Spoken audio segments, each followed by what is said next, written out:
We find ourselves in a world ruled by the most powerful swordsmen and wizards, and right now, a large-scale war is taking place here. The Demon Queen challenges the 7 races and quickly subjugates absolutely everyone except the race of ordinary people. However, after the uprising of the human race, the last line of defense completely collapses, and humanity suffers defeat. Thus, the strongest Demon Queen in history, named Elizabeth, becomes the sole ruler of this world.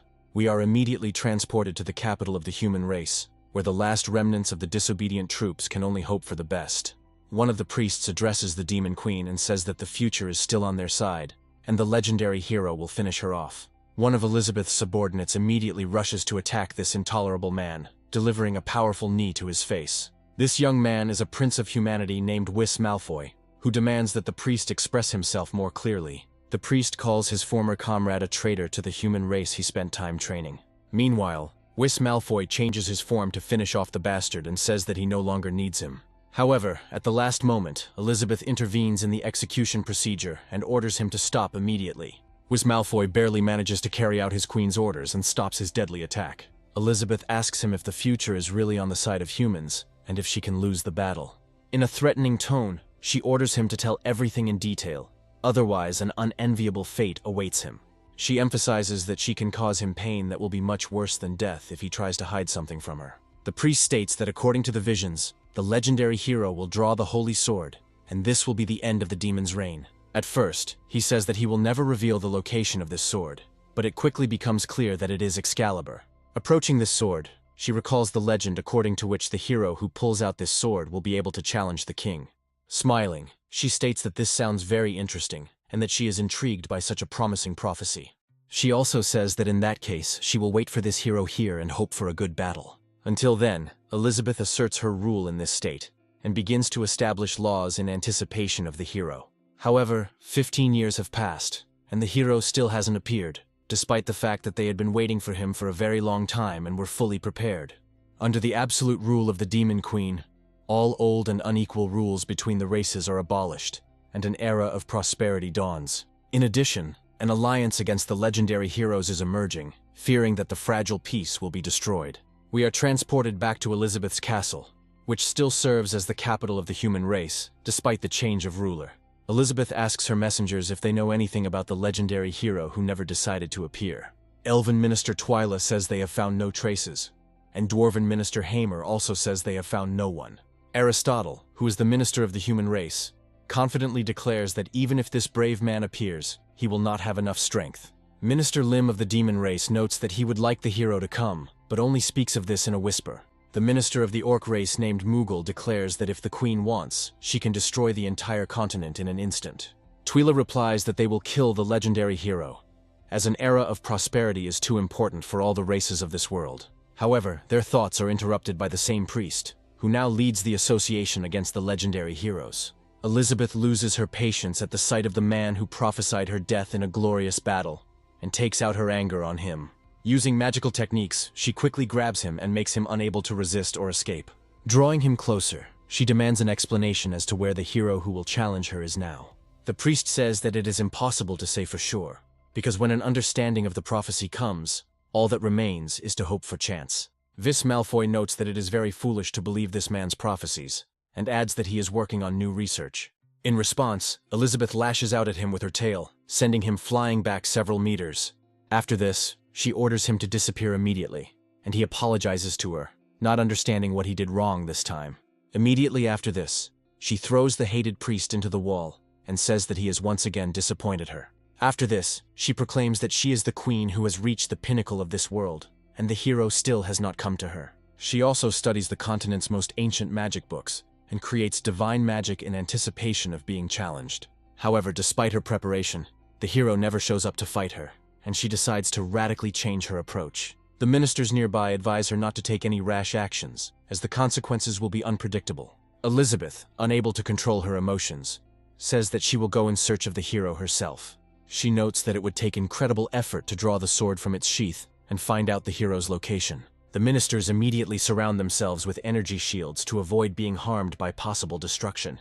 Events begin to develop very rapidly, and energy beams begin to hit the roof of the building.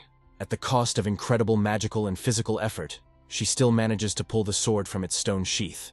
Elizabeth looks at the weapon and smirks, wondering who said that only a legendary hero could pull it out. A moment later, a vision comes to her mind and she learns the location of the hero who is supposed to challenge her. It turns out that all this time he lived in a small house, which is located at a considerable distance from the big city. Elizabeth senses an approaching triumph and understands that very soon she will be able to find this cowardly scoundrel and deal with him. Immediately after that, she decides to use forced teleportation magic to move there in the blink of an eye. Vis Malfoy rushes to his queen and asks for permission to continue serving her, no matter the cost. However, she doesn't even deign to answer him and simply disappears right before his eyes. The place where the legendary hero, capable of destroying everything demonic, had been located all this time, turns out to be an ordinary village of newcomers. The time has come for us to get to know this man, who at first glance does not seem so threatening and menacing. The thing is, things didn't go according to plan here, and a young man named Li Ping is enjoying farming. He is an ordinary office worker living a boring life, and the only thing he is interested in is watching videos. However, he is not interested in simple videos, but rather videos dedicated to gardening and growing plants. He also enjoys animal videos and hopes to live the same interesting life as a farmer. However, then something strange happens, and he somehow finds himself in this strange world. One can imagine the surprise of the protagonist, who suddenly finds himself in an unknown place, although he was just on his way to work. Under the guidance of the beginner system, he gradually masters survival skills, because he knows nothing about this world. However, he really enjoys what he does, but the training system for newcomers begins to demand that he move on. The system prophesies great deeds for him, claiming that he must destroy the Demon Queen and save this world. Li Ping politely declines such responsibility, saying that he does not want to do it and wants to continue living here. The system continues to urge him to leave the village and go on adventures, but it seems there is nothing more it can do. It is located within a time barrier that completely hides the village for safety purposes, and time flows much more slowly within it. This is why he can engage in farming, hunting, crafts, and meditation much more effectively, without worrying about anything else. After some time, the system begins to scold him, and then disappears altogether, wishing him a cruel death at the hands of the Demon Queen. Li Ping greets this news with his usual optimism, as now no one will bother him with stupid demands. Today should be the same as the previous ones, since he works all day and will be hungry as a wolf. He finds that his firewood is running low, so he needs to prepare some wood first. After this, he remembers that he forgot to take an axe named Daizan from the forest when he went to chop wood in the morning, and now he will have to look for it. However, before he can think about it, the clouds above him begin to rapidly thicken. Li Ping looks at the weather deteriorating abnormally quickly in surprise, and realizes that this is a rather bad sign. Elizabeth begins to quickly materialize, emerging from the portal and demonstrating her terrible power to everyone. After this, she looks at the legendary hero with a smile and declares that she has finally found him and is ready to fight. Li Ping ignores her completely, and says that if it rains right now, his dried fish will spoil. Elizabeth doesn't expect the legendary hero to act so strangely when confronted with his mortal enemy. However, fortunately for himself, Li Ping manages to take the fish and sausages that have not yet spoiled off the drying rack in time. Suddenly, a mechanical companion dog named Vankai appears and menacingly surveys the perimeter. Li Ping asks her to calm down and says that it will start raining soon, so it is better to go home. The dog begins to bark loudly, warning him of danger, when suddenly he hears a completely unfamiliar voice. He looks up and wonders what is up there in the sky and asks his mechanical comrade about it. Elizabeth claims he is stupid and asks him how dare he address her so disrespectfully. Li Ping immediately becomes nervous and says that he didn't see her, so he didn't immediately recognize her as a person. Elizabeth prepares to launch a powerful attack and declares that she will test her wildest theories first. Immediately after this, a golden projectile begins flying towards him, which will surely seriously injure him if he does not dodge. Li Ping immediately covers his face with his hands and realizes that he is too weak to dodge it. However, the sword wielded by Elizabeth suddenly bends around the protagonist and deftly twists in an arc. After this, he jumps straight into the protagonist's arms, thus confirming that Li Ping is the chosen one. From the outside, it may look like he is making a brutal cut, demonstrating his incredible power. In fact, he is shaking the sword convulsively and wondering how it flew right into his hand and what he should do now. Elizabeth assumes that Li Ping is hiding his true strength to mock her, and she realizes that she will not tolerate such an insult. Li Ping, meanwhile, wonders what the Demon Queen is doing here if he hasn't left this place. He asks his dog not to provoke her, as this will only bring more trouble, but Vankai doesn't listen to him. Elizabeth decides to use abyssal magic to open several portals from the demonic dimension at once.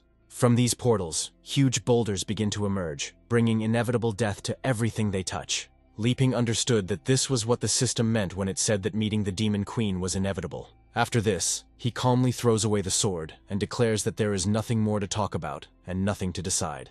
After this, he feignedly heads towards his home, pretending that absolutely nothing bothers him. Li Ping understands that until now he was a newbie, but now the final boss is rushing towards him, and he has no chance of winning. He realizes that all he can do is accept his fate and be destroyed, but he is still grateful to be here. Opening the door, he reflects on the fact that he has no regrets, as he was able to spend his time here happily. Quickly closing the door, he assumes that the best fate for him would be to disappear into oblivion along with this house. Elizabeth, of course, sees a completely different meaning in this gesture, assuming that the legendary hero is mocking her in this way. She calls him an incredibly arrogant bastard, forgetting how she herself behaved a few moments ago. After this, she sends huge waves towards him in order to level everything to the ground and crush the main character. Vankai understands that such a result cannot be allowed under any circumstances, and switches to an enhanced combat mode. The calculation speed of this computer friend is truly impressive, as it manages to do this in a fraction of a second. He instantly displays the entire arsenal that his creator has equipped him with and prepares for an intense battle. Without thinking twice, Vankai opens fire on the brazen Demon Queen, trying to cool her ardor with thermobaric missiles. After such a massive salvo, it takes time to reload, but Vankai's fighting spirit does not weaken in the least. Elizabeth suffers only minor injuries and declares that the legendary hero dares to look down on her. After this, she strains all her strength and claims that no one can compare to her in terms of power. She then uses her most powerful apocalypse magic skill to wipe her opponent off the face of the earth. Before this, she declares that she is no longer interested in testing the powers of the legendary hero, and it is time to end this. Giant balls of energy that reform everything they touch are heading towards Li Ping's house. Vankai continues to stand in his place and calculate possible solutions to the problem that has just appeared. After some time, it opens its mechanical mouth and begins to form a strange clot of dark energy. Taking careful aim, he fires, but Elizabeth quickly dodges and declares that there is no point. She hopes that everything will disappear along with this earth, but a quantum black hole appears behind her. Elizabeth doesn't even have time to open her eyes before all her plans are suddenly destroyed. She can't believe that her divine magic was destroyed by just some little dog. She still doesn't understand where the main character went and how he was able to modify this dog. Meanwhile, Li Ping has already prepared himself for death and is waiting for retribution to fall right on his head, freeing him from suffering. Meanwhile, Elizabeth finds herself on the lawn, where she meets the equally disgruntled Vankai, who continues to bark at her. This makes sense, as it's unlikely that such a good guard dog would want to let a demon queen who tried to kill her owner into her home. Seeing this dog, she begins to laugh sincerely, however, without attaching any special significance to it. Clenching her fists in anger, she says that she unexpectedly underestimated this pathetic worm. Spreading her wings, she claims that she shouldn't be so overconfident, as she has only used a third of her power so far. Having assumed her supreme demonic form, she declares that she will now show everyone what true horror is.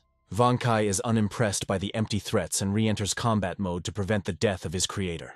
A very intense battle breaks out between them, but the main character's house still remains unharmed.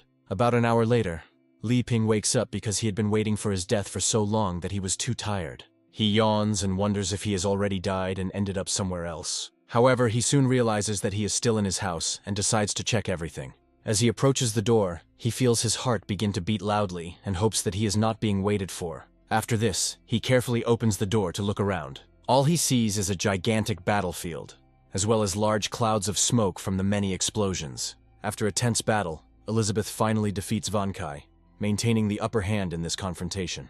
Li Ping looks sadly at his comrade who is thrown aside, his body completely destroyed. Elizabeth haughtily says that she is very sorry that she destroyed the magical device that he was so proud of. Li Ping says there is no problem with this, and suggests that they just talk about what is bothering her. Elizabeth agrees to this proposal, adding only that she will kill him, and only then will they be able to talk. In fact, she loses much more strength than one might imagine, and it turns out that such an end is destined for her. After taking a few more steps, she falls powerlessly to the ground, and almost instantly loses consciousness. Li Ping is surprised by what is happening to his uninvited guest and asks her if she is okay. After a moment, her demonic form begins to quickly evaporate. Li Ping wonders what is happening to her as her clothes slowly begin to disappear before his eyes. After a while, he dresses her in something at least remotely decent and handcuffs her. Elizabeth quickly comes to her senses and realizes that she, as the Queen of Demons, is suffering such a humiliating defeat. She is also surprised that instead of taking the chance to kill her, he ties her hands to show his strength. She immediately tries to destroy the handcuffs with her power, but she fails. She assumes that this is another legendary class item that she has not encountered before, and decides that the hero is hiding great power. She carefully examines everything she finds, and her gaze stops on a magic ball and a whole deck of playing cards. Elizabeth understands that all these strange things are happening for a reason, which means that this hero is much more insidious than she imagined. Li Ping carefully opens the front door and enters the room, holding 2 plates of cooked food in his hands. Elizabeth says that if he wants to kill her, he better do it right away, because she will not beg for mercy. Li Ping looks at her and asks if they can talk about what happened. He also says that handcuffs are a necessary measure, because she looks very creepy and scary. He immediately corrects himself, explaining that he meant her threatening and powerful appearance. He also claims that there was some misunderstanding and that it needs to be sorted out. However, Elizabeth takes it completely differently and assumes that he is mocking her, making her look weak. Elizabeth understands that there is no other explanation here other than an attempt to threaten her, which means she needs to escape immediately. Li Ping comes up behind her and unfastens the handcuffs to make the negotiations easier. He states that this is direct evidence of the absence of bad intentions and suggests discussing everything. Elizabeth reflects on her disadvantage and acknowledges that strong people know when to give in.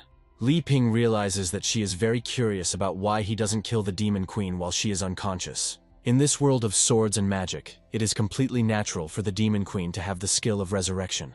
However, if the conflict between the hero and the queen can be resolved, it is not necessary to resort to violence or battle. This way, if he can defeat her, she will not pose a threat, and by becoming his friend, she will allow everyone to live happily. Elizabeth watches the hero closely and decides that he is probably making fun of her. Li Ping examines the mechanical dog's body and realizes that it can no longer be restored after these damages. Elizabeth asks him if this thing is his most powerful magical device. Li Ping replies that you could say that, and then emphasizes that he created it himself when he was bored. Elizabeth realizes that this is her chance, because the legendary hero turns out to be careless, and now she can recover instantly. She also decides that since he lost the magical device, he no longer has any trump cards. Li Ping claims that this is not a big deal because the memory card inserted into the back of the dog's head remains intact. Elizabeth realizes that this is the perfect moment to get rid of the legendary hero with the magic of the apocalypse. Li Ping opens a cabinet full of clones of the creature and says that fortunately, he is already prepared for situations like this. Elizabeth instantly regrets her intentions and tries to hide the fact that she was going to finish off Li Ping. Meanwhile, Li Ping inserts a memory card to resurrect his faithful friend. He also claims that it's much more fun with company, but sometimes the dog doesn't listen to him, so he usually only activates one. Elizabeth sees this as an incredible mockery of herself, her pride and hopes of defeating the hero in a simple way. She falls onto the bed and says that this simply cannot be, but she can only accept it. Suddenly, she smells a very pleasant aroma, and remarks that she smells incredibly delicious. Li Ping recalls this, and says that since she was losing consciousness, he prepared some food to warm her up. After this, he places ordinary dumplings and the simplest porridge that he has prepared on a small table in front of her. Elizabeth refuses, saying that food is only needed by weaklings, and that she has reached a higher state and does not need such things. However, this smell makes her reconsider her views on life and think about it twice. Her stomach also begins to rumble treacherously loudly, signaling that he would not mind having a snack. Li Ping says he made everything from vegetables and grains he grew himself, so everything here is natural. Elizabeth decides to trust him because she still believes that he can destroy her at any moment if she contradicts him. Little by little, with careful movements, she finally brings the small dumpling closer to herself and decides to try it. She freezes for a moment, after which she begins to carefully chew this delicacy. Li Ping silently hopes that the Demon Queen will appreciate the food from the newcomer village, even though he is confident in his culinary skills. Elizabeth doesn't stop at just one dumpling and starts eating everything on the plate. She reflects on how with each bite the meat reveals its natural flavors, and she feels a high concentration of mana. She is surprised that such a delicacy actually exists in this world, and she does not want to swallow the last piece. However, after some time, she was overcome by a very strange feeling, which she had not experienced for decades. Her heart starts beating at an incredible rate because the food turns out to be quite spicy. Elizabeth can hardly contain her shudder as she says that she finds the dish incredibly spicy. She also asks him what he added to it, assuming it was special herbs. Li Ping says he added some chili as seasoning, wondering why she couldn't stand spicy food. Elizabeth perceives this as a deliberate attempt to poison her or experiment on her for eternity. Li Ping quickly comes to a decision and says that she should try the next dish. He assures her that rice porridge with lean meat and century eggs reduces the burning sensation and neutralizes the spiciness. Elizabeth thinks that he first poisoned her and then decided to give her an antidote, but she has no choice but to obey. This time she tries food more boldly, which immediately begins to affect her in the most unexpected way. Suddenly she feels so good, as if she had ascended to heaven and experienced the greatest pleasure. Closing her eyes slightly, she realizes that she hasn't been in such a state of bliss for a long time. She also admits to herself that the desire for world domination and the struggle between them no longer excites her. In her thoughts, she understands that she needs to let go of everything and live carefree, accepting her insignificance. Thanks to these incredible revelations, she levels up, becoming a 3-star demon queen. She is very surprised that under the influence of 2 stimulants her strength has increased so much, and that she has been transported to another world. Elizabeth demands that the legendary hero stop pretending and tell her what he really wants. Li Ping doesn't understand her intentions, and says that he just wants to find out how the demon queen and the heroes can coexist. Elizabeth, of course, perceives this as a cunning plan, according to which she is the only one worthy of his experiments. Li Ping asks if these conditions are acceptable to her, claiming that he will continue to cook delicious food for her. Elizabeth understands his words to mean that he wants to help her become stronger, so that she will finally pose a threat to him. Elizabeth believes that a knight can be killed, but cannot be dishonored, so she immediately says that this is unacceptable. Li Ping looks at her in surprise and fearfully assumes that she still wants to destroy him. Instead, however, Elizabeth climbs onto the bed and with a very important air, orders him to listen to her carefully. After this, she agrees to his conditions, saying that she is doing this not out of fear, but in order to increase her strength. Li Ping doesn't understand how there can be any talk of fear, because the demon queen has enormous power and can do whatever she wants. Elizabeth specifically emphasizes that she will not bow her head or submit as long as she lives here. She also states that if he tries to deprive her of her dignity, she will sacrifice everything to wipe him off the face of the earth. Li Ping tries to calm her down by telling her that this was never his goal, and that he just wants to be friends with her. Elizabeth still looks at him incredulously, demonstrating her strength more as a gesture of desperation. She also states that if he is going to conduct research, he should not be shy and come closer. Frowning even more, she says that if there is something tasty left in the house, she will definitely eat it. Li Ping states that he is not against this, and this is the beginning of an amazing story about the interaction between these 2 people.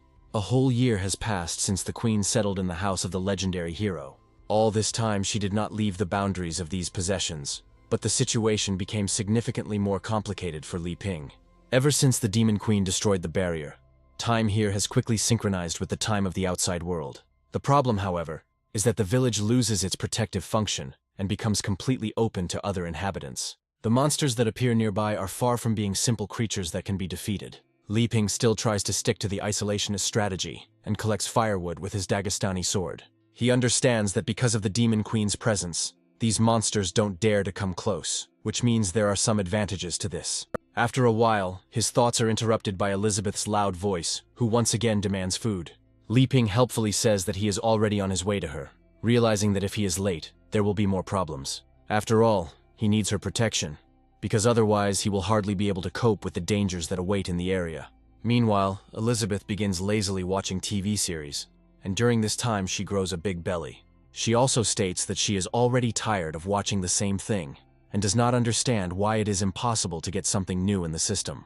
Li Ping replies that the system has long since disappeared, so he won't be able to get new series, after which he invites her to dinner. Elizabeth lazily turns in his direction and says that she will be at the table in a minute. After this, she flaps her fingers to materialize small wings. Even these tiny wings are enough to carry the demon queen's no longer so light body through the air. She also asks him what he put in the chips, because the more she eats them, the lazier she becomes. The thought immediately flashes through her mind that the tasty food is disguised as a slow-acting poison to weaken her. Li Ping claims that these chips are high in calories, and if you eat too many of them, you can easily gain weight. Elizabeth assumes that this was another insult directed at her, because she really is developing a big belly. However, a few moments later, she snaps her fingers to resort to the void magic she still possesses. With the help of this magic, she transforms negative attributes and instantly loses weight.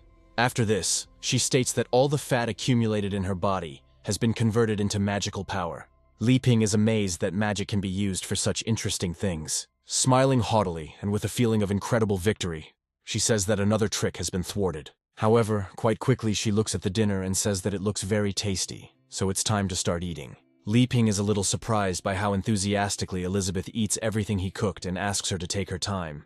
Li Ping states that if this is not enough, he can cook more, but it will still not affect her in any way. Elizabeth, of course, takes his words completely differently and sees a dark connotation in them. From her point of view, he considers her too weak, so he orders her to get fat before he finishes her off. Li Ping remains at the table, saying he will bring dessert, but Elizabeth is thinking about starting a fight. She realizes that he treats her like a pig, and that she has leveled up more than 10 times in the past year, which means she needs to fight. Li Ping, meanwhile, opens the refrigerator, saying that her favorite pudding will be there. Elizabeth immediately gives in to his proposal, and any signs of aggression in her eyes immediately disappear. The thing is, the pudding is so good that after a year of living here, she has become addicted to it as much as to any other junk food. She waves her arms and says that she wants to eat him immediately because she misses him so much. Li Ping is glad that it is quite easy to deal with this woman, because she can be easily calmed down with delicious food, thereby saving himself from problems. However, not far from his small house, some people are facing serious troubles. A gray-haired man and his companion quickly run away from several dark pursuing figures. These figures are flying robes with strange masks that make sounds similar to the squealing of pigs. However, underestimating them is a big mistake, because they are incredibly fast and very deadly. Moreover, they use space-breaking skills that can finish off any living target within the radius of effect. The intentions of these creatures are unclear, but it is clear that we need to run away from them as quickly as possible. These strange creatures continue to hunt innocent strangers, making vile sounds. At a certain point, the escape route is completely cut off and people are trapped. The enemies decide to use the claw trap skill to seal them in a small area. The aged knight grabs his sword to protect his companion at any cost. He addresses her by the name Elif and says that he will hold off the enemies, and she must escape to the city. Elif fearfully asks him what he is planning and declares that she cannot leave him. The man replies that he promised her mother to protect her no matter what. Meanwhile, one of the creatures uses the Ghost Flame skill to create a giant ball of energy. This knight draws on his energy reserves, realizing that he must end this with a powerful attack. Rushing forward, he decides to strike the hero in order to cut through the deadly projectile that has appeared. His attack proves quite successful, as he manages to cut both the projectile and his opponent in half. All that remains of the strange robe are bloody shreds that fall lifelessly downwards. However, it is too early to celebrate, as these creatures can merge together even if one of them is killed. In this way, they create powerful hybrids and offset losses in manpower. Elif summons an energy bow and says that she will never leave her father in trouble. Taking proper aim, she decides to use the Nature's Arrow skill to attack the enemy. Her father states that they can handle the Dark Guild's apostles, but he himself won't be able to hold out for long. He recommends leaving while the Dark Guild apostles plan another attack. This time, they decide to use the powers of the earth to attack their opponents from an unexpected angle. A small tectonic shift occurs, causing the ground to crack as if it were made of brittle clay. Taking advantage of the moment, the Dark Apostle who had just created a tectonic rift rushes to attack. The Knight Hero fails to block this attack and receives an incredible amount of damage, causing him to fly off to the side. He also crashes into a rock, causing his combat ability to be significantly reduced, and Elif looks towards him in fear. He is still conscious, but asks her to leave here as quickly as possible before it is too late. Meanwhile, the Dark Apostles decide to unite again to combine the powers of 3 fighters at once. The giant creature heading their way represents an opponent they will never be able to defeat. Elif is already preparing to surrender, and says that she will go with them if they only let her father go. However, a real monster, who hardly has any thoughts left, only loudly screams to attack. Elif understands that in this case the only thing left to do is accept his fate and die a heroic death in this battle. However, a moment later, an even larger enemy attacks the giant creature, instantly smearing it across the ground. Elif raises his head in fear and sees a real mammoth leader in front of him. On the head of this gigantic monster, there is a small structure that serves as a shelter for another creature. The immortal toad sits inside the building all this time, thereby directing the behavior of the giant creature. However, this toad also has a small house on his head, and the toad turns to his brother, asking what to do with these people. Vankai immediately comes out of the house and says that he will deliver these people to the owners, and then it will be possible to decide their fate. Elif loses consciousness, but when he comes to, he quickly looks around in search of the monster. Luckily, it quickly becomes apparent that she is safe, and there are no monsters around her. However, her first question is where her father went and what this place is. She recalls that her father was seriously injured, so if he does not receive treatment in time, the consequences could be irreversible. She quickly pulls the blanket off herself and jumps to the floor, making a characteristic metallic clang. She rushes to the exit to make sure her father is okay. Opening the door, she runs out into the street and asks if anyone has seen her father. Moments later, she sees that her father is in the best shape he has ever been in. Li Ping happily says that his uncle must have trained for a long time to look like that, adding that training is the foundation of everything. Li Ping says he had no idea that warrior classes existed in this world, adding that it was simply unbelievable. Meanwhile, Wang Kai begins to joyfully circle around his owner to express his gratitude. Elizabeth delivers a powerful blow to the poor dog, sending it flying several meters away. She immediately comes closer and asks Wang Kai why he is dragging all this rabble here. Wang Kai remembers how hard it was for him during the last battle with the queen, and this time he decides not to respond to her with force. Li Ping, meanwhile, is amazed by the incredible muscles that the gray-haired knight possesses. He responds by saying that if Mr. Li Ping likes his muscles, he won't hide them. Moments later, he uses the warrior's flaming soul, causing the clothes on his body to fly apart. All that remains is the bare essentials, along with the enormous pile of muscle that Li Ping admires. Elif looks at this peculiar performance in surprise and asks his father what he is doing. An awkward pause hangs between them, as the father remains unaware of his daughter's approach. He tries to figure out how to explain this to her, thinking that he is trying to please the savior who is helping them. Li Ping decides to talk to the girl in a friendly manner, saying that they just want to help them. Elizabeth immediately appears between them, declaring that if they have already come to their senses, then they need to get out of here. After this, she approaches Elif to demonstrate her nature and establish her superiority. Looking haughtily at the weak man, she declares that it is she who comes here first. Li Ping ignores Elizabeth's teenage behavior and says that they rarely have guests, so it's better to go inside. Once everyone is seated, Li Ping brews a wonderful tea that has powerful properties. Li Ping apologizes to them for not being able to provide anything better, stating that it is barley tea that he made himself. Elif asks her father if this is the magical potion he spoke of that can cure everything. Li Ping shakes his head with a smile and says that they are exaggerating, and he simply gave them cold well water to drink. Elizabeth is surprised that he brought these weak people here, trying to understand what his experiments are. The Grey Knight says that he is losing consciousness, but still vaguely remembers a few things. After this, he tells them that a small dog brings them here, after which Li Ping gives them something to drink from a teapot. He also tells his daughter that if it weren't for Li Ping's help, he would never have been able to see her again. Elif looks closely at this precious drink and asks if they can really drink it. Li Ping sincerely admits that he really enjoys communicating with them, so they can feel at home. Elif and her father thank him and decide to drink the very drink he kindly provides. Within a few moments, they begin to feel a surge of incredible power. Bright streams of light begin to flow from their eyes, which only speak of a new spiritual breakthrough. They themselves feel as if they are in a blissful place, lying on a huge number of soft ears of wheat. The feeling of peace is uninterrupted by anything, because Li Ping's culinary skills are so strong. They even start to cry from incredible sensations that they have never experienced before. Thanks to this, they move to a new level almost instantly, which significantly increases their performance. Elif says that even her elven blood is awakening, and now her ears are becoming pointy due to these changes. They also say that after seeing another world, absolutely nothing else matters to them. Li Ping smiles and says that he would like to pour them more tea if they liked it so much. Elif and her father refuse such an offer, realizing that they are ordinary people and cannot bear such shocks. Li Ping sadly reflects that he wishes he could give them more, but Elizabeth takes all the rest of the food for herself. Elizabeth continues to dig in her heels and says that she is taking everything else for herself, and they can't even think about it. Li Ping apologizes to them again, saying that unfortunately, he has nothing more to offer them.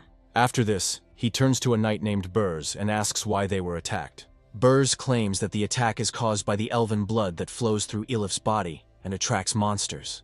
Elif tells how her mother, being a holy elf, fell in love with her father. But according to the laws, they are forbidden to enter into such marriages.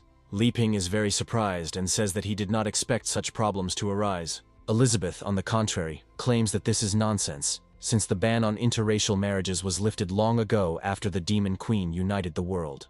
Burrs states that it is quite a long story, and after Elif's mother was forced to return, he took his daughter and went into hiding. Li Ping realizes that this is a Romeo and Juliet story from another world, and asks who the murderer is. Burrs believes that his wife's sacrifice spared them, but now they are being pursued by messengers from a dark demon guild. Li Ping turns to Elizabeth in surprise and asks her if it is possible that they are somehow related. Elizabeth immediately becomes indignant, asking him what he means by this, but Li Ping only apologizes. Elizabeth sits back down and demands details about where the Dark Guild came from in the demon realm and why they are hunting elves. Burrs claims that the Dark Guild is conducting strange experiments on people in an attempt to recreate Elizabeth. Elif confirms this, saying that elves are one of the materials, and even she, who has not awakened her blood, becomes their target. Li Ping smiles as he looks at Elizabeth, wondering how long she's going to deny it all. Elizabeth, in turn, instantly loses her patience and grabs him by the collar, saying that she knows perfectly well what he is thinking. Li Ping tries to apologize and says that she has been here for a long time, so she does not need to get angry. Elizabeth suspects that changes have occurred outside in just 1 year, and tries to figure out where the news of her death came from. Burrs says that nothing has been heard from the Demon Queen for 500 years, and if she were alive, she would have returned earlier. Li Ping is very surprised to hear this, realizing that she has only lived for a year or even a little less. Elizabeth tensely asks them if the cause of death of the Demon Queen who ruled the world is stated out loud there. Elif explains that according to records, the Demon Queen was killed by the legendary hero during their duel. Burrs confirms this, and says that according to rumors, the battle lasted for a whole month, and in the end, they both died in battle. Elizabeth immediately becomes enraged, causing Burrs and Elif to feel as if they are in a field strewn with corpses. After a quick glance at each other, they realize that this man's inner world is one continuous thirst for murder. Elizabeth angrily declares that all these rumors that have been spread for 500 years are lies. Burrs and Elif immediately agree with this, realizing that it is better not to anger such a person. Li Ping chuckled and said that she was indeed right, since he was a legendary hero. Burrs and Elif look at him in surprise, unaware that all this time they have been communicating with a living legend. Li Ping reveals that this is not the only interesting news he has prepared for them today. Pointing to Elizabeth, he says that this is the same Demon Queen they have been talking about all this time. This information turns out to be too sensitive, causing tension to reach an incredible level. Burrs and Elif briefly lose consciousness, realizing that they have just encountered two of the most powerful beings. Elizabeth continues to maintain a negative attitude as she takes Li Ping's words personally. In her eyes, he had just laughed at her, saying that the Demon Queen had been imprisoned here for so long. She slams her slammer on the table and declares that she will no longer tolerate this kind of treatment. Rising to her feet, she declares that she is no longer going to entertain the pathetic people who do nothing but laugh at her. She mentally curses the protagonist, realizing that he went too far and saved these people only to humiliate her. A few moments later, she slams the door with a force that is unimaginable. Burrs exhales tensely, realizing that he has just potentially avoided participating in an event that would be far worse than death.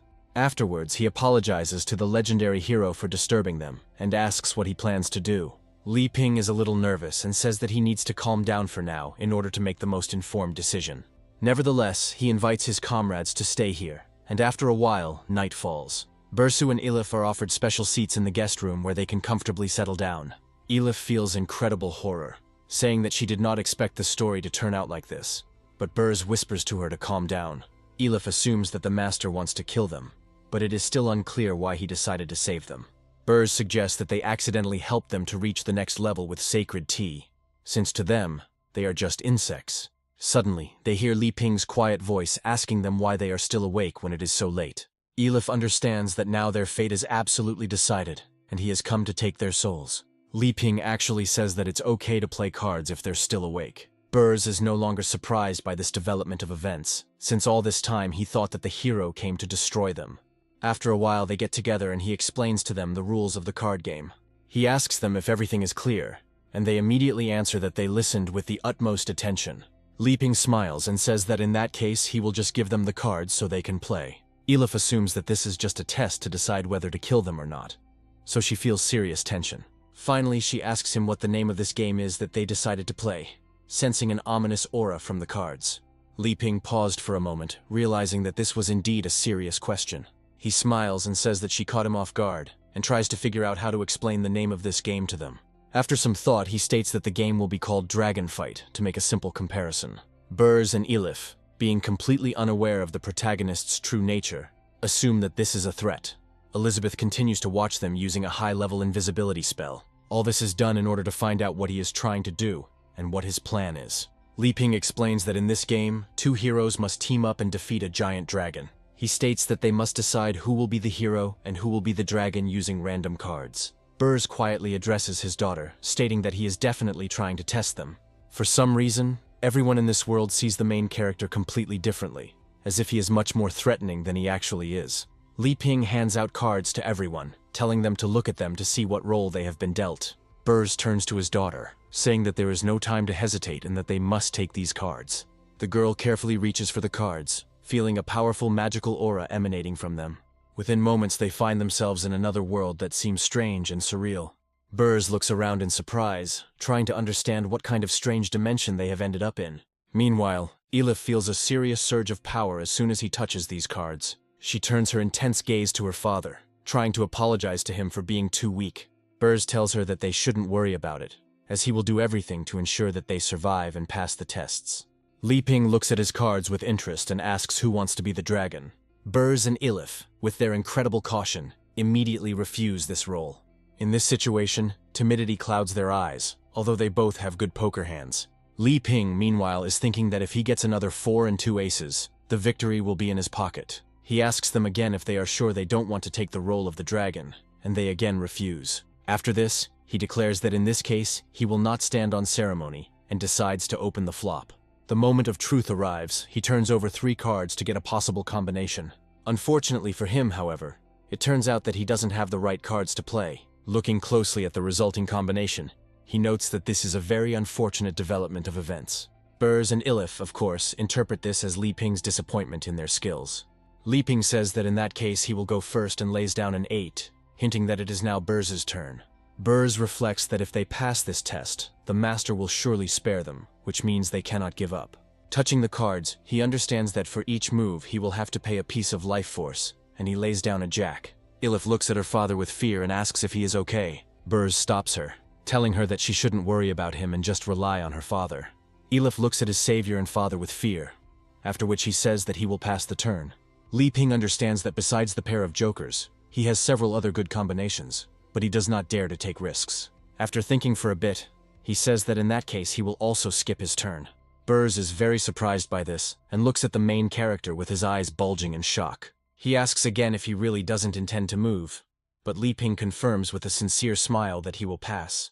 Burrs suggests that the master is forcing them to continue playing in order to absorb their life force. However, he tries to get rid of his cards as quickly as possible and plays the Flying Dragon combination. However, immediately after this, due to the large expenditure of magical power, he feels his leg becoming withered. A few moments later, the figure of a huge dragon appears above them, posing a serious threat. Burrs and Elif look on in shock, unable to comprehend what otherworldly magic is summoning these creatures. The dragon, obeying the commands of the man who played it, unleashes all its power on Li Ping. Elizabeth continues to watch this with poorly concealed interest, but still does not dare to show herself. Having done its job, the dragon begins to slowly dissolve into the air, leaving behind only a small, soft haze. Burrs realizes that playing a card combo triggers an attack, and he just hit a legendary hero. However, Li Ping didn't even feel it because he himself was the creator of these cards. After thinking for a while, he turns to his interlocutor, saying that he made a very interesting move. Immediately after this, he grins and explains that he has nothing to move again, so he will pass the turn. Burrs realizes that the main test is still ongoing, so he reaches for his hand. He rolls a 3 to continue the onslaught on the dragon. Elif cannot respond, saying that she will pass the turn. Li Ping states that he already has a good hand, so he plays a 10. Both of his opponents declare that they have no answer to this combination, so they pass. Li Ping smiles sincerely and begins to discard all his cards one by one, forming a street combination. This action has a mental effect on the heroes, causing energy waves to appear beneath them. Before Burrs and Elif can even comprehend anything, a giant wave appears out of nowhere in front of them. They try to resist the flow of this magical matter, but they are not doing very well. After a while, a wave hits them from above, making them feel as if they are about to suffocate. However, after just a few seconds, this effect disappears, and they declare that this test is beyond their strength. Li Ping continues to fold his cards, revealing that he has another 3 of a kind and a pair. A chariot appears in the air, carrying several warriors ready to attack. Burrs says he has no answer to this combination, but Elif decides to show determination. She claims that she has an answer to this combination, and she decided to take a walk. Burrs tries to stop her, saying that he will pay for it with his life force, but she refuses. Saying that she can't hide forever, she lays down a 3 and a pair. Thus begins a real battle between 2 identical combinations. Clashing in a powerful confrontation, they create a magical explosion, and Burrs asks Elif if she is all right. Elif remains calm and says that she is fine and ready to continue. Li Ping praises them and notes that they must protect their comrades even at the cost of their own cards. He adds that determination is the main quality that can help them, and Burrs feels his wounds begin to heal. After this, he smiles, saying that it is too late to plan the next attack. Burrs, Elif, and Elizabeth watch him in surprise, realizing that there is a very ominous atmosphere in the air. Li Ping, feeling an incredible sense of victory, puts forward a pair of jokers. Almost instantly, the universe, which is in a great balance, begins to tremble under the influence of this combination. A few moments later, a huge, creepy-looking jester appears from a small crack in the universe. Elizabeth watches the creature closely, trying to figure out what the legendary hero just summoned. The Supreme Joker enters the arena, who is a very powerful demon, not inferior to Elizabeth. However, instead of attacking his victims, he shows them a special sign that symbolizes a heart and sympathy. After this, he turns to Elizabeth and rudely asks her why she closed her eyes. The summoned spirit sword licks him, showing that he might just finish her off if she doesn't leave here. Elizabeth angrily resists, thinking that she has swallowed her own pride, but the legendary hero is still stronger than her. Burrs apologizes to Elif, saying that he has no strength left, but Elif believes that it is her fault for what happened. Meanwhile, Burrs' life force begins to drain at an alarming rate, and he urgently needs medical attention. Li Ping doesn't understand anything and asks him if everything is okay, trying to understand why he feels so bad. However, after a few moments, he discovers the cards that Burrs had in his hand all this time. He understands that these people could have beaten him a long time ago and simply allowed him to play with them, and he was naive. Immediately after this, he begins collecting cards to finish the game, and the legendary jokers disappear prematurely. After this, he says goodbye to them, noting that it was a lot of fun, and wishes them a good rest. He feels deeply sad about playing cards so poorly and apologizes for bothering them. Burrs and Elif note that the legendary hero is very difficult to understand, and that they remained alive only thanks to some miracle. Elizabeth, watching this, remains angry, as she perceived what was happening differently. She suggests that the card games with these people were a trap to strike at the Demon Queens. Morning comes, and it's time to say goodbye to our newly acquired companions. Li Ping understands that they don't want to stay for a few more days, because he has grown fruits that will be very useful for them. Burrs says that they can no longer bother them, but are grateful for the great favor Li Ping has shown them and which they will never forget. Elif also thanks him for the valuable gifts he decided to give them for their journey. Li Ping smiles and says that there is no need for that, since it is just the regular barley tea he has already given them. After this, he comes closer and hands them another gift, saying that he wants to give it as a keepsake. Burrs looks closely at his hand and discovers there is a deck of cards that was used in a recent game. Burrs can't believe his eyes and tries to understand why they were given such a powerful artifact. Li Ping explains that they can take him, since he is a lousy card player anyway, and the cards will be of no use to him. Elizabeth approaches them to say goodbye in her signature manner. Burrs immediately tenses up, realizing that the conversation they had yesterday should not be repeated. She quietly orders them to leave here as quickly as possible. Li Ping grabs his daughter's hand and immediately runs away, without having time to properly say goodbye to his savior. Li Ping is very surprised that his kind guest suddenly started acting strange and ran away at the speed of sound. Elizabeth turns around proudly and demands that he cook something for his great queen. Burrs continues to run at great speed, hoping that the queen will not get angry and go after them. Elif asks him to stop and tells him that he can no longer run, and they still decide to transfer them.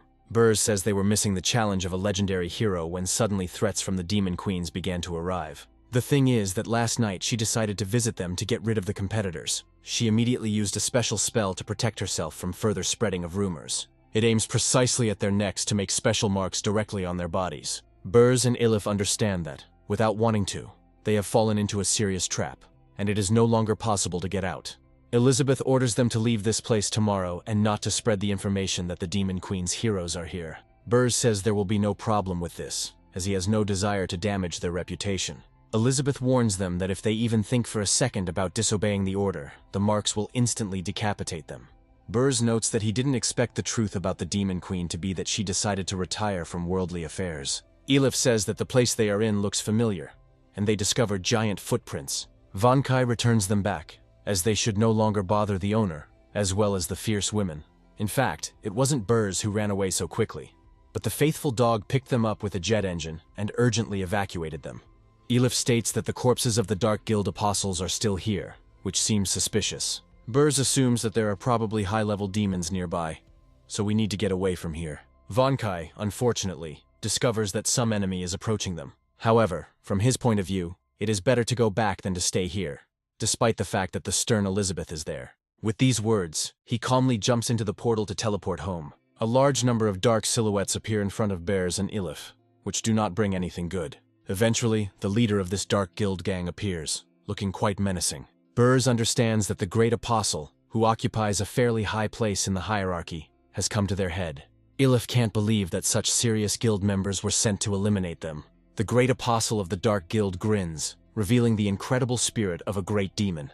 After this, he orders his subordinates to rush into the attack, hoping that the victims will be torn to pieces. Elif notes that the difference in power is too great, so she is willing to sacrifice herself so that her father can be saved.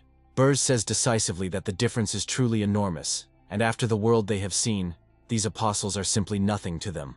After this, he decides to open the deck of cards, and the released forces are immediately directed at their offenders. Burrs also says that ever since his mother returned to Elventime, he took her and decided to lay low. He admits that this was a mistake, as this approach does not solve the problem and difficulties need to be overcome. He assures that together they will travel to the Elventime and bring their mother back, after which he pulls out several cards. Using the skill, he gets a combination called a 4 of a kind, which is 4 cards of the same rank. This combination in this deck signifies the coming of the god of arrows, who is represented by a beautiful elf. Ilif looks at the spirit of the unknown deity in surprise, and quickly realizes that it is her own mother in front of her. Burrs doesn't pay attention to this for now, and gives the command to play the cards. The elegant archer immediately takes out her energy weapon and carefully aims at her opponents. A few moments later, an energy projectile cuts through the air with an incredible whistle. This projectile successfully destroys absolutely all enemies, hitting them in the head and bouncing off into other objects. The great apostle, who did not pay any attention to this, simply tries to stop the arrow. However, it quickly turns out that his strength is not enough to cope with the attack. A split second later, an energy projectile cuts right through his head. After successfully completing the combination, the card is returned to the deck, and the elf's spirit disappears. Elif sees her father losing a lot of strength and hopes that he will recover quickly. Burrs smiles and muses that it looks like he should change classes, since determination is a key stat. At that moment, a new class called Cardmaster appears on the continent of Courage, and it's all thanks to Li Ping. A week passes, and Li Ping continues to enjoy the peace and quiet of his small estate. He reflects on how amazing the world of magic is, as his method of breeding hybrid fruits is proving to be very successful. While eating a watermelon, he thinks about how when there is no one to share the joy of the harvest, there is a feeling that something is missing. Now he understands that after he comes into contact with the outside world, he wants to see even more. A few moments later, a small cloud of smoke appears next to him, signifying the arrival of his ally. Elizabeth notes that he looks upset and asks him what he's thinking about. Li Ping reveals that he wants to go out into the outside world, but is too weak to do so, so he puts it off. Elizabeth states that if he decides to leave this place, they can go on a journey together. Li Ping happily jumps up from his chair, realizing that with the Demon Queen's protection, everything will go much easier. Elizabeth gets ready and says it's time to stop chatting and start getting ready for the journey. Li Ping provides her with clothes, and she compliments his sewing skills, to which Li Ping replies that this is something he is especially good at. Wang Kai watches their actions closely, then confirms what he said with a powerful dog bark. Elizabeth snaps her fingers to create a portal to the desired location in just a few moments. From her point of view, this is the shortest and easiest way to get to the nearest city, and Li Ping is impressed by such convenience. The Demon Queen is about to enter the portal almost immediately, but Li Ping hesitates a little. He stops her, saying that he has a few questions left that he would like to clear up right now. He asks her if she can be near him after leaving the portal, and also asks her to behave discreetly. Elizabeth, of course, takes this as an arrogant demand that she behave normally, and not go anywhere without his permission. Li Ping, meanwhile, asks her if she will return back after completing their journey. Elizabeth reflects that the outside world will not matter to her until she crushes the evil hero, and agrees. Li Ping is happy about this, but she immediately stops him, stating that she also has one demand. She begins to glare at him, declaring that she will not tolerate a refusal of her demands in exchange for services. Li Ping assumes that something impossible will now be demanded of him, and asks what exactly she wants. Elizabeth declares that she wants a pile of fruit pudding after they get home. Li Ping looks at her in surprise and asks if all she wants in exchange for her services is just some pudding. Elizabeth haughtily asks if it will be a problem for him to accomplish a task that cannot be accomplished by labor. Li Ping, delighted that so little is being asked of him, says that it will be easy and suggests moving on. After this, they both prepare for the portal to be transported across space for many kilometers. Li Ping feels blinding particles rushing through his body at incredible speed and closes his eyes.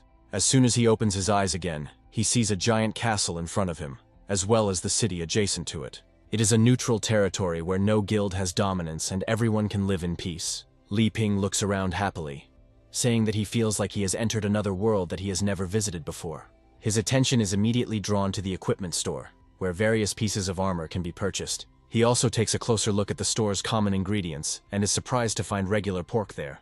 Like a child who has never been to an amusement park, he rushes from one bench to another to explore everything. Elizabeth notes that over 500 years the changes do not seem significant to her. Li Ping happily says that everything doesn't look as bad as Uncle Burr said. Elizabeth begins to boast, saying that all this is thanks to the fact that she laid a solid foundation during her reign. She says that there were constant conflicts back then, so she suppressed all those in conflict and made everyone equal. She proudly declares that it was she, and not the so-called legendary hero, who saved the world. However, when she opened her eyes, she realized that she had not been listened to all this time, and Li Ping had found something much more interesting to do. Elizabeth loudly declares that she cannot believe that he does not care about her past achievements. Meanwhile, Li Ping approaches a small store and carefully looks at the plush toys that are there. He praises the craftsmanship, saying that they are incredibly neat, and asks the girl if she is the master. The girl replies that if he likes these toys so much, she can lower the price a little. With this deal, one of the passers-by angrily asks her who gave her the right to open a store in this place. Coming closer, he immediately places his dirty foot on a small makeshift table and pushes the toys onto the floor.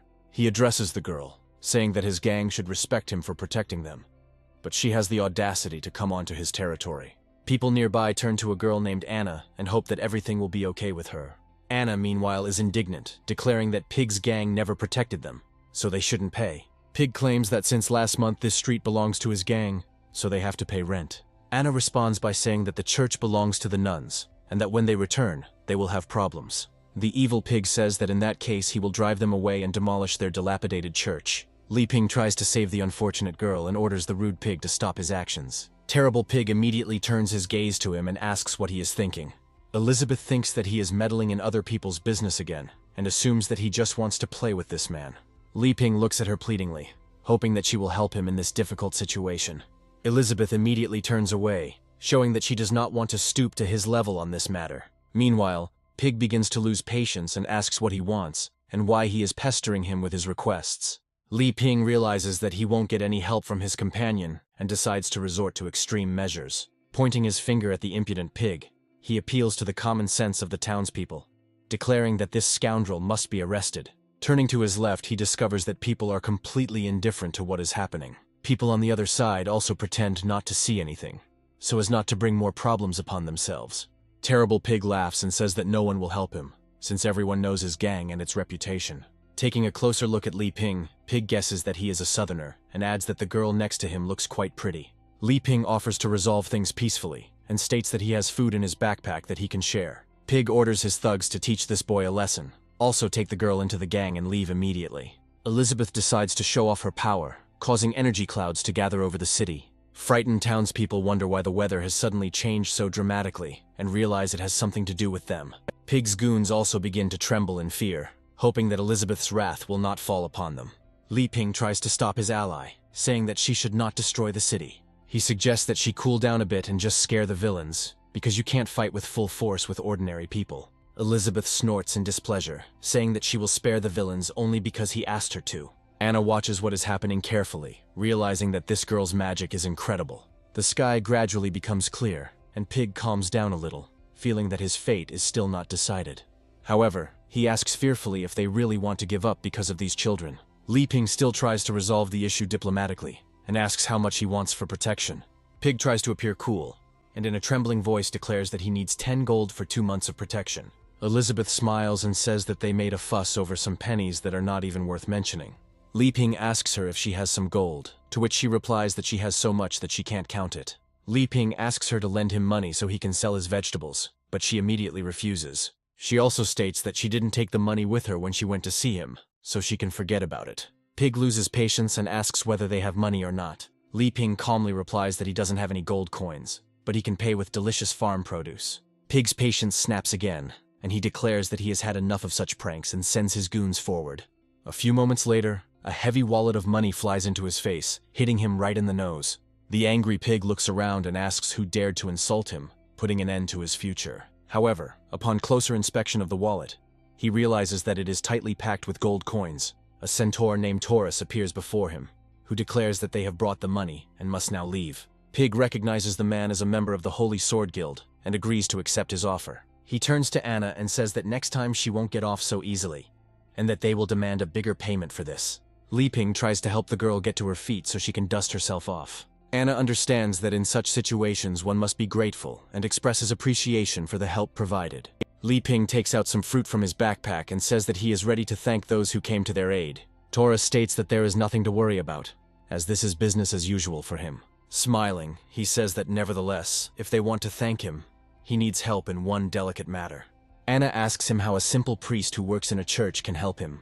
Taurus states that it is better to discuss this elsewhere, since if everything works out, it will also solve their money problems. Elizabeth confidently says that she is not interested, after which she orders Li Ping to go somewhere else. Li Ping understands that he can't throw such a chance to fate, and offers to at least listen to him.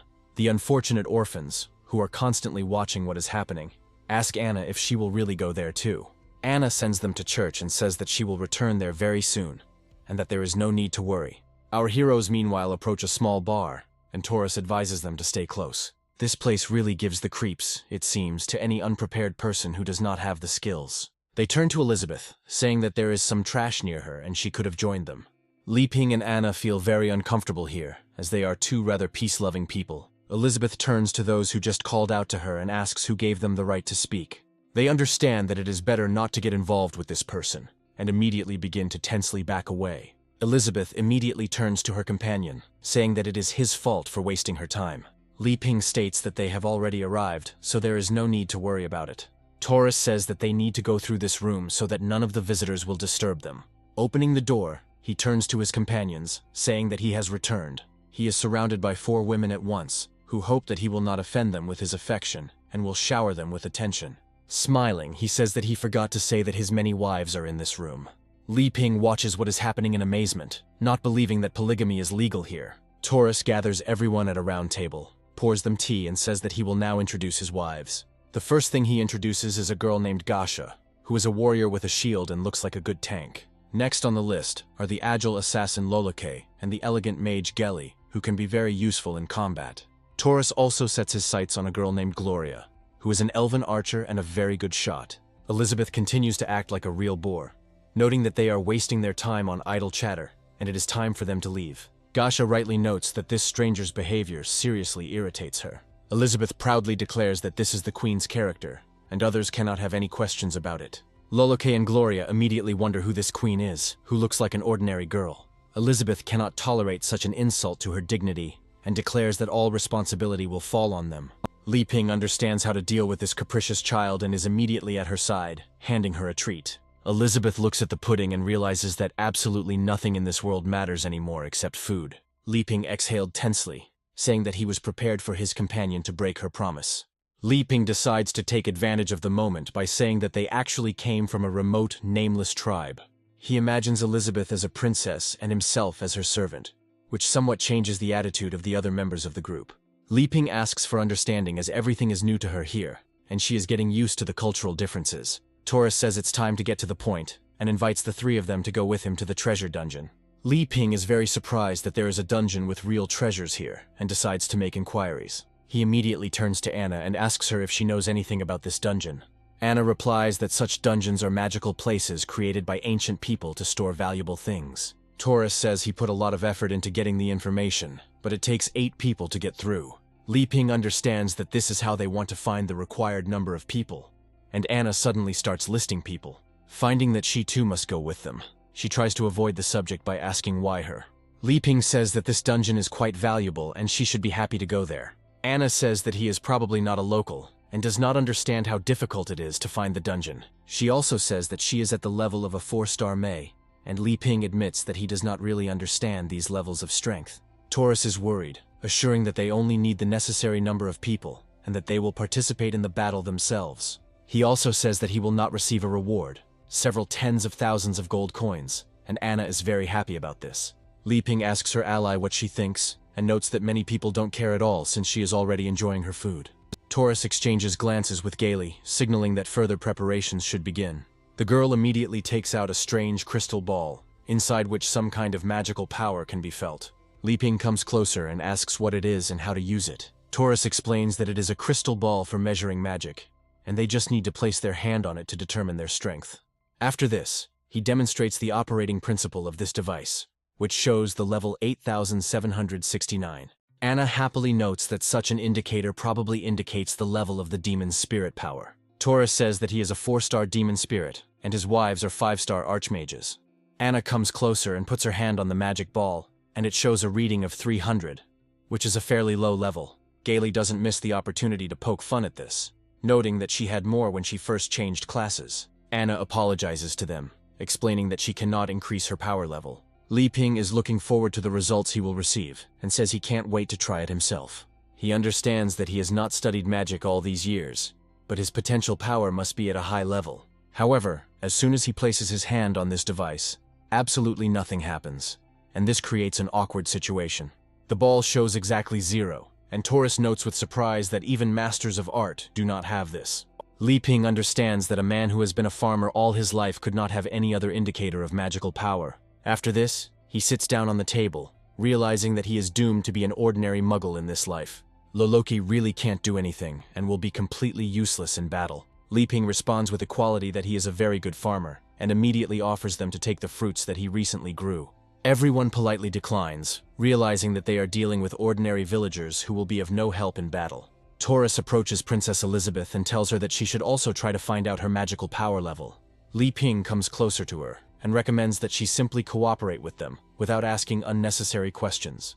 Elizabeth becomes angry, assuming that he is trying to mock these mortals at her expense, and places her hand on the ball. After this, the ball begins to glow so brightly that everyone's breath is taken away and they close their eyes. Li Ping warns her that if others find out that the Demon Queen is in front of them, it will cause a stir.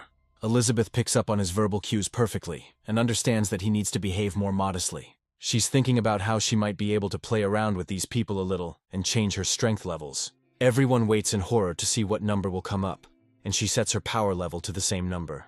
Anna is surprised that she has the same level as the centaur, which is quite a good indicator. Gaily is very surprised that in front of them is a woman who has a 4-star demon spirit level. Li Ping wipes his sweat under the table, realizing that they just avoided getting into serious trouble. Taurus is very impressed by such strength figures, and says that in this case their chance of success is very high.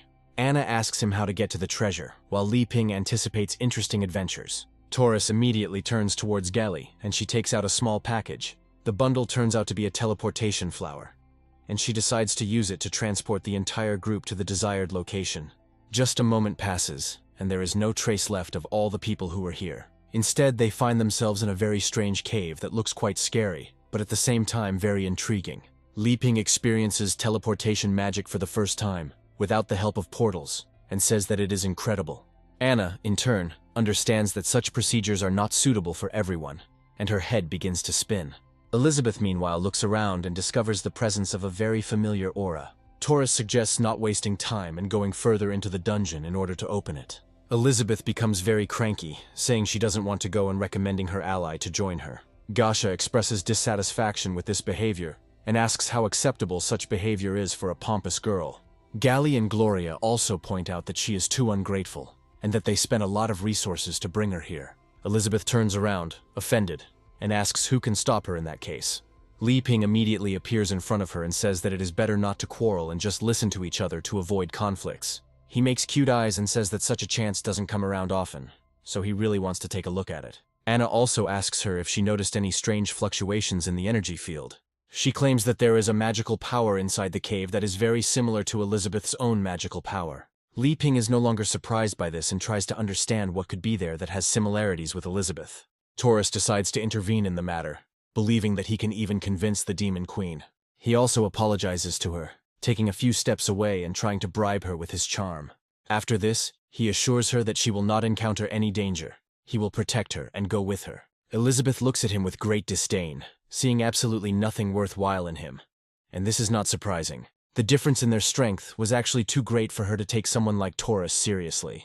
That's why she demonstratively walks past him, explaining that she will go with Li Ping only because he asked her to.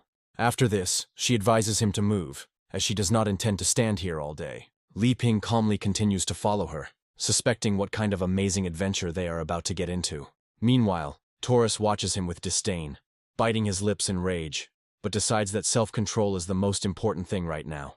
After some time, they all find themselves at a protective barrier, which continues to hold until the required number of people has been gathered. Anna goes inside and notes that the landscape here is truly awe-inspiring. However, as soon as they walk a few steps further, Li Ping finds that the barrier has lowered again. Coming closer, he taps on it, and then wonders why they can't leave the same way they came.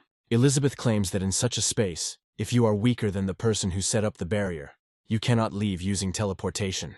Looking around, she realizes that they will not be able to leave this place until all the conditions are met.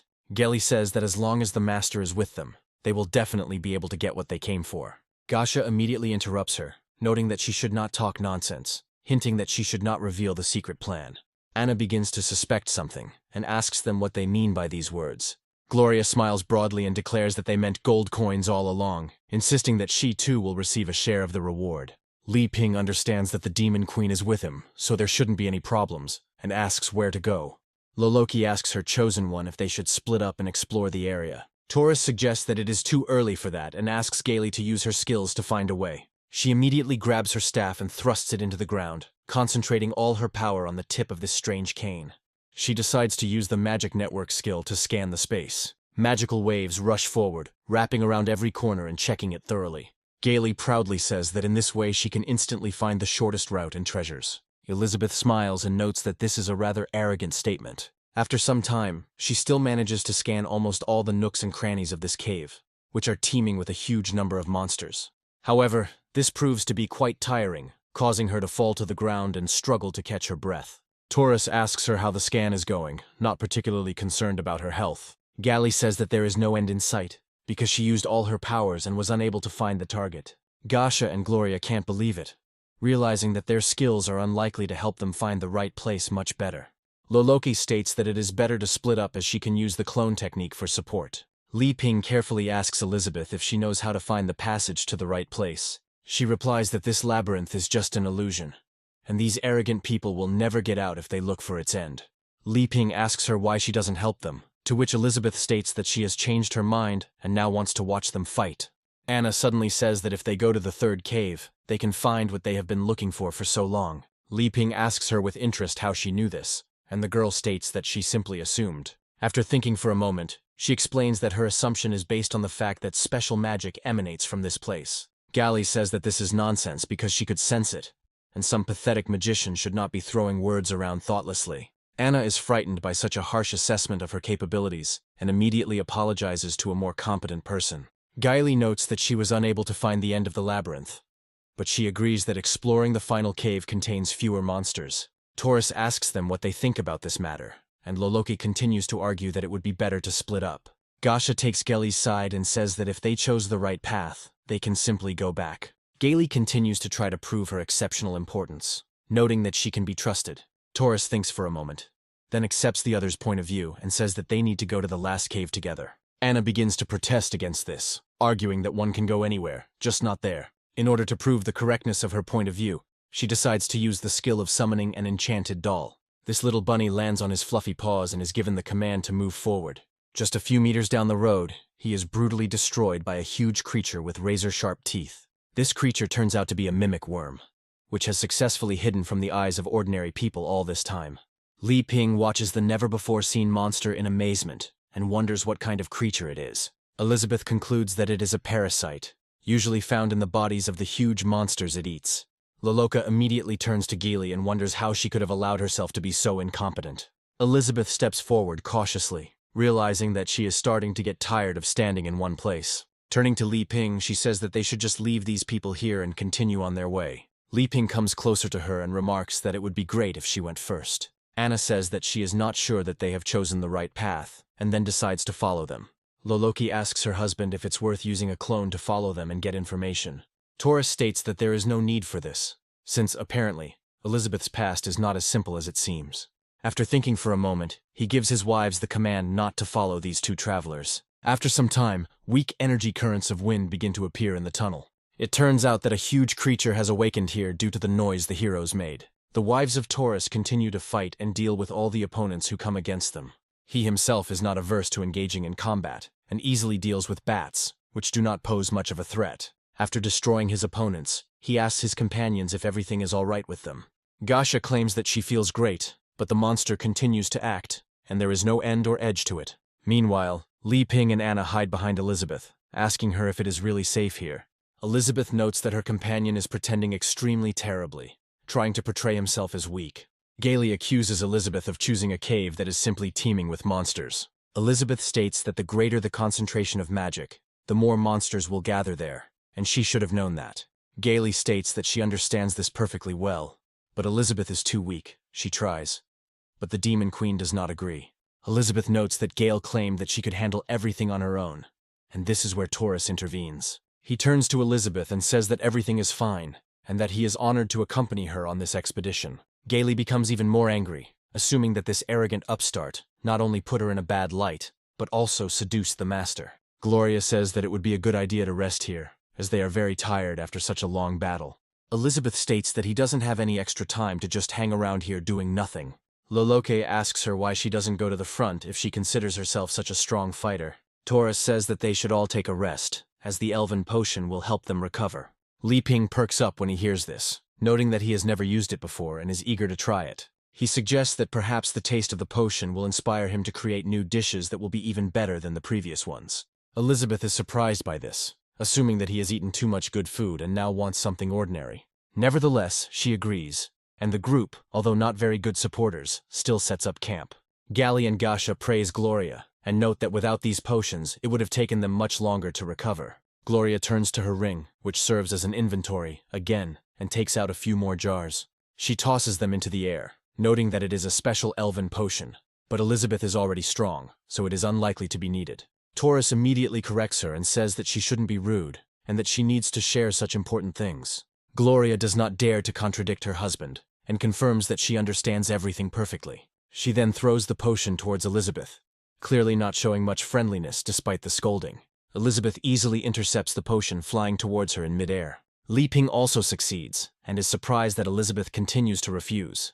After this, he decides to try this potion, but is surprised at how tasteless and terrible it turns out to be. He offers his portion to Anna, but she refuses, saying that she has spent too much magical power. Gloria haughtily says that giving such a valuable potion to mere idiots was a waste of ingredients. Elizabeth doesn't tone down the intensity of her emotions and simply pours out her portion, saying that she won't need it anyway. Gloria asks her how she dares to behave so ungratefully towards the service that was rendered to her. Elizabeth understands that they are unlikely to be able to do anything to her, so she continues to be cheeky and asks about what problems she has with this.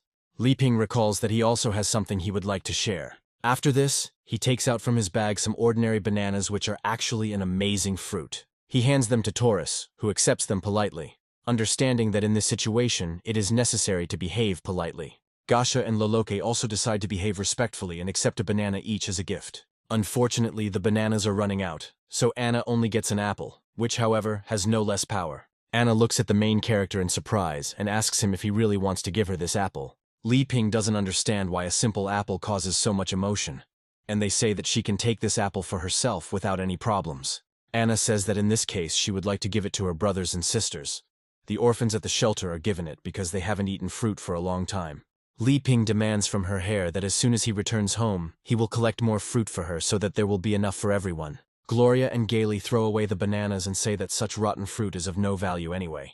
Taurus carefully peels the bananas and says that for now you can have a snack and then buy something tasty. He, along with Gasha and Loloke, decides to try this banana without having any prejudice against Li Ping's kindness. Of course, it pays off in a big way because these bananas allow them to feel incredible sensations. They begin to feel like they are residents of a real jungle in which these bananas grow, which have an incredible taste. They wonder where they are when suddenly they begin to hear strange creatures approaching. Large grasshoppers appear in front of them and immediately offer them to dance, shaking their golden microphones. One of them declares that it is time to dance the rumba to find out who is the best dancer. Gasha decides not to resist this amazing sense of rhythm and is the first to start moving her body, swirling in a dance. Loloka also echoes her movements, getting ready to light up the dance floor and show everyone who is the best dancer here. The grasshoppers continue to sing and watch as their unexpected guests surprise them with their amazing movements. Taurus also decides not to get up and asks his loyal allies to repeat every move. The grasshoppers continue to set the pace with their amazing music and signature, whimsical dances. In this way, they have a wonderful time in the company of outstanding insects and enjoy the taste of bananas. It's still worth noting, however, that in real time it looks pretty awkward considering what they're doing. Taurus looks especially ridiculous when, despite his impressive size, he begins to dance with enviable skill. Gally and Gloria look at their master in shock and ask him what he is doing. This makes him instantly come to his senses and say that he fell out of reality for a second. Li Ping tries to figure out what kind of performance this is, but Elizabeth assumes that this was his intention. Taurus and other wives who have tried bananas experience amazing sensations of multiple increases in levels. Li Ping, meanwhile, claps his hands, saying that it was an amazing campfire performance that he really enjoyed. From his point of view, the cultures and customs of another world are truly interesting, and the trip was worth seeing them. Elizabeth continues to make a masterful deduction, suggesting that Li Ping knew in advance that without pumping, these people would not be able to hold out. Gloria wonders what's going on and how the magic level could have increased so much. Anna adjusts her glasses, stating that all of this happened because they ate Li Ping's bananas, which he politely offered them. Gale can't believe it and assumes that bananas are just regular fruits and weren't bathed in holy water. Gasha claims that it was the bananas that allowed her to increase her magical power, and that she achieved the level of a 2-star demon spirit. Loloki remembers that they found themselves in another world, which means they were enchanted by an unknown force. Taurus says that even he was able to jump 3 levels by becoming the spirit of a great demon of 3 stars. He immediately turns your gaze to Li Ping, who doesn't understand what all the fuss is about. However, the centaur firmly asks him where those bananas he just gave them came from. Li Ping says it's a difficult question, because these are just ordinary bananas that he grew himself. Taurus says that it is simply impossible, but Li Ping suddenly remembers that this is a hybrid culture that he created. He also reassures them that the growing process is entirely organic, despite the hybrid nature of the method. Gailey says that if the master said that these bananas worked, they need to be eaten to level up. However, once they taste them, they find that these bananas are quite unpleasant. Anna notes that it is synchronicity, and Elizabeth remarks that she knows quite a lot about the properties of this magical world. Taurus wonders what it all means, trying to figure out the nature of the phenomenon. Anna tells him that magical treasures usually need to be used under special conditions. She suggests that at least 3 people would have to eat the bananas for it to be effective, but Gailey points out how Elizabeth eats a banana. Anna understands that this is a failure of her theory, and says that she does not claim this 100%. After carefully studying the situation, Elizabeth suggests that a person's strength may exceed the treasure's strength, and then this will become a common occurrence. Elizabeth immediately looks away to avoid looking at her, causing Anna to lower her eyes in shame. Gloria says that it is probably because of her potion, which has acquired a cumulative effect and caused a breakthrough. Taurus approaches the protagonist and asks if he can share some fruit from his backpack. Li Ping, being a kind soul, says that he will gladly share with them and opens his backpack. Meanwhile, Elizabeth finishes eating bananas and tries to think of how else to ruin Li Ping's life. She snatches the backpack from him and says that she is going to eat the bananas later and will not share with anyone. After this, she rises to her feet and notes that if everyone else has rested, they need to move on.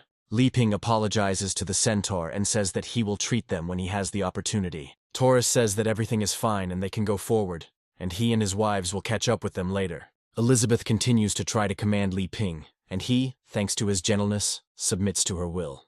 Together with Anna, the 3 go deeper into the tunnel, and Loloki whispers that they should steal the backpack. Gasha states that she doesn't know yet, and that the backpack could contain something much more valuable. Taurus says that there is no point in worrying about this issue, since the time for their true plan has not yet come. He watches Elizabeth go, noting that ordinary people wouldn't carry something so valuable so carelessly. He recalls that several major powers recently offered rewards for information on missing persons. He also understands that if he wins Elizabeth and makes her his wife, it will elevate him several more levels. His current wives suddenly sense the pheromones of charm emanating from Taurus, and understand that they urgently need to satisfy their master. Meanwhile, Elizabeth and her allies continue to move further through the labyrinth. A terrifying monster called the Shadow Wolf Chieftain appears before them, posing a serious threat. Li Ping meanwhile notes that it is getting darker and darker, as if they are no closer to the exit of the labyrinth.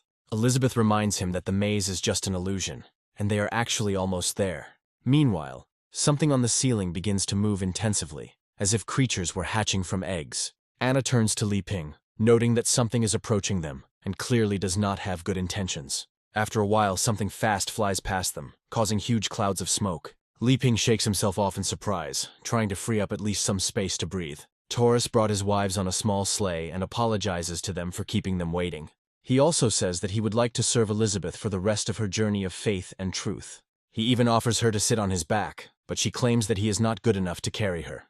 Gloria climbs out of the sleigh and calls her an arrogant girl, trying to understand how she can be so shameless. However, a few moments later, something very elusive and deadly cuts off her head with one blow. The lifeless body falls to the ground, drenching the nearby stone slabs with blood.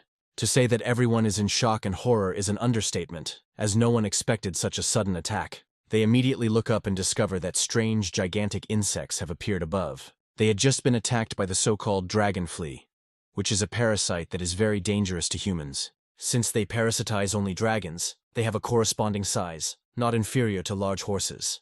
One such creature makes a big mistake by attacking Elizabeth, but the stupid monster cannot judge the enemy. Of course, his fate is unenviable, and after a few moments he flies into large pieces. Anna instantly loses heart and says that they will all die if they do not evacuate from here.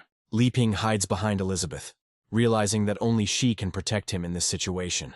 Other fleas make rapid leaps, trying to reach their target. Gasha prepares for battle and immediately uses the skill to transform the score into a shield blade. Gailey also decides to use her defensive magic to surround her allies with a shield. Li Ping looks at them with fear and wonders why they didn't cover them with a barrier. Taurus says with a smile that he is confident that they will find ways to protect themselves in this difficult situation.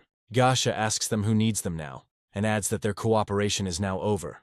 Gailey smiles and says that it is time for them to be bait and serve a higher purpose. Before she can finish speaking, another dragon flea rushes forward to destroy the shield and Gailey. Other monsters are also not asleep and attack simultaneously to attack from the flanks. Taurus's squad has already revealed their true nature, but now all that remains is for them to fight these creatures to the death. The number of enemies is decreasing too slowly, so more effective measures than simple strikes must be taken.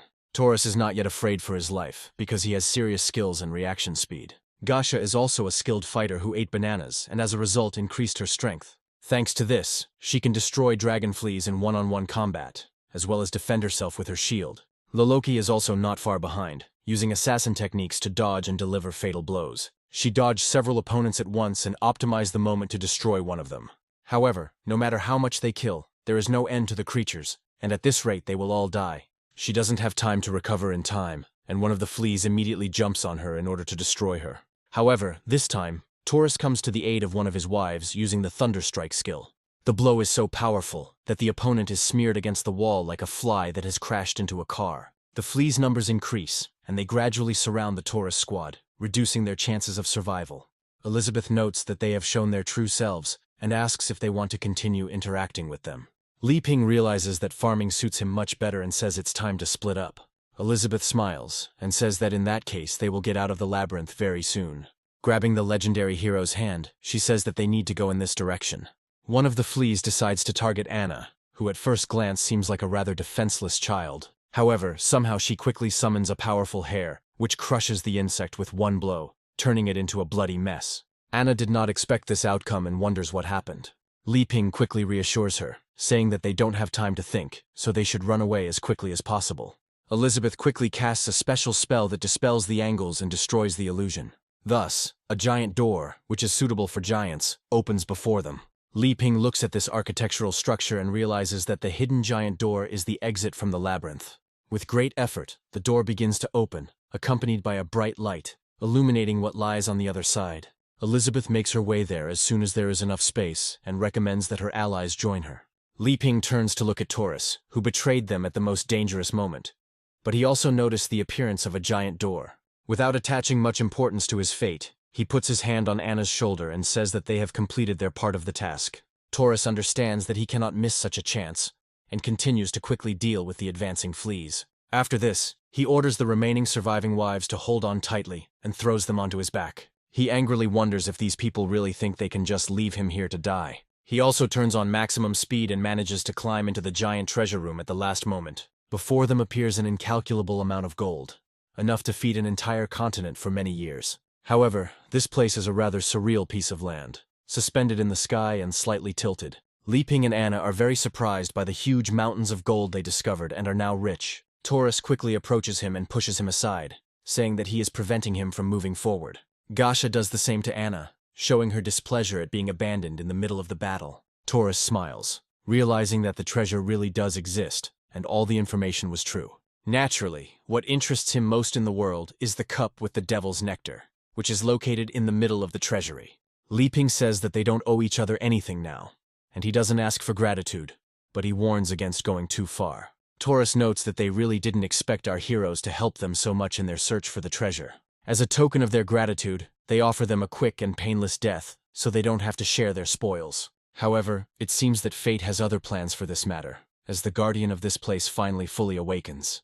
The adventurers freeze in fear when a giant creature reveals itself among the gold coins. The owner of this treasure turns out to be a giant dragon, which surpasses everything they have seen before in size. Li Ping meets the gaze of this graceful creature for a moment, and understands that this will not be easy for them. He instinctively begins to move towards Elizabeth, realizing that only she can protect him in this situation. Grabbing her by the shoulder and shaking her from side to side, he announces that a real dragon has appeared in front of them. Anna suddenly says that in fact there is something more terrible hidden here than it seems at first glance. Elizabeth immediately notices that something is clearly wrong with this girl, as she periodically makes strange speeches. The dragon, meanwhile, lets out a menacing cry, clearly showing that he is displeased with the uninvited guests in his treasury. Gasha wonders what they should do now, and Taurus states that they must buy time to build up their strength for the strike. Loloki agrees with this course of action, and tries to plan further steps. The dragon makes a small dash forward to crush the opponents with its paws, but everyone runs away. Gasha asks her ally to distract the dragon while she prepares for a more difficult move. Loloki happily notes that she can be relied upon in this matter. After preparing herself properly, she decides to use the cloning technique.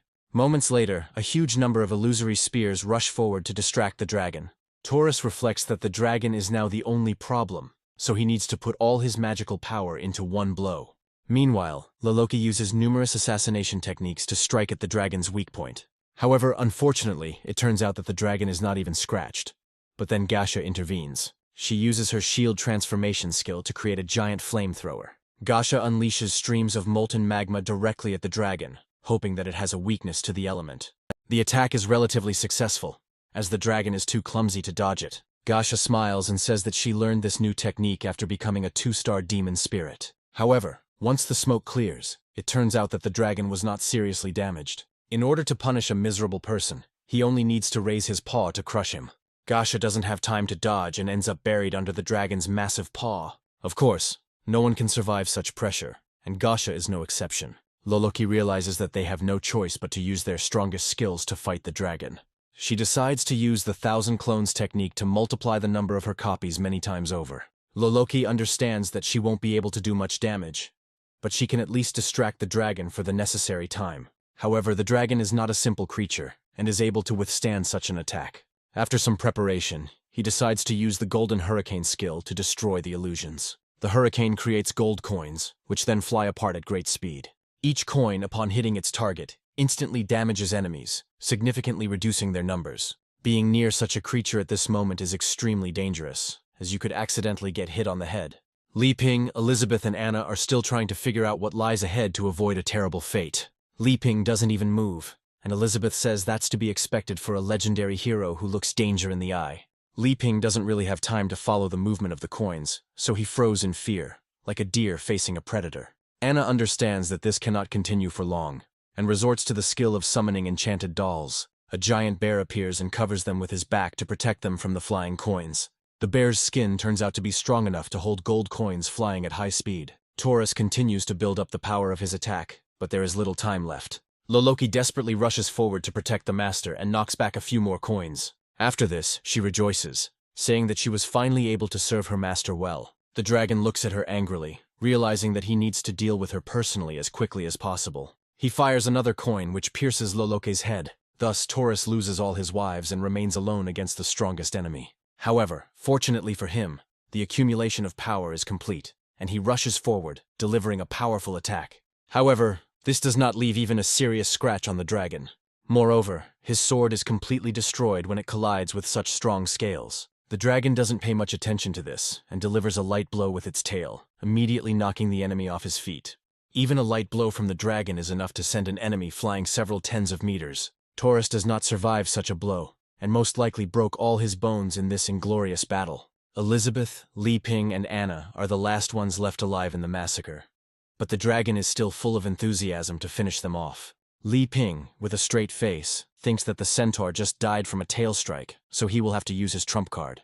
Elizabeth asks him what he plans to do next. Li Ping declares that now it is her turn to act and save them from this trap.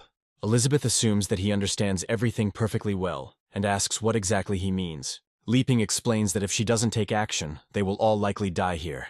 Elizabeth turns up her nose haughtily and says that he has no right to give orders in the presence of strangers. Anna suddenly says that the real nightmare is yet to come, and they may never get out of here. Elizabeth suddenly calls her a member of the Jimji clan and places her hand on her soft hair. After this, she orders to find out what Anna's true magical power is, and penetrates her mind. She discovers that Anna was raised in an orphanage and was very close to her brothers and sisters. However, one day, a nun who loved them very much sold all the children into slavery to a dark guild. It was then that Anna's true power awakened, allowing her to imbue her walking toys with incredible might. She destroys all the members of the guild, but the same fate befalls her brothers and sisters. This event leaves a deep trauma in her mind, as she never wanted to kill her family. Elizabeth suggests that Anna has heavily suppressed her own magic in order to alter her memories. Having stopped magical contacts, she says that this is a rather stupid activity, and does not have much meaning. Anna apologizes to her brothers and sisters, saying that she was the one who killed them, and asks for forgiveness. Elizabeth states that such behavior is insulting, and if Anna wants to get rid of her regrets, she must stand up and fight. Anna immediately feels a surge of inspiration, saying that this time she wants to protect Li Ping. After this, she flies into the air, and an energy funnel begins to form around her.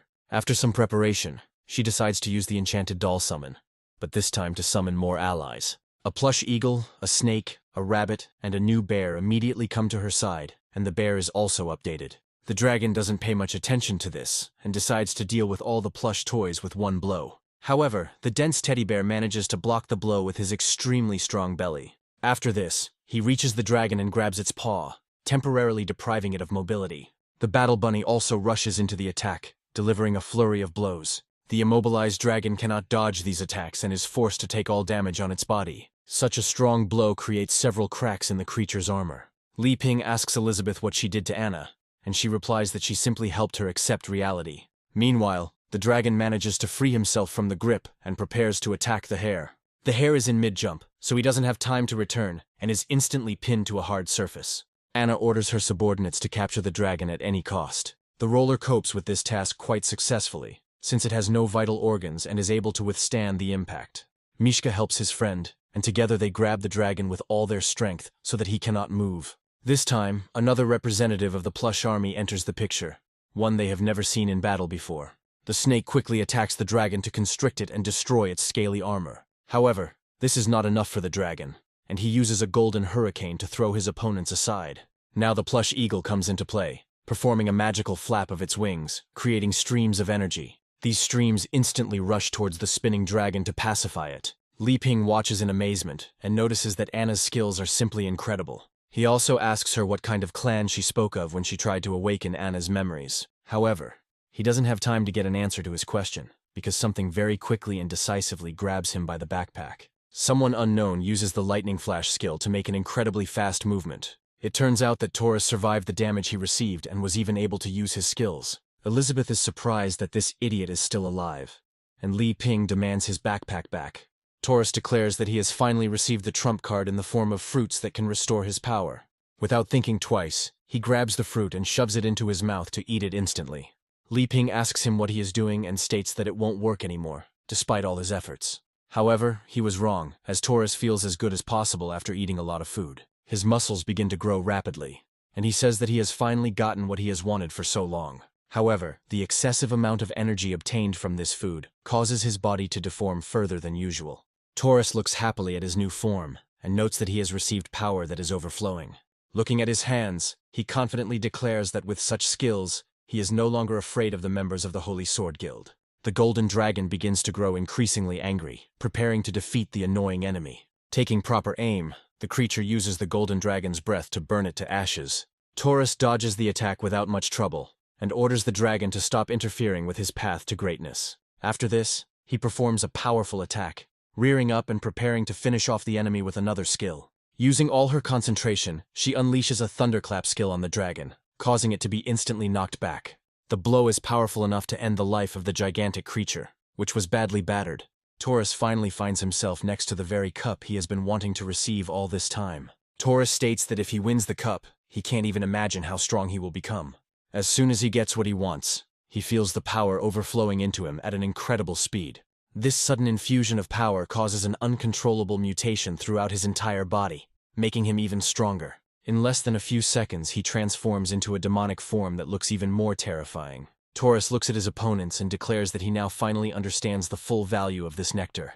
Li Ping says that this guy is getting weirder and stronger, and something needs to be done about Elizabeth. Anna steps forward and says that they don't have to worry as she won't let him get close. After this, she decides to use the skill of summoning magical dolls, but it is too late. Taurus moves too fast for her to react and ends up fatally wounded.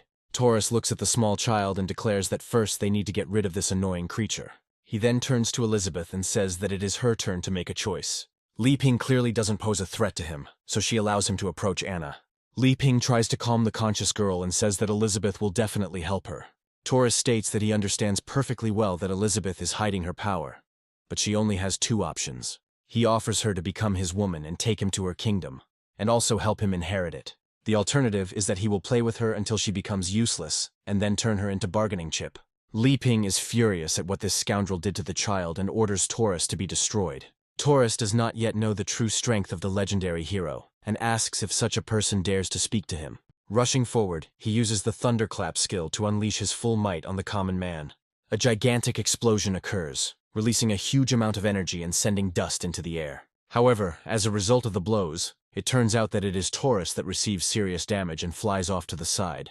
The smoke gradually clears, and it becomes clear that Li Ping remains standing in his place. He tells his opponent that he is no longer going to pretend to be a weakling. After this, a giant figure of a golden being smoothly appears from the star space. It turns out that the giant golden dragon has not been destroyed, and moreover, it is much larger than initially thought. Taurus looks in surprise at the dragon's true form and tries to understand who he really killed. The dragon's friend, who had just been lying on the ground, began to slowly melt away, as if he were some kind of light metal. The transformation finally ends, and it becomes clear that all this time they have been fighting only with the tail against them.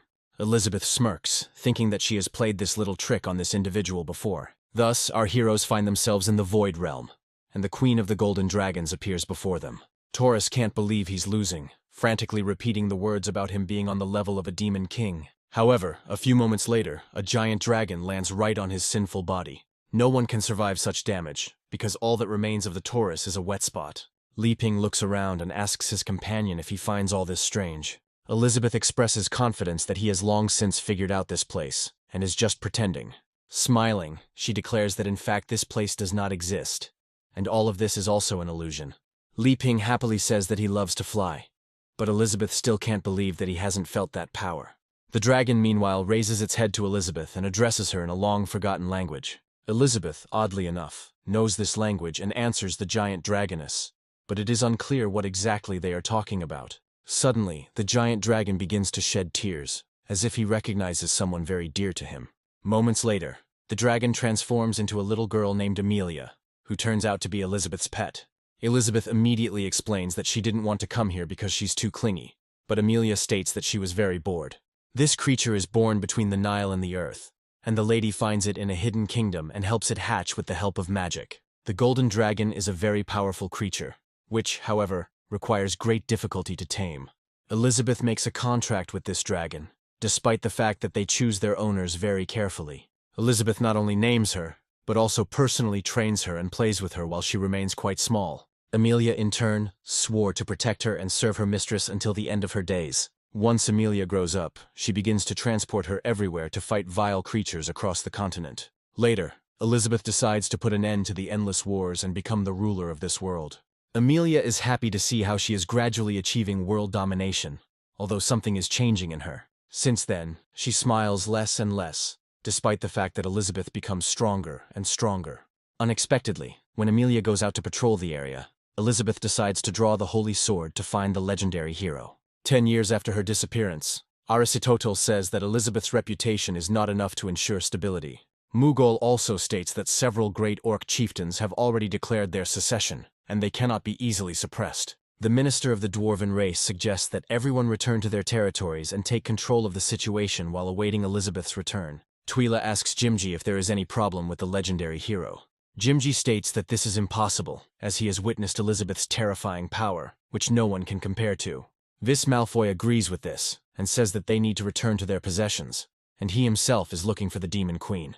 Eventually, the ministers return to their permanent positions, but Amelia doesn't care. She takes an extra glass of wine and returns to where the lady found her, believing that one day Elizabeth will come here. She lives for a very long time, and the seasons begin to change one another, but hope never appears. She eventually decides to go into hibernation so that she can emerge when they come to her. The sleep she falls into lasts for several centuries, as Elizabeth is clearly in no hurry. Thus, this place ends up buried under a huge layer of earth and greenery. Amelia is nevertheless glad that her mistress has finally returned to her after so many years of separation.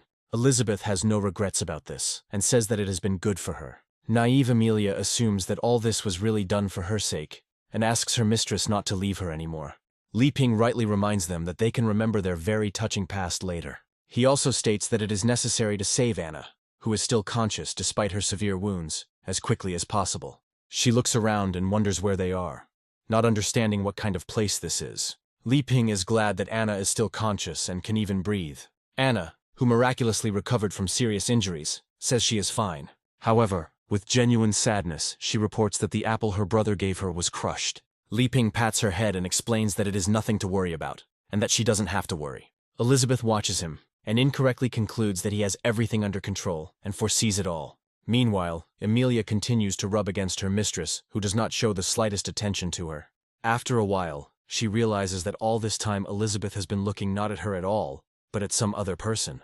This causes her to experience strong and negative emotions, and she tries to understand who he is, since he is attracting so much attention from the lady. She decides to ask Elizabeth directly about this, and she honestly answers that he is a legendary hero, and she's been living with him all this time. Amelia becomes even more angry, realizing that he stole her mistress for 500 years, and now he is trying to win her heart. Li Ping calmly approaches her and says that he is very pleased to meet her, after which he gives his name. Amelia reflects on the fact that she has reached the level of the Demon King, and if she teams up with Elizabeth, they will definitely be able to kill him. After this, he decides to use the Dragon Queen's claws to instantly crush him into dust. She rushes into the attack, saying that she is also very glad to meet him.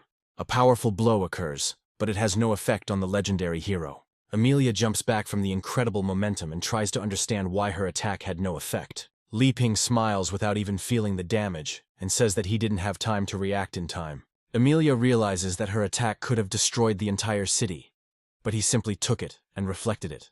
Li Ping extends his hand forward and announces that it is now his turn to act. Amelia realizes that this man is no less terrifying than the queen herself, and prays for his mercy.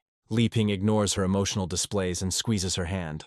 He says that he really regrets that he didn't have time to say hello, because he didn't know that Amelia was Elizabeth's friend. Amelia did not expect such sincerity and spontaneity from Li Ping, and tries to understand what he means.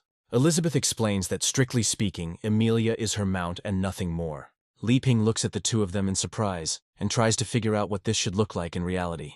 Elizabeth snaps her finger, creating a portal to transport them somewhere far away. A moment later they find themselves at Li Ping's house, and the Demon Queen declares that that's enough adventure for today. Amelia begins to sing a victory serenade for her queen, telling her that she is simply incredible. Li Ping looks around and asks excitedly if it was really that easy to return. Anna, meanwhile, feels that her body is under serious strain and says that it was too fast to move. Li Ping manages to support her, but the girl reports that she is starting to lose consciousness from teleportation. Elizabeth asks to be taken into the house so that she can rest, as she needs to talk to her. Li Ping calmly fulfills her request, and takes the little girl in his arms, after which he enters the house. Amelia approaches her mistress and asks if she wants to order her anything. With eyes full of radiance, she announces that she is looking forward to the moment when she can serve her. Elizabeth asks her if she has heard anything about the Demon Realm's Dark Guild, which has recently gained influence. Amelia notes that she hasn't been in the outside world for 500 years, but news of the demonic realm has reached her. Amelia remembers that all of this was founded by a man named Vis Malfoy, who was a human prince. Elizabeth spends a long time immersed in memories, reflecting on the fact that such a person was really next to her. Amelia asks if she can help her in this situation, adding that she will definitely learn to help her better. Elizabeth reports that she heard that the Dark Guild committed many murders under the pretext of resurrecting her.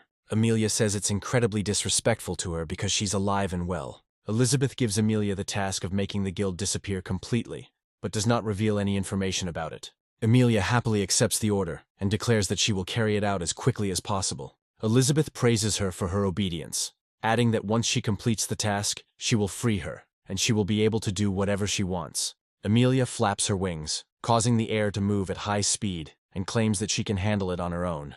Turning around, she gives the Demon Queen one last reminder that she can be relied upon.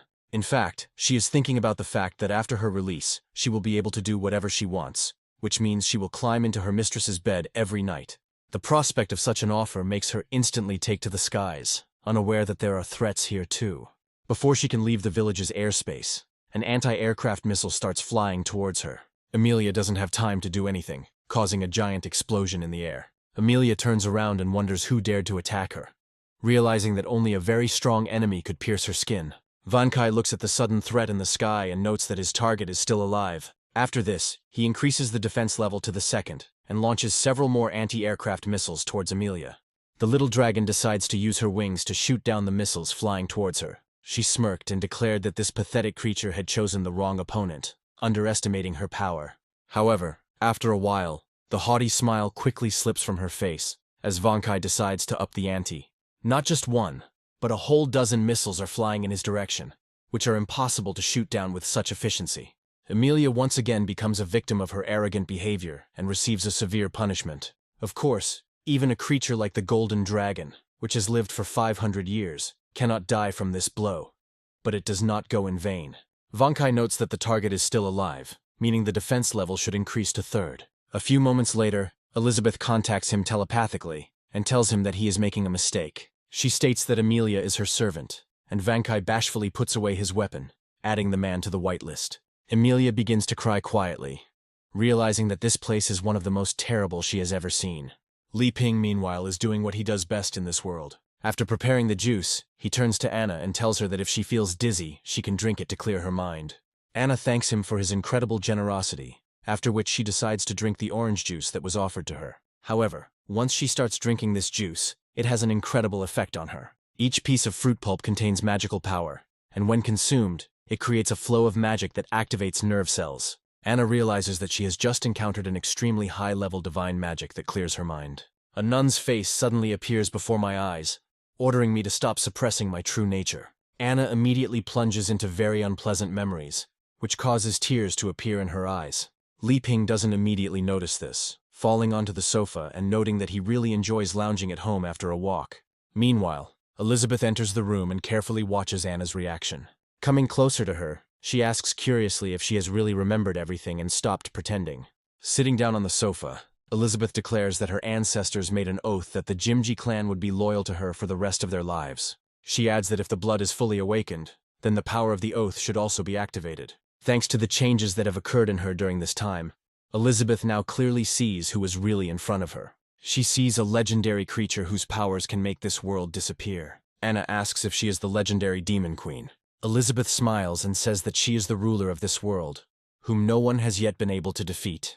Anna says that according to historical records, she died along with the legendary hero. Li Ping smiles and admits that he is embarrassed to say this, but he, apparently, is that legendary hero.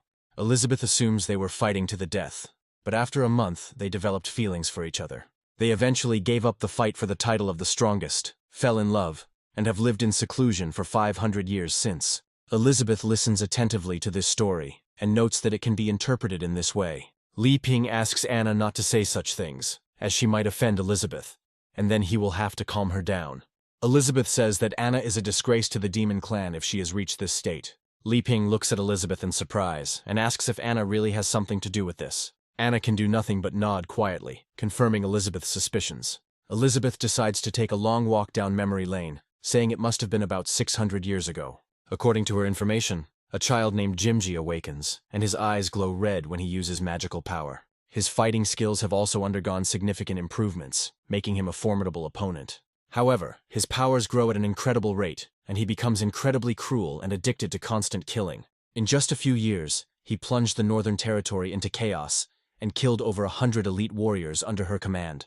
This only increased his ambitions, and he comes to her castle in an attempt to challenge her, but loses and ends up sealed away. From then on, he swore that his family would remain loyal to Elizabeth for the rest of their lives and would never rebel again. Anna says she knew nothing and only remembers living in a church orphanage. Elizabeth still can't understand why Jimji didn't take advantage of the power vacuum and seize it when he awakened in this girl. She also reminds herself that it was she who killed everyone in the orphanage when she went crazy and couldn't come to terms with reality. Li Ping turns to Elizabeth and asks if she doesn't remember how they saw her brothers and sisters. Elizabeth states that none of this matters, but offers to expose the lie that has been before their eyes all this time. She opens a portal and sees several dolls at once, imitating small children. Anna looks in their direction and immediately calls them her brothers and sisters, as if they were alive. From her point of view, they really are little children, since the psyche cannot withstand such a blow. Little children turn to their little sister and try to call her so that she will come back to them quickly. Elizabeth slams the portal shut to end the spell. From her point of view, Anna uses her magical power to support the dolls, and therefore cannot rise higher. Li Ping reacts to this information with incredible surprise, noting that he could not have imagined that things would turn out this way. Elizabeth explains that Anna awakened her power to protect her loved ones from the apostles, then went mad and killed all her relatives. Anna still cannot accept this information, because it is very painful for her, and she says that this cannot be. Rising with rare caution, she declares that her head hurts so much as if it would burst. Elizabeth decides to take temporary measures and quickly gives her a flick on the wrist, which instantly brings her out of this state. However, in addition to the dangerous condition, she also loses consciousness, so this measure cannot be considered entirely humane. Li Ping manages to catch her so that she doesn't fall and hit her head even worse. Elizabeth explains that she understands Li Ping's desire to help her, but if it happens again, the entire city will be destroyed.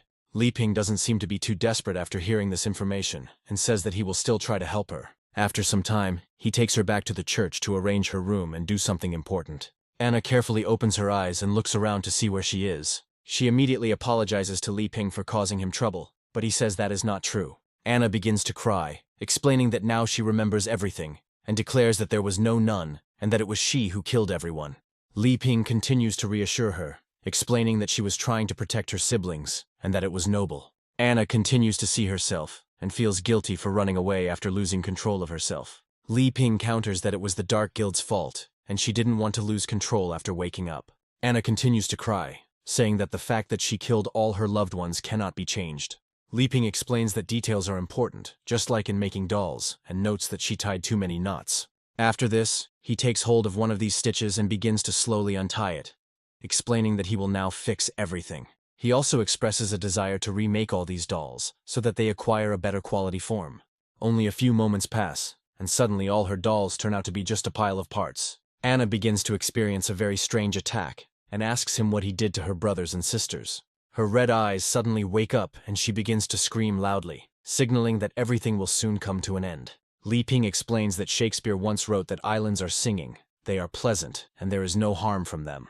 Anna suddenly feels as if she is in some strange place where it is raining endlessly, creating a flood. The huge mass of water seems endless, giving the impression that it has entered the ocean. Finding herself waist-deep in water, she begins to look around, wondering where she ended up. After a few moments, the leaden clouds gradually disperse, and a hand appears from them. Li Ping continues to quote Shakespeare, saying that he dreams of golden clouds on which a rain of treasures falls. Anna squints her eyes as she faces the incredibly bright rays of the sun that are directed straight at her face. Li Ping advises her to look at the sky and make a decision to finally let go of her problems. After this, he carefully places her on his giant hand and slowly lifts her up. Anna agrees to his proposal, and he says that he is very happy about it. Anna thinks and asks herself where she just was, and why she has such strange feelings. Li Ping hands her the doll, explaining that he remade it especially for her and named it Raphael. This doll looks like a real living person, and has a very warm and divine energy emanating from it. Li Ping smiles and expresses hope that this will help her heal and find herself in this difficult world. Anna cautiously accepts the gift from her savior's hands and doesn't know what to say in response. As soon as the doll is in her hands, she experiences a feeling that cannot be confused with anything. Her friends, who were once killed due to cruel treatment, but are now grateful to her for everything, appear next to Li Ping. After this, they gradually begin to dissolve and rotate with her, explaining that they are now finally free. Anna begins to cry and promises them that she will defend the church until her last breath. Li Ping strokes her head and explains that the sky always clears up after the rain, which means that after every bad streak comes a bright one. He exhales, glad that he has refreshed his knowledge of psychotherapy from the books he previously received from the system, although updating his knowledge will not be superfluous. Meanwhile, the action moves to the demon realm, which is called the Swamp of Death. Amelia quickly finds herself in the right places and looks around with a bored expression. These lands were once the domain of demons, but now, in the absence of a master, they have taken on a much darker appearance. Amelia notes that it is unacceptable to turn the lady's lands into such an ugly mess. Looking around, she discovers a giant fortress that must be the guild's headquarters. Without thinking twice, she jumps forward and lands at the right spot in just a few moments. The fog around her gradually clears, but it becomes clear that she is not alone here. The strange entities rejoice that food has come into their hands and declare that whoever kills their target first will get the chance to eat it. A huge number of different kinds of monsters gradually choose the body parts they would like to eat. Of course, their fate is rather disappointing, since in front of them is a giant dragon, who for some reason pretended to be a girl. Amelia wonders if this guy really treats the mistress's lands like some kind of garbage dump. The monsters immediately realize that they have attacked the wrong people, as their strongest representatives have been destroyed. Immediately after this, they move apart so as not to provoke the wrath of this strange little creature. After some time, another strange creature appears in front of her, flying on books that are hostile to her. This being is one of the 6 pillars of the Dark Guild, who orders her to come closer immediately. Since we know how this battle will end, we immediately move further to the headquarters. The headquarters is a huge number of different flasks, which contain various organs. The number of these cones is simply incredible, and one can only guess why all this is necessary. Several figures gather in the hall itself, each of which looks ominous. Their producers explain that someone decided to honor them with their presence. One of the 6 pillars of the Dark Guild reports that Ghana's forces were completely annihilated during the invasion of the Holy Sword Guild. A girl named Rug Bader confidently states that this is not a problem, since Kurthuzad will meet any opponent. Experiment 24 approaches William Elizabeth and asks if he wants to have some fun, but he only snaps back. Another founder of the guild, named Daga Cthulhu, states that whoever comes here will never return. The being, who is the leader of the Dark Guild, explains that he was worried about the missing materials. After this, he claims that the materials came to him on their own, and reveals his true identity, Whis Malfoy. Meanwhile, one of the Dark Pillars suffers a crushing defeat in the fight against Amelia. He was very surprised that his magical devices were useless, and he could do nothing to counter them. He tries to teleport, but is instantly crushed by a huge dragon's paw. Amelia uses the Dragon Queen's claws to temporarily transform her arm. However, after some time, a huge number of dark silhouettes appear in the sky, heading in her direction. The apostles are watching this battle and assume that she is seriously wounded, which means they need to unite and destroy her. Amelia continues to look down on her opponents, explaining that there is no one here but a pile of trash. After this, she begins to spin in different directions to initiate the procedure of sensitive transformation. A giant dragon appears above her head and uses the Golden Dragon Queen's dash skill. Sound waves begin to penetrate all enemies, not allowing them to get any closer. The tension is too great, and they quickly explode like simple balloons. Within moments, the entrails of Amelia's enemies begin to fall to the ground in large quantities. Amelia doesn't reveal any information about what's happening and decides that the rest of the battles will be just as easy. Activating her wings, she takes to the air again to head towards the giant door. The door states that if anyone wishes to enter, they must answer several riddles, which will be quite difficult. Amelia realizes that her brains are not enough to deal with this enemy, so she decides to use brute force. After knocking down a piece of the door, she goes inside and notes that she has finally found her target. Taking a closer look at him, she notices that he has become incredibly ugly. Whis Malfoy smiles and explains that he is already quite old, so he has to pay for it. Smiling with an almost toothless mouth, he says that he has not seen Lady Amelia for a very long time.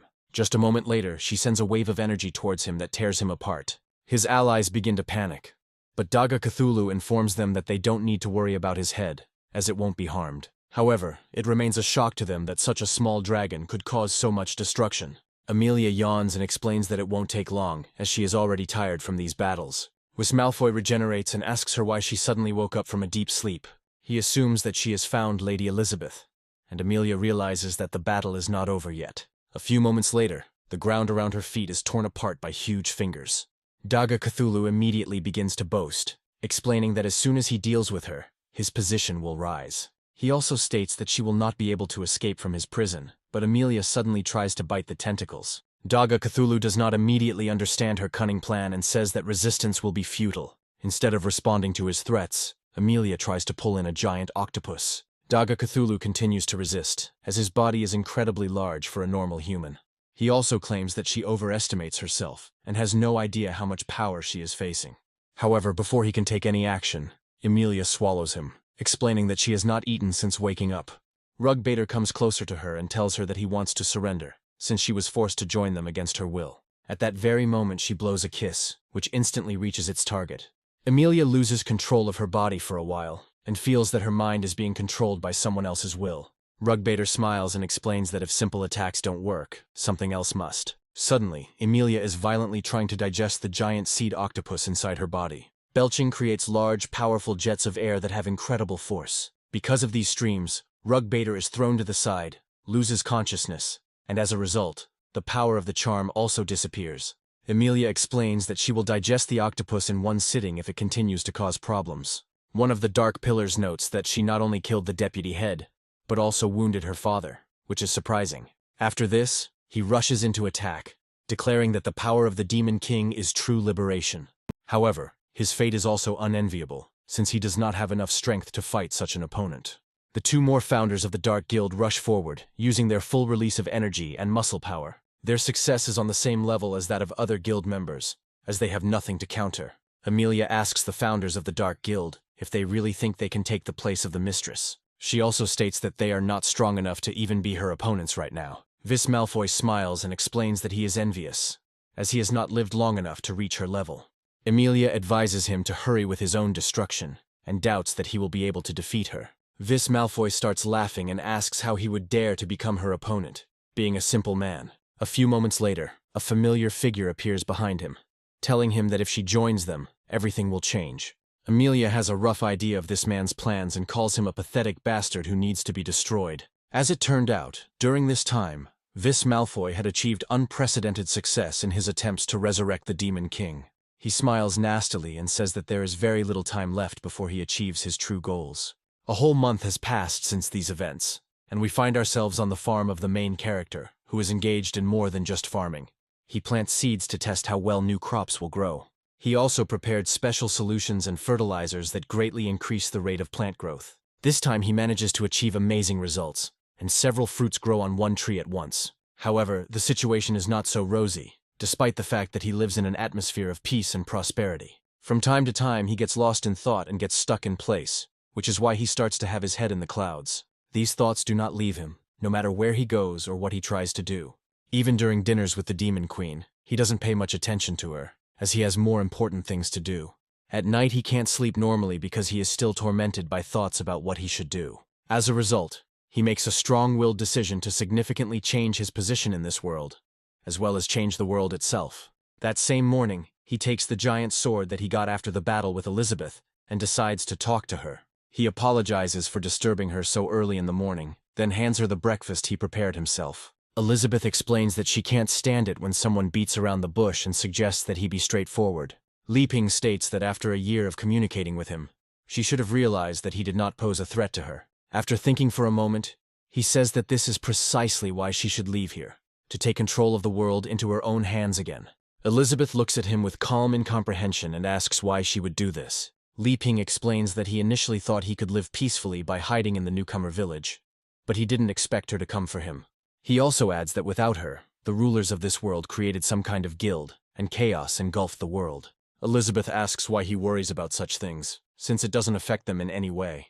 Li Ping says that he is very confused, and then, due to the barrier disappearing and without her, it would be difficult for him to survive here. Elizabeth interprets his words to mean that he has just admitted that he cannot live without her. Li Ping meanwhile declares that she must leave here and become the ruler of the world again, because he does not want to be selfish. Elizabeth listens to him attentively, after which she decides to accept the treat he offered. She asks if he wants her to solve the problem in the outside world, adding that it won't be that difficult. Li Ping is very happy to hear these words and says that he will help her pack her things so that she can leave here. Elizabeth explains that she is not interested in the outside world, but there are two ways to solve this problem. Li Ping, being good-natured and naive, asks what methods exist. Elizabeth states that she can simply cast a world-destroying spell to completely eliminate the problem. Li Ping says he is not interested in such tools because they are completely meaningless. Elizabeth talks about the second way, which is to find the right person to rule the world. Li Ping asks who could be such a person who could rule this world. Elizabeth smiles and declares that he knows perfectly well that besides her, only he himself is suitable for this matter. Li Ping looks at her in surprise and asks if she really wants him to rule the world. A few minutes later, he finds himself on the street, holding a sword in his hands, trying to understand how he ended up in this situation. Elizabeth orders him to focus and states that he must begin his sword training. Li Ping decides not to argue with her and takes a few swings to get better practice with the weapon. Elizabeth smiles as she thinks that Li Ping is too weak to manipulate the Demon Queen. Reflecting on the chaise lounge, she notes that in terms of strength he is indeed only slightly superior to her. However, when comparing their psychology and strategy, Elizabeth admits that she is an incredibly advanced being. At least, Elizabeth thinks so, since she considers herself an expert in psychology. In the future, as an expert in psychology, she concludes that Li Ping is trying to attract attention to himself. The Demon Queen's genius mind suggests that Li Ping is trying to achieve world domination. She also understands that Amelia has taken care of the Dark Guild, so there is no need to worry about it anymore. Elizabeth replays the last words Li Ping said in an attempt to set her on the right path. However, the Demon Queen, being a master of induction and adventure, assumes that Li Ping has fallen in love with her. Li Ping, meanwhile, wonders if swinging a sword 1,000 times a day can improve his skills. Elizabeth continues to compliment herself, suggesting that she is the only one in this world who can control Li Ping. She wonders what kind of child they could create, assuming that this is Li Ping's true goal. She starts laughing, thinking that she won't agree with him so easily, so she'll play with him first. Li Ping doesn't understand such sincere joy on the part of the Demon Queen, but decides not to interfere with her. However, he is curious as to why she is acting so strangely and assumes that she wants him to defeat the Dark Guild. During the next swing, the sword suddenly becomes weightless and turns into a cloud of smoke. After some time, a small boy, who looks like he is no more than 14 years old, falls to the ground. Li Ping looks at the boy in surprise, and he gives him an equally surprised look. Li Ping is extremely frightened, assuming that for some reason the holy sword has turned into a child right in his hands. The boy explains that he is the great spirit of the holy sword named Alpha. Elizabeth finally gets up from her chaise lounge and asks what happened here. Alpha looks at the Demon Queen and realizes that he has finally found his target. Transforming his hands into blades, he rushes forward, hoping that his attack will be successful. He vows to destroy his target and says it will happen quite quickly. He is not mistaken, as he receives a powerful blow to the head. Elizabeth puts most of her power into sending the boy to explore space. As soon as he lands, she smiles and tells him that he should sit down next to her so they can talk. Li Ping, Elizabeth, and Alpha organize a small meeting to figure out what happened. Li Ping apologizes to his sword, explaining that he didn't even know it was sentient after so many years. Alpha says he couldn't have guessed that at the critical moment, when the hero was fighting the queen, the sword would come to his aid. After this, he grabs Li Ping by the collar and asks why he used a sword to chop wood. Li Ping tries to calm him down, explaining that he had no idea about the problems this could cause. Alpha states that Li Ping changed the plot and became friends with the queen, so he doesn't deserve to be a hero. Elizabeth looks closely at the sword and asks if he really wants to kill her. Alpha explains that given the changed system, the sword is now his savior. Elizabeth states that if the sword is here, it must help Li Ping rule this world. Alpha asks what this means, and Li Ping says that he would like to save this world. Alpha continues to look at him, genuinely not understanding what he means, and demands a detailed explanation. Li Ping says he has been inactive for a long time, but has now decided to take responsibility and train.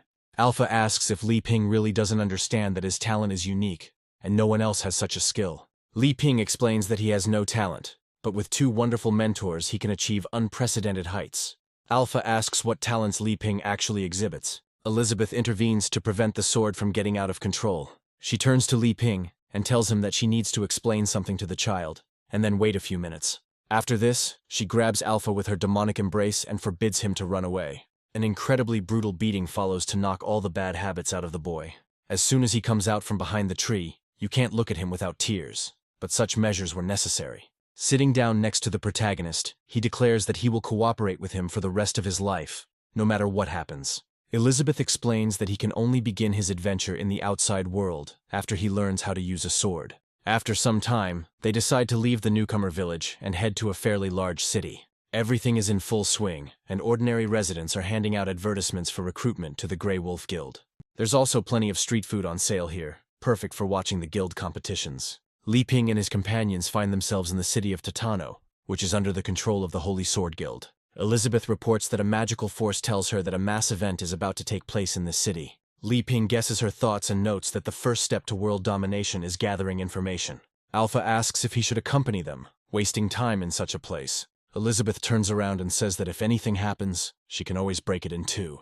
Alpha understands the fragility of his position and hides behind his master, saying that he will always help him. After this, he turns into a sword, and Li Ping finds a small leaflet that is being distributed everywhere. Taking a closer look, he realizes that the flyer is about a guild competition. Li Ping asks Elizabeth what this event is, and she explains that the guilds send their representatives to fight. They decide to attend the event after hearing the thunderous sound of a giant gong being struck. Someone announces in a loud voice that the participants are entering the arena, meaning it is time to place bets. A huge number of people are trying to convince their comrades to bet on their favorite. Li Ping takes Elizabeth's hand and pulls her along, saying that it will be interesting to watch the carnage. Moving further, he discovers that the arena is huge and looks impressive. They are stopped by a bouncer who informs them that their magical ticket inspector did not find any tickets in their pockets. Li Ping steps forward and declares that he will deal with this man himself without resorting to brute force. He adds that the leaflet said that tickets cost 10 gold pieces, so he could easily buy them right now. The Minotaur explains that the remaining tickets have been monopolized, so they are being sold for 200 gold pieces. Li Ping looks at him in surprise and wonders if there are small-time scammers in this world too. Elizabeth decides to intervene discreetly and sends a small pulse towards the Minotaur. The pulse hits the forehead directly, causing it to glow a strange purple color. He immediately hands over 2 tickets for especially important guests, explaining that this is a great honor for him. After this, he bows in a respectful pose and points out the place where one needs to go to get to the VIP lounge. Li Ping and Elizabeth move on, not paying much attention to what happened. Finally reaching the VIP area, Li Ping notes that everything looks incredibly luxurious and interesting. However, amidst all this, some individuals are visible trying to hide. One of the silhouettes makes it clear that it is an old man who is terribly reminiscent of Whis Malfoy. There is also a literary mage named Tagore Severus, who does not belong to any guild. There also sits a representative of the Dwarf Kingdom, a simple drunken blacksmith. Sitting next to him are 2 sisters named Luna Sogus and Ellie Sogus, who belong to the Holy Sword Guild. Ellie Sogus notices the heroes and asks her sister how long they have been on the guest list. Li Ping explains that this is his first time on such a large stage, and is therefore a little nervous. But Elizabeth immediately demands his confidence. Ellie and Luna Sogus decide to follow them, realizing that they may be from a guild that has been of little help previously. The loud voice of the presenter is heard in the arena, addressing everyone present. Giant goblins and cute birds announce that it's time for the guild competition finals. The host announces that today's chief judge will be a goblin named Gob. He states that without further ado, he will introduce the 4 participants who have reached the finals. The first participant in the competition is a genius swordsman from the Holy Sword Guild named Ching. One of his rivals is a ferocious general, a giant bear named Gaula, an outstanding berserker. Also making it to the finals is a handsome man from the Elf Guild named Travi, who possesses impressive archery skills. A mysterious man, a representative of the Card Guild, also appears here. Gob gets the crowd going and asks who will win this competition. After this, he begins the countdown to the start of the fight and prepares for evacuation. Leaping 15 meters into the air, he announces that it is time for the battle between the guild members to begin. Travi immediately begins to analyze his opponents, trying to figure out who will pose the main threat to him. From his point of view, the mountain of muscles looks too dumb and will most likely become cannon fodder. Looking at the unknown Card Guild member, he realizes that it is just an appendage of the Holy Sword Guild. The arrogant nature of his personality does not allow him to appreciate his opponents, with the possible exception of one person. From Travi's perspective, only the blue sword from the Holy Sword Guild, Ching, poses a serious threat to him. Gaula charges forward, using the charge of the ferocious bull to break the enemy lines and sow chaos. Travi takes out several arrows at once, noting that the people in front of him are primitive barbarians. Taking aim, he fires several projectiles at his opponents, but they dodge. Gaula is actually quite agile and manages to intercept the arrow right in flight. Looking at his opponent, he declares that he will be the first one he will finish off for his uncouth words. After this, the arrows break in half. The tips fall to the ground and immediately begin to move. Gaula doesn't have time to take a single step before huge animated shoots of a strange plant begin to sprout up next to him. This is all part of the cage skill, which immobilizes enemies over a large area. Travi notes that such an uncultured animal should be locked in a cage and never let out again. Gaula decides to use Terran's skills again to get ahead and regain freedom. However, he immediately pays for his mistake and falls into an even bigger trap, because the more you resist, the harder it is to get out. Yahello looks around angrily and wonders what is going on here. Travi explains with a smile that these are the roots of the eucalyptus tree, which, when struck, clamp down and release an extremely sticky liquid. Ching decides to deal with the trap in a simpler way, using his sharp sword. The Card Guild member remains anonymous and watches the events unfold, unwilling to escape the trap. Travi notes that the guy's speed is so high that even the roots don't have time to reach him. Ching quickly escapes the root trap and finds himself back on the battlefield as if nothing had happened. He apologizes for destroying the plants, and Travi states that there is no problem with that, as retribution will come in the future. After this, he takes a special stance to take shots, aiming carefully. At the right moments, he activates the Furious Dance skill to hit the enemy with a swarm of projectiles. King conducts a meditation, affirming that before him there is no fear, doubt, surprise, or confusion.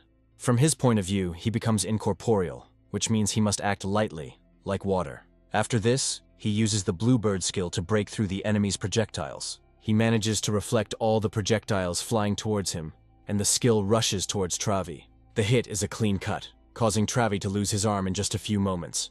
He barely has time to comprehend what has happened, realizing that it seems impossible. Ching comes closer and declares that Travi has lost, hoping that he will give up wisely. Travi says that Ching is indeed the genius of the Sword Saint, but he himself is the best representative of the Elf Guild. Ching realizes that he was being lured into a trap, and Travi initiates an explosion of a large number of butterflies. Ching remains unharmed and retains all his limbs intact. However, his sharp sword is thrown aside, leaving him temporarily unarmed. Travi decides to use a small pill he kept next to him. He spits it on the ground, and a moment later a flower with healing properties grows. Travi comes closer, and the flower attaches itself to the open hand, instantly imitating it. Travi smirks, claiming that the Holy Sword Guild is strong, but their attacks are too simple. He explains that thanks to the blessing of the sacred tree, the elves have become the strongest on the continent. However, carried away by the praise of his race and power, he misses an obvious attack from behind. Yahello happily declares that he promised that Travi would be the first to die by his hand. Travi receives serious damage that will hardly allow him to continue the fight. Yahello vehemently states that the tailed ones irritate him the most because they are insignificant. Entering a state of uncontrollable rage, he turns to Ching and declares that it is his turn. Ching realizes that the barbarian's aura is very threatening and decides to act cautiously. The crowd shouts loudly, claiming that Yahello is a true champion who destroys enemies.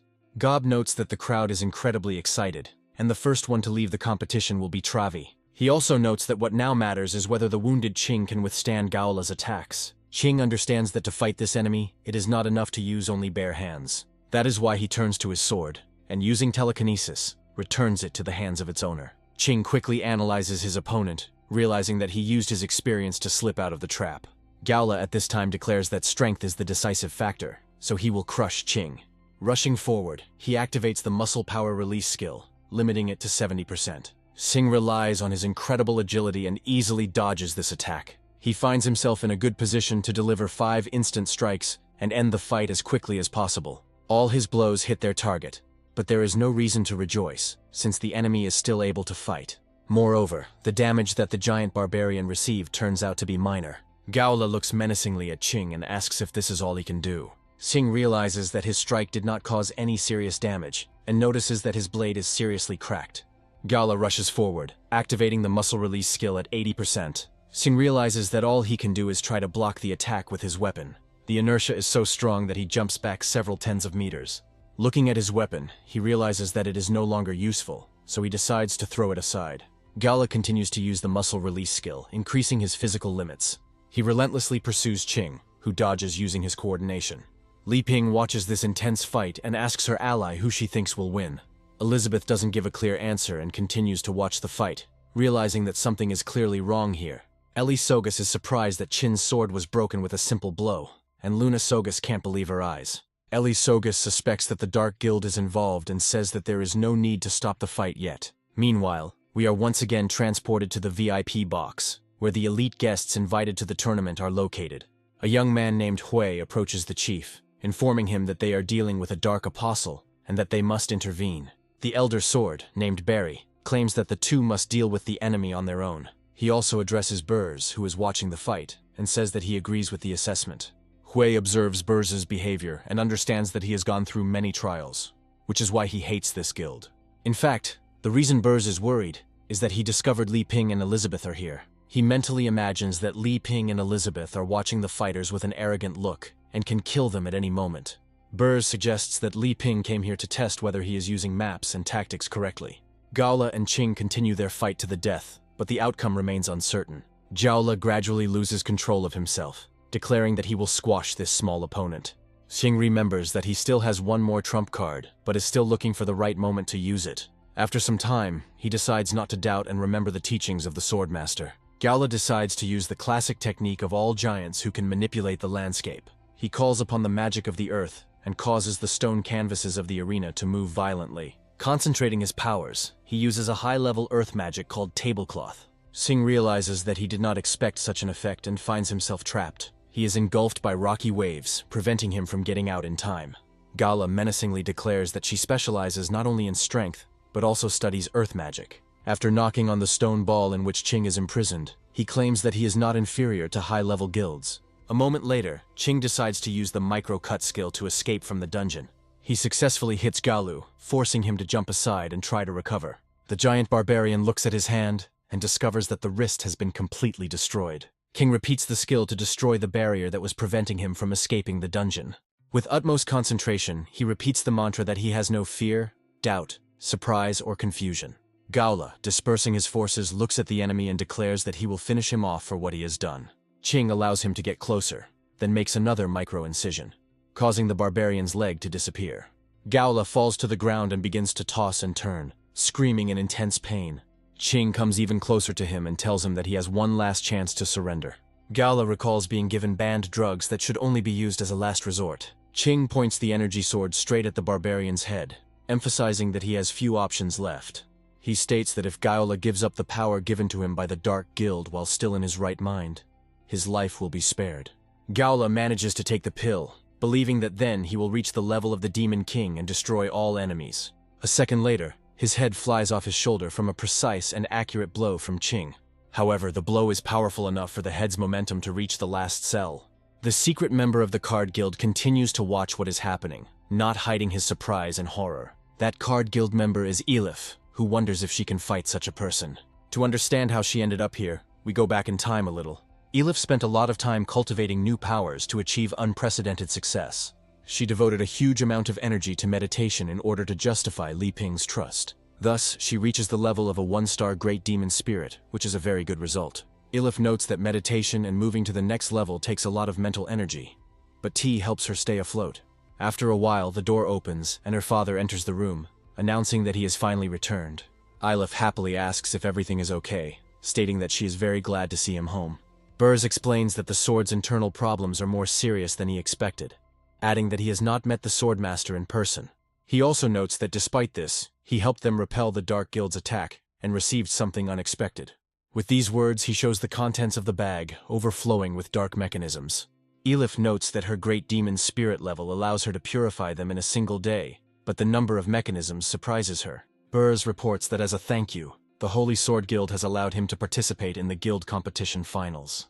Elif carefully examines the piece of paper given to her by her father and asks what it is. Burrs explains that if she participates and wins, the Card Guild will be recognized. Elif understands that it will not be easy, as the previous participants were geniuses and their powers are incredible. Burrs adds that it doesn't matter, as the main thing is to be confident and decisive, because they are no longer what they used to be. He is asked to take Li Ping's deck of cards with him so that the level gap does not matter.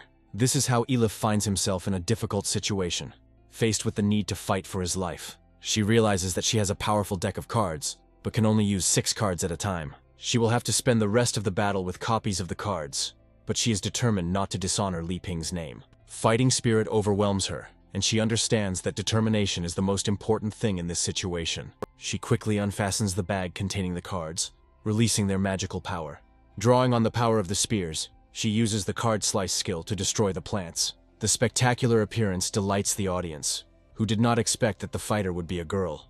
Gaola's head seems to show signs of life when Elif passes by. Qing notes that hiding his strength and only acting at the end is a good strategy, but it does not pose a serious threat to him. He also states that he recognizes the guild's merits and recommends surrendering before it is too late. A member of the dwarven race suddenly wakes up from his sleep and wonders what kind of weapon they are using.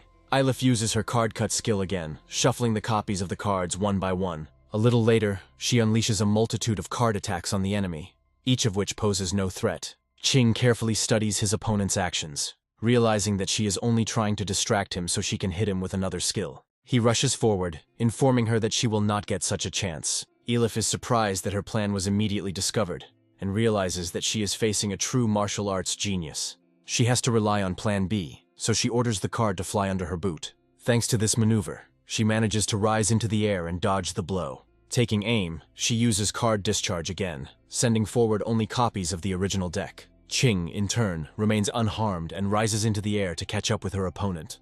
Elif relies on mobility thanks to flying cards and again dodges attacks. Immediately after this, she decides to prepare another combination to use the card discharge skill. Qing keeps a close eye on each card disc that poses a threat and shoots them down as they approach. At certain points, she attempts to seal it with card shackles that are supposed to block the sword's movement. At the same moment, she sends even more cards towards the opponent, and Gob wonders how this duel will end. Qing begins to feel depleted of energy due to it being sucked out by the cards. However, this is not enough, and he overcomes the spell, realizing that he needs to fight seriously. Elif knows she can't hold him for long, but it will buy her valuable time. Thanks to this, she successfully shuffles the entire deck and gets the most powerful cards. She then decides to use the release skill to create something amazing and threatening. A spade dragon, one of the most powerful creatures in her deck, appears in the air. The audience is amazed, as they did not expect that a card guild could summon creatures. Tagore Severus watches the proceedings closely, noting that it is worth studying further. The dwarf representative explains that through combinations, a variety of combat techniques can be used. Li Ping is surprised, noting that these people have cards, but he doesn't know how to use them to attack. Meanwhile, the giant dragon prepares to unleash its full power on the legendary swordsman. Qing decides to use the skill of selflessness and releases the maximum energy in his sword. Taking aim, he casts the bluebird skill forward to counter the peak dragon. Two giant creatures rush towards each other to find out who is stronger. The bluebird breaks through many cards, cutting and destroying them. Elif notes the opponent's incredible strength and realizes that he will not be able to compensate for the difference in levels using only copies of cards. Qing rushes into the attack, realizing that she is forcing him to give it his all. This time she doesn't manage to completely dodge the attack and takes damage. Qing stands before her and informs her that the battle is over, and he no longer has the opportunity to fight. Elif honestly admits defeat, realizing that what she has shown in this battle is already enough. Suddenly, a strange dark silhouette appears behind Qing. Too small to be human, Qing doesn't have time to react and falls under the influence of a strange creature behind him. He has time to wonder what it is, but soon control over his body begins to return. Elif watches the strange event in horror, trying to understand what is happening. Gaola's head tries to connect with Qing's body and happily notes that he was previously written off. A few moments later, a sword emerges from the head. A creature representing the Great Apostle. The creature tests the capabilities of the new body and wonders how to use the sword. Gob, frightened, notes that the head suddenly popped out and took control of Qing's body. The situation quickly gets out of control, and Qing, under the influence of the Dark Apostle, begins to attack the audience. Peaceful citizens try to scatter, realizing that the protective barrier is about to explode. Eli Sogus reports that the enemy has turned into an apostle, and Luna Sogus still doesn't know what to do. Tagore Severus watches with surprising indifference, noting that the outcome is quite unexpected. Li Ping believes that they should intervene to save the people. Elizabeth notes that to manage the world one must get used to such changes, and suggests remaining inactive. Li Ping agrees with this view, believing that kings should not waste time on the problems of ordinary people.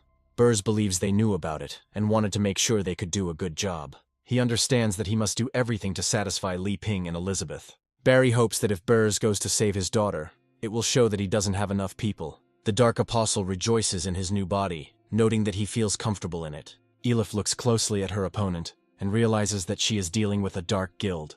The Apostle smiles nastily and asks her where her polite manners have gone and why she allows herself so much.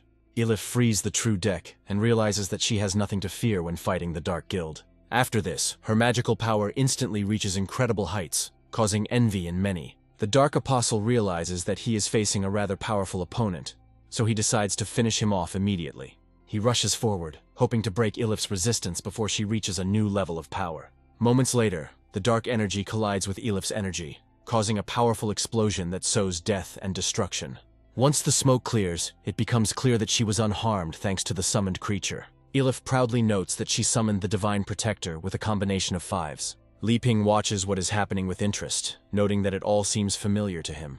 The dwarf representative watches what is happening with even greater interest, realizing that it all looks impressive. Tagore Severus realizes that this is a derivative of the Phantom, and remembers the 13 holy warriors about whom legends are made.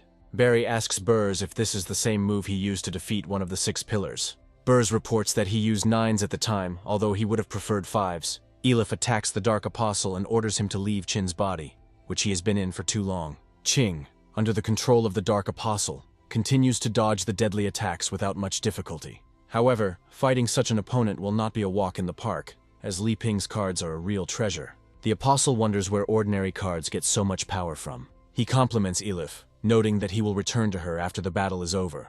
At first he decides to retreat, but the plan fails because he is confronted by a defender card. Moreover, the defender's colleague comes to his aid, and they begin an impromptu game of ping-pong.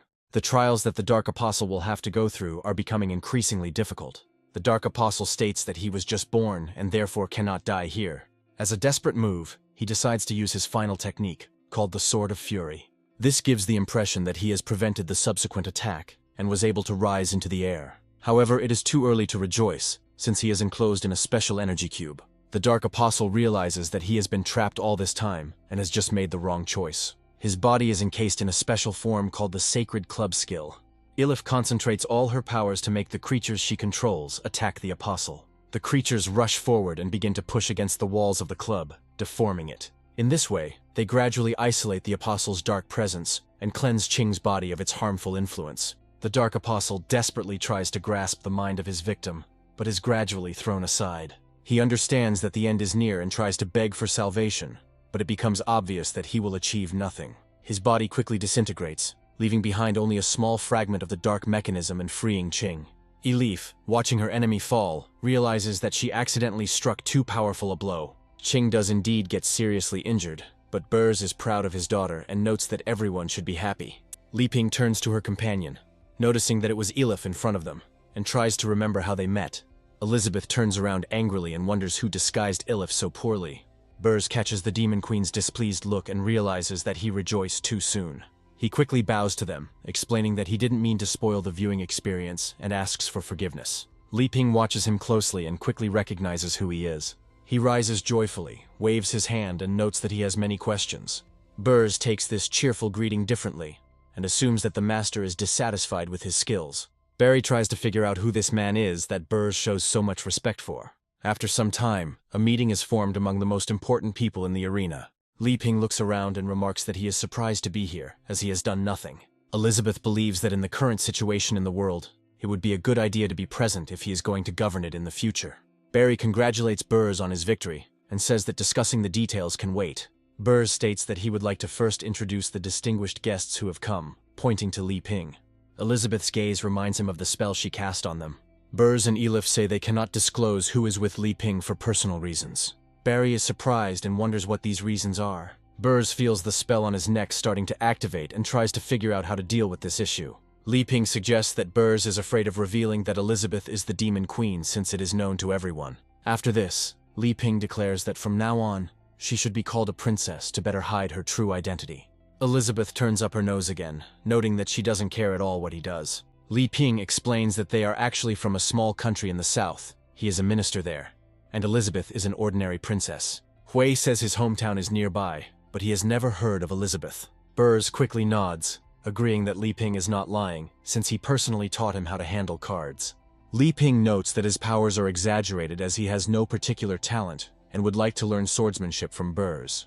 Luna Sogus doesn't understand how anyone could want to learn swordsmanship after creating such powerful cards. Meanwhile, Elif approaches Li Ping and asks what he thinks of her skills during the fight. Li Ping turns around in surprise and tries to understand why they approached him now. Burrs asks him to be completely honest and wonders if she is missing something. Li Ping says he has nothing to say because he didn't expect them to use the cards in this way. Burrs notes that he couldn't compare to him and admits that he was selfish for creating copies of the cards and making a guild without Li Ping's permission. Elif also apologizes, noting that she is now at her limit. Li Ping praises them, noting that they have nothing to apologize for, and that if they continue like this, they will be able to attract more people. Elif and Burrs, being somewhat confused, interpret his words in their own way. Li Ping mentally admits that he envies them, because he understands nothing about magic and does not realize its power.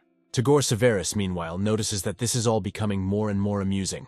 Using the Demon Eye skill, he realizes that Elizabeth is emitting enormous magical power, while Li Ping is almost empty.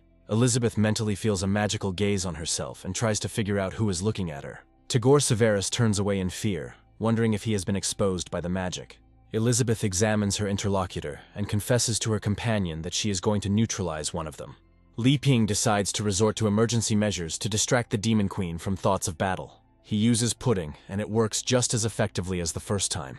Barry decides to stop the chaos for a moment and coughs audibly several times. He notes that it is time to stop chatting and get back to discussing the meeting, which is actually quite important. He expresses a desire to discuss forming an alliance, as they urgently need to surround and suppress the Dark Guild. Hui places a tray with a small bag on the table and says that they should take a look at it. Once it opens, Barry notes that it is a dark mechanism assembled using the Sword of Purification during the competition. Li Ping looks at these strange artifacts with interest and wonders what they are. Burrs says that as long as a person accepts the power of the Dark Guild, such mechanisms will develop in his body. A representative of the dwarven race notes that the Dark People have indeed learned to operate many of these mechanisms. Luna Sogus says that Gaola passed the test of the Sword of Purification, which means that he somehow gained power after the procedure. Tagore Severus states that only those with the lowest degree of fusion can be detected by the Sword of Sensation. In the first case, the degree of fusion is the lowest, and the owner cannot tolerate it, suffering from a response. In the second case, the host can withstand the power, but is unable to control it, turning into what they saw in the arena. In the third case, the subject has complete control over the force, and his power grows at a breakneck speed. He adds that regardless of the type of fusion, they must obey the person who gave them these powers. King wonders if he almost became a great apostle under the influence of the creature. Tagore Severus notes that it is not known for certain, but with his skills he would have become a pillar demon, which is higher than the level of an apostle. Barry thanks Burrs for his help, as he wouldn't have been able to control his powers otherwise. Ching notes that his defeat in today's battle is natural, and Elif deserved to win. Elif explains that the main reason for her victory is due to Master Li Ping's incredible cards. The dwarf representative continues drinking beer and asks Li Ping where he learned to create such artifacts. Taking a closer look, he realizes that the sword on Li Ping's back is also not ordinary. Li Ping explains that he simply enjoys making things to kill some time. Luna Sogus notes that if the Swordmaster were here, the guild would not dare to invade. Li Ping turns to Bursu and asks where the Swordmaster is now. Burrs says that it is not very wise of him to express his opinion, since he is no longer a member of the guild. Barry notes that there is nothing wrong with this, since it will no longer be possible to hide some news. The main one looks at the leader in surprise and asks if the rumors about the events were true.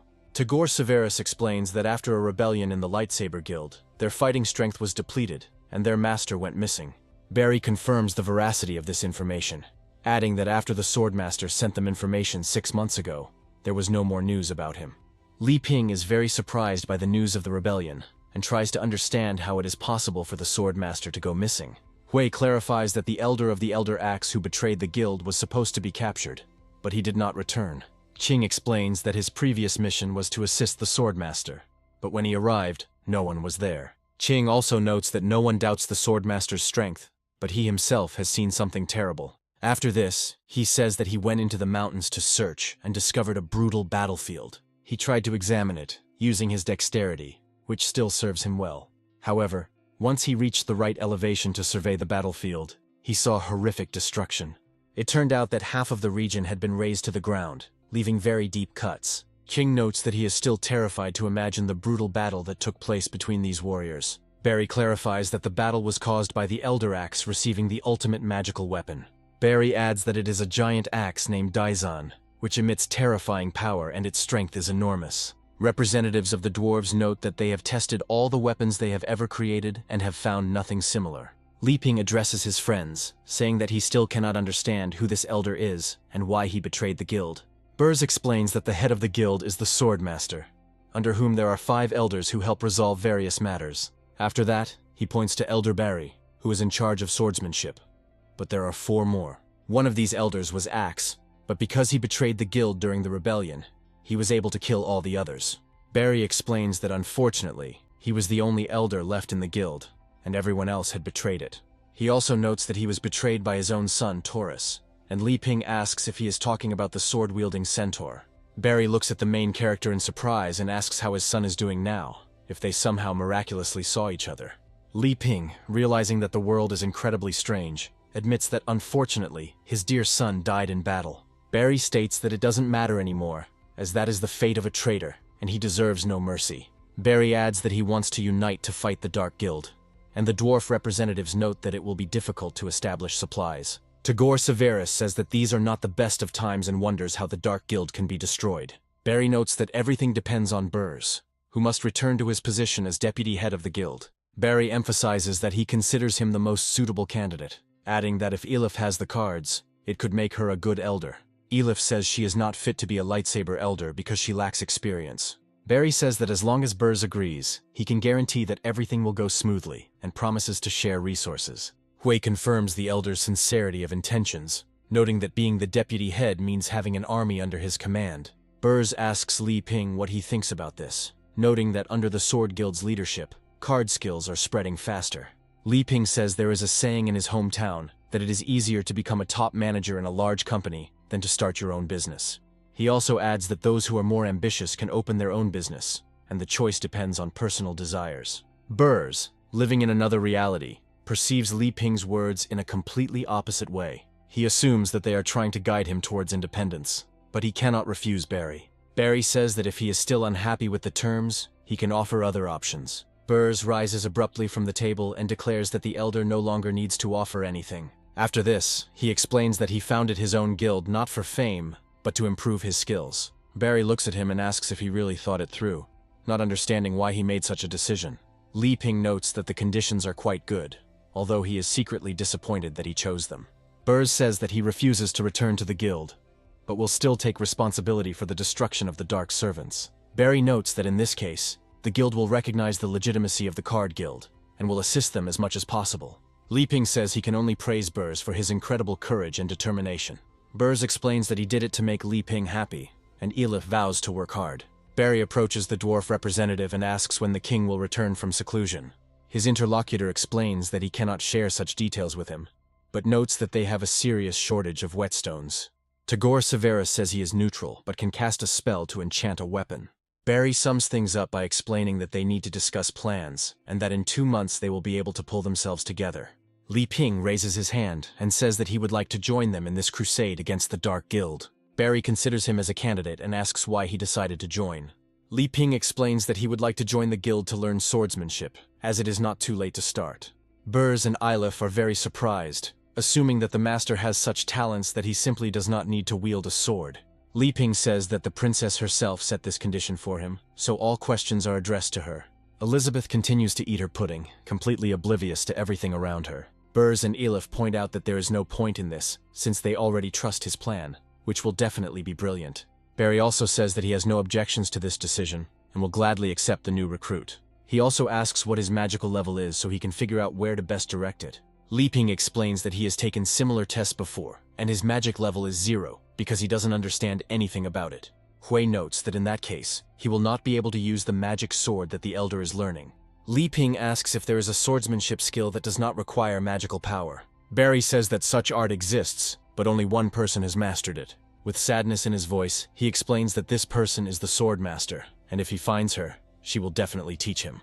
Burrs confirms that this is indeed true, and no one but the sword master can teach him. Li Ping assumes that they are trying to turn him down gently, and says that he understands perfectly well what they mean. Tagore Severus, meanwhile, takes out a small book and explains that he would like to record something.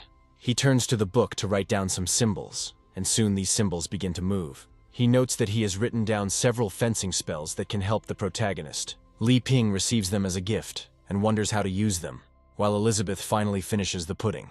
After this, she haughtily remarks that since she has dealt with the pudding, it is time to get down to business. With these words, she sharply squeezes the package, simultaneously using a special spell. Within seconds, Tagore Severus bursts like a balloon, drenching half the office with his entrails.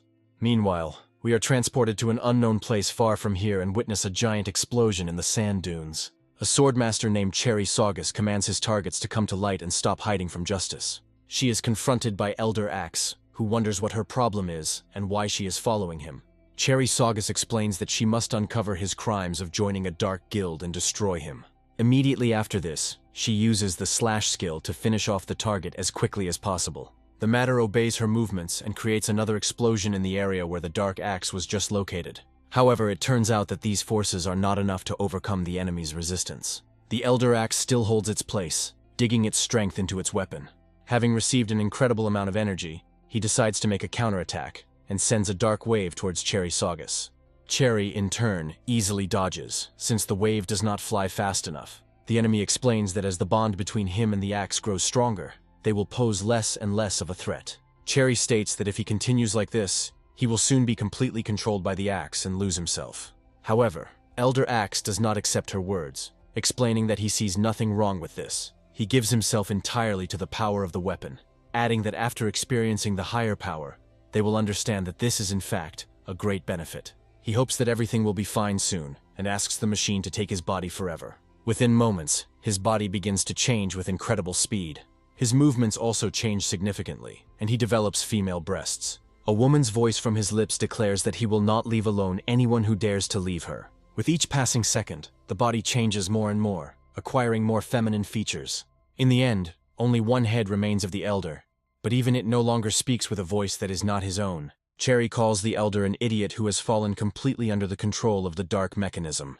Wrathful Axe explains that she is being greatly underestimated because this mechanism does not control her. Grabbing him, she declares that compared to his indignation, the dark force is absolutely insignificant. With these words, he begins to tear off his skin along with the Elder's face, which is firmly stuck to it. After a few moments, the mysterious face of the girl, which is the embodiment of an axe, is revealed. Grabbing her own weapon, she says she finally feels much better now. Cherry explains that this cannot be allowed to happen, so she must destroy it right now. Without thinking twice, she summons a level 5 superweapon called Phantom, which has amazing characteristics. Daizan raises his weapon threateningly towards Cherry and orders her to come closer. Her opponent immediately makes a quick forward attack and decides to use her matter-splitting skill. A gigantic explosion occurs, creating an incredibly large sand crater. Cherry says that the Elder is dead, so she has no need to show mercy, and this will all be over quickly. However, it suddenly turns out that her attack was not so successful, and her weapon was destroyed. Daizan explains that she only took over this body recently, so she can still take a few hits, and then praises her.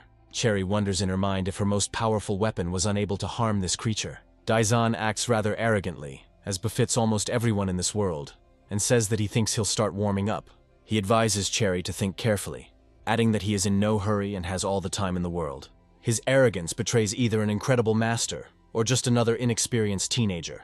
Cherry decides that this opponent is still not worth taking seriously and moves on to a new tactic. Taking advantage of this, she creates several types of weapons at once, which must be immediately released into battle. To begin with, she decides to use fusion tactics to gain several combat advantages at once. The candidates include super weapons, including a spear and an insect sickle, each of which is legendary. A cloud curtain appears as these weapons merge together, creating something stunning. After this, she grabs the Staff of Cthulhu and decides to use the space distortion skill. She creates a gigantic amount of weapons that she owns in order to combine them in different ways. Each of these weapons is inherently one of the most powerful and cannot be compared with its analogs. The combination of these weapons serves the purpose of confusing the enemy and striking him at the most unexpected moment. Meanwhile, Daizan is realigning his bones and decides it's time for the final stage of his warm-up. Cherry continues to throw everything she has into the fight to defeat her opponent. Daizan continues to warm up, explaining that he doesn't plan to run away anywhere, so he'll just wait a little longer. Cherry reflects that she used almost all of her skills to defeat her opponent. In any case, the total effect of these actions will be very close to destruction magic.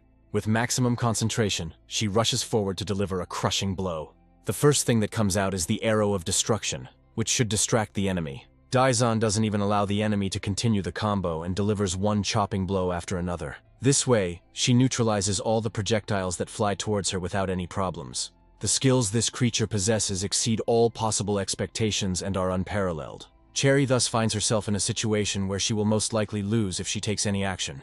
At the last second, she decides to use the Abyss's defense magic to summon several swords. They are incredibly strong and should protect her from shadow cutting. However, it quickly becomes clear that she is not succeeding, and she suffers serious damage. These injuries could be fatal, but it is still unknown what the fate of the Swordmaster will be. All that becomes clear is that she suffers a crushing defeat in this fight. Daizan watches as Cherry crashes into a sand dune and remarks that it was the strangest battle yet.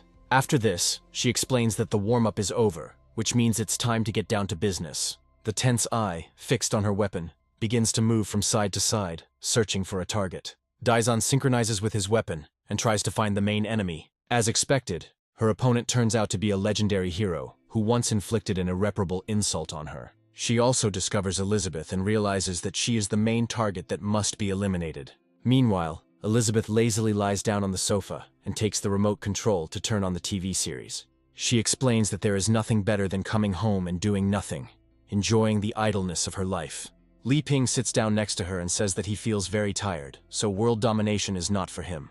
Elizabeth insists that what they agreed on must be done and promises to help him with it. Li Ping reminds her that next time she should be more restrained and warn her when she is about to do something stupid. To understand what they're talking about, we're transported back in time for a moment to when she blew up Tagore Severus. Elizabeth reminds everyone to stay alert and not move. Naturally, the rest of the meeting members do not understand anything and immediately grab their weapons, expecting an attempted attack. The only exception is the dwarf envoy, who suggests that it would be more interesting to watch the spectacle. Burrs gets up from the table and asks everyone to calm down and listen to him carefully.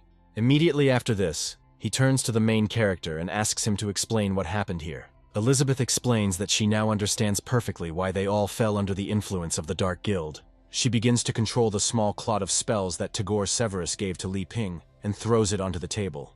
After this, she asks the others to be on guard and decides to use dispel magic to reveal her true nature. After a few moments, the spells transform into a strange parasite that somewhat resembles an octopus. Barry watches the creature in surprise and tries to figure out what it is and how to deal with it. Li Ping looks at the creature with great surprise as the parasite targets him. The creature immediately rushes forward to bite into the body of the legendary hero. Li Ping puts his hands forward, hoping that he can catch it, but his hope is in vain. At this point, Elizabeth intervenes and decides that the creature can be eliminated by simply snapping her fingers. This strategy actually works, as the parasite immediately turns into a small cutlet. Hui notes that even the body of the creature that pretended to be Tagore Severus turned out to be a spell. Luna Sogus and Ellie Sogus are trying to figure out how this man joined the Dark Guild and why he decided to come here.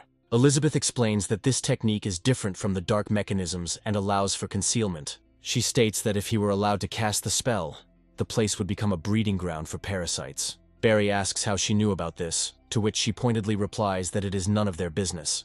Barry smiles and notes that although they are weakened, the situation is still not something to be taken lightly. Burrs understands that it is necessary to prevent conflict and tries to figure out what to do. He turns to the protagonist again and asks if he can explain what is happening to those present. Li Ping says that they are asking him, but he himself has not yet figured out what is going on here. Elizabeth feels tired, grabs Li Ping's hand and says that she wants to go home to drink tea. Li Ping quickly says goodbye to Burrs, who asks in surprise if they will not tell anything. Elizabeth turns around wearily and asks if they've finished chatting. Burrs falls silent, so as not to irritate the queen, who has the patience of a small child. Barry informs his comrade that they will be heading south to investigate. Li Ping tells the queen that next time she should warn him in advance, so that he is mentally prepared. Elizabeth notes that there were several ways to detect that the person was suspicious. She still naively believes that Amelia is strong enough to destroy all the other minions. Li Ping says he was genuinely scared and hopes there are no such creatures in his yard. He first tries to turn to her for help, but comes to the conclusion that he has no magical power, so it is pointless. Elizabeth speculates that the man doesn't emit magical energy, so only she could sense that something was wrong. However, in reality, she sees in his words another attempt to assert himself at her expense. The Demon Queen's very fragile ego can't handle this, and she believes that he doesn't deserve her attention. Li Ping explains that he doesn't know how to fight with a sword, so he needs her help, but she immediately refuses.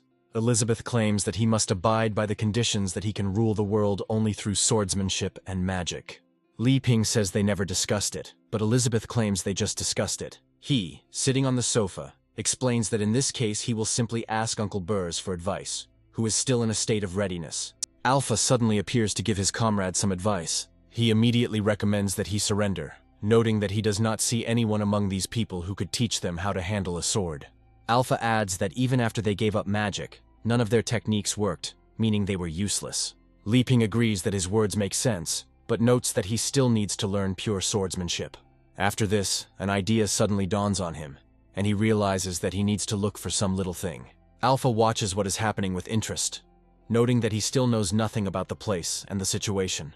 He wonders what kind of place it is that could make Elizabeth stay here all day and not want to rule the world. He decides to take a little walk to check out the strange objects that are here. The first thing he encounters is a microwave, a fan, and a robot vacuum cleaner, which does its job valiantly. Alpha notes that these are extremely strange devices that look like pieces of garbage. However, after a few moments he feels an incredible pressure, as if someone is about to cut him. His heart skips a beat and he leans heavily on the nearby table. Looking back at Li Ping, he realized that such a strong desire to kill was not inherent in him. He also notices that this desire comes from the Demon Queens, as her desire is much more frightening.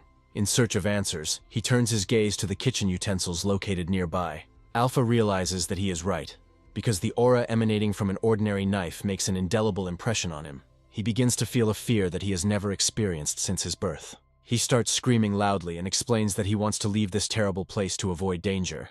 Li Ping turns towards Alf, who had just run away, and tries to understand what that was all about. However, he decides to move on to more important things, since he has found what he was looking for so intensely. In front of him appears the art of a special heavenly sword, which he considered useless and simply threw on the shelf. After skimming through the contents, he quickly closes the book, realizing that it would be perfect for him. He notes that there are a total of 13 movements with this sword, which seem quite simple. He also emphasizes that this does not require magic and decides to ask Elizabeth for help in mastering this technique. Elizabeth immediately becomes lazy and says that he should handle it himself, and she wants to lie down for a while. Li Ping realizes that Elizabeth is useless in almost all matters, so he decides to find Alpha and train on his own. After this, he opens the door and calmly leaves to get ready for training. Elizabeth watches him go, knowing that victory is in her pocket, since he does not know how to wield a sword. From her point of view, she would let him practice slowly, and when he didn't understand what to do, she would emphasize her superiority.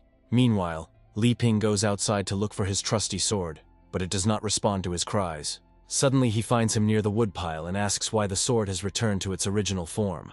He also notes that if he ignores it, the sword itself will force him to start training.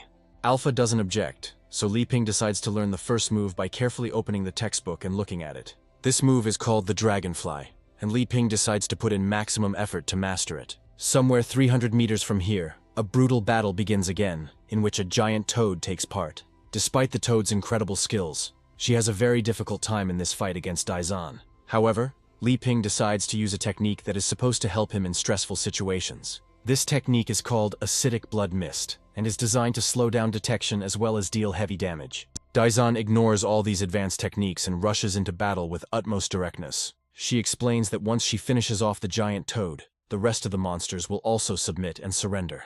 Taking aim, she uses a simple kick skill backed by her incredible hatred. The impact is so powerful that the toad flies several kilometers before hitting the ground.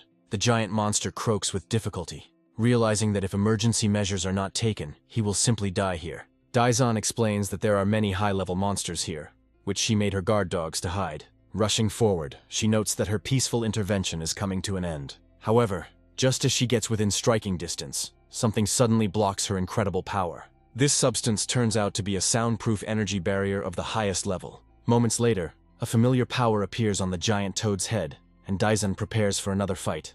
Vankai watches the supposed enemy carefully and barks cautiously, trying to figure out who it is. The giant toad, echoing his voice, explains that since his dear older brother has joined, he gives in.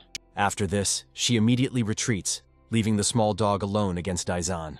A brave woman tries to threaten the protagonist's pet, noting that if he doesn't want to die, he needs to leave. Instead of responding, Vankai quickly restores the system and checks the list of authorized persons. Quite quickly, he comes to the conclusion that there is an intruder in front of him who must be destroyed. A moment later, he raises his defense level to 3 and fires a massive amount of missiles towards Daizan.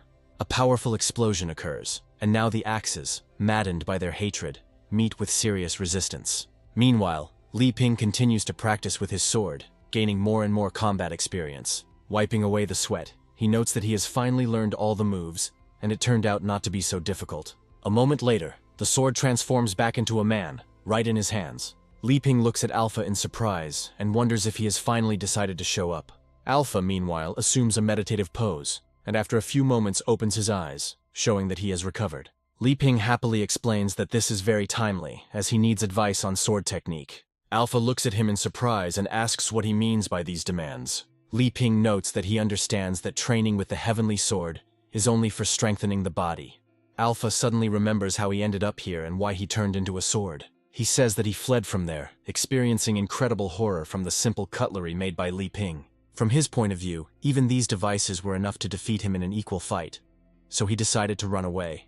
The moment the weapon admits defeat, its aura disappears, and it returns to its original form. Thus, he decides to surrender and cowardly runs away, turning into an ordinary piece of metal. Alpha suffers from a serious inferiority complex due to the fact that kitchen utensils turned out to be stronger than him.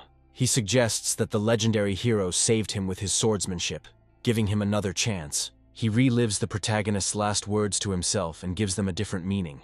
After this, he begins to tremble and explains that he is very sorry that he was not strong enough. Looking around, he wonders what the meaning of his existence is and how he got here. In his teenage hysteria, he turns into a weapon again and flies away, declaring that he no longer wants to live in this place. Li Ping sadly sees him off and wonders how he will train if this sword just leaves. Meanwhile, not far from here, the battle continues with increasing intensity, causing more and more destruction.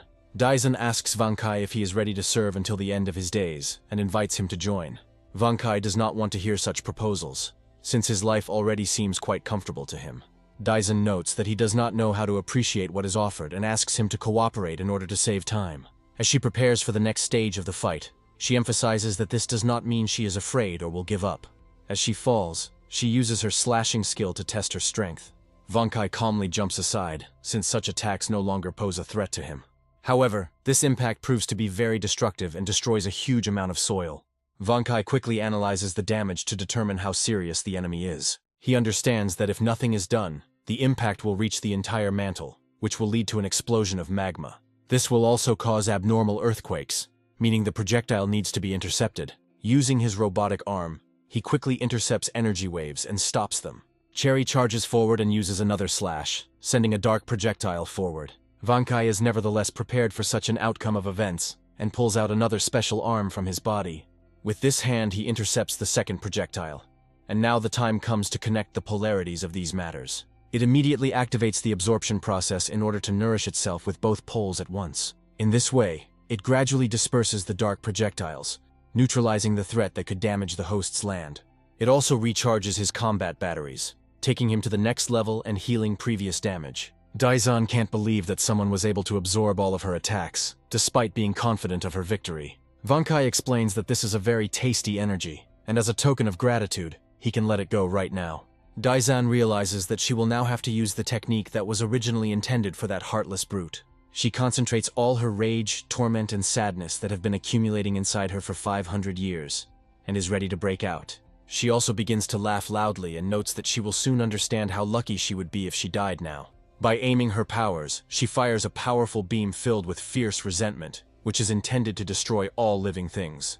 Meanwhile, Wang Kai calmly rummages through his inventory and discovers a special perfect mirror that Li Ping made. With the help of this mirror, he blocks the beam of pure energy and redirects it in another direction. Daizan only manages to twitch and discovers that her destructive magic, which she is so proud of, has had no effect. However, she was able to fly somewhere into the sky and destroy a couple of planets located at a great distance. Daizan can't believe that 500 years of her grudge have dissipated so easily and disappeared in an instant. Suddenly Wang Kai decides it's time to end the pointless fight and calls in his drone helpers. Daizan watches these annoying flying drones and notes that she will destroy them right now so that they do not interfere with her sowing death. However, at that very second she finds herself under the influence of a force field with an overload of 10G. Wang Kai lies nearby and explains that after that fierce woman, she is the most difficult opponent he has ever fought. Luckily, it is constantly being updated, so it has special countermeasures and increases the severity of the force field.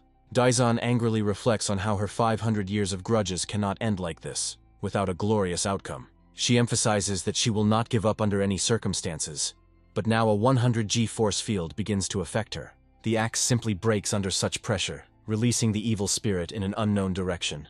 Wang Kai notes that high-level invaders have been appearing lately, meaning he needs to level up. Before he can get anywhere, a woman's hand suddenly appears from the ground. Wang Kai jumps back in fear, assuming that his opponent is still not dead despite his efforts. As he gets closer, he suddenly sees Cherry on the ground, who still has a pendant that grants maximum luck. Meanwhile, Elizabeth continues watching TV and comes across an advertisement that begins to irritate her. She also discovers that the chips she's been eating all this time are gone. Smiling, she finds the most delicious thing in the box, small potato crumbs with seasoning. After pouring it onto her finger and tasting it, she notes that the taste is truly magnificent. After that, she throws the crumpled packaging into the trash and decides to take a walk around the house. As she opens the door, she assumes that Li Ping is probably suffering from his training and is waiting for her help. From her point of view, she could help him if she wanted to, since she herself had gone through hellish training before she could master the art.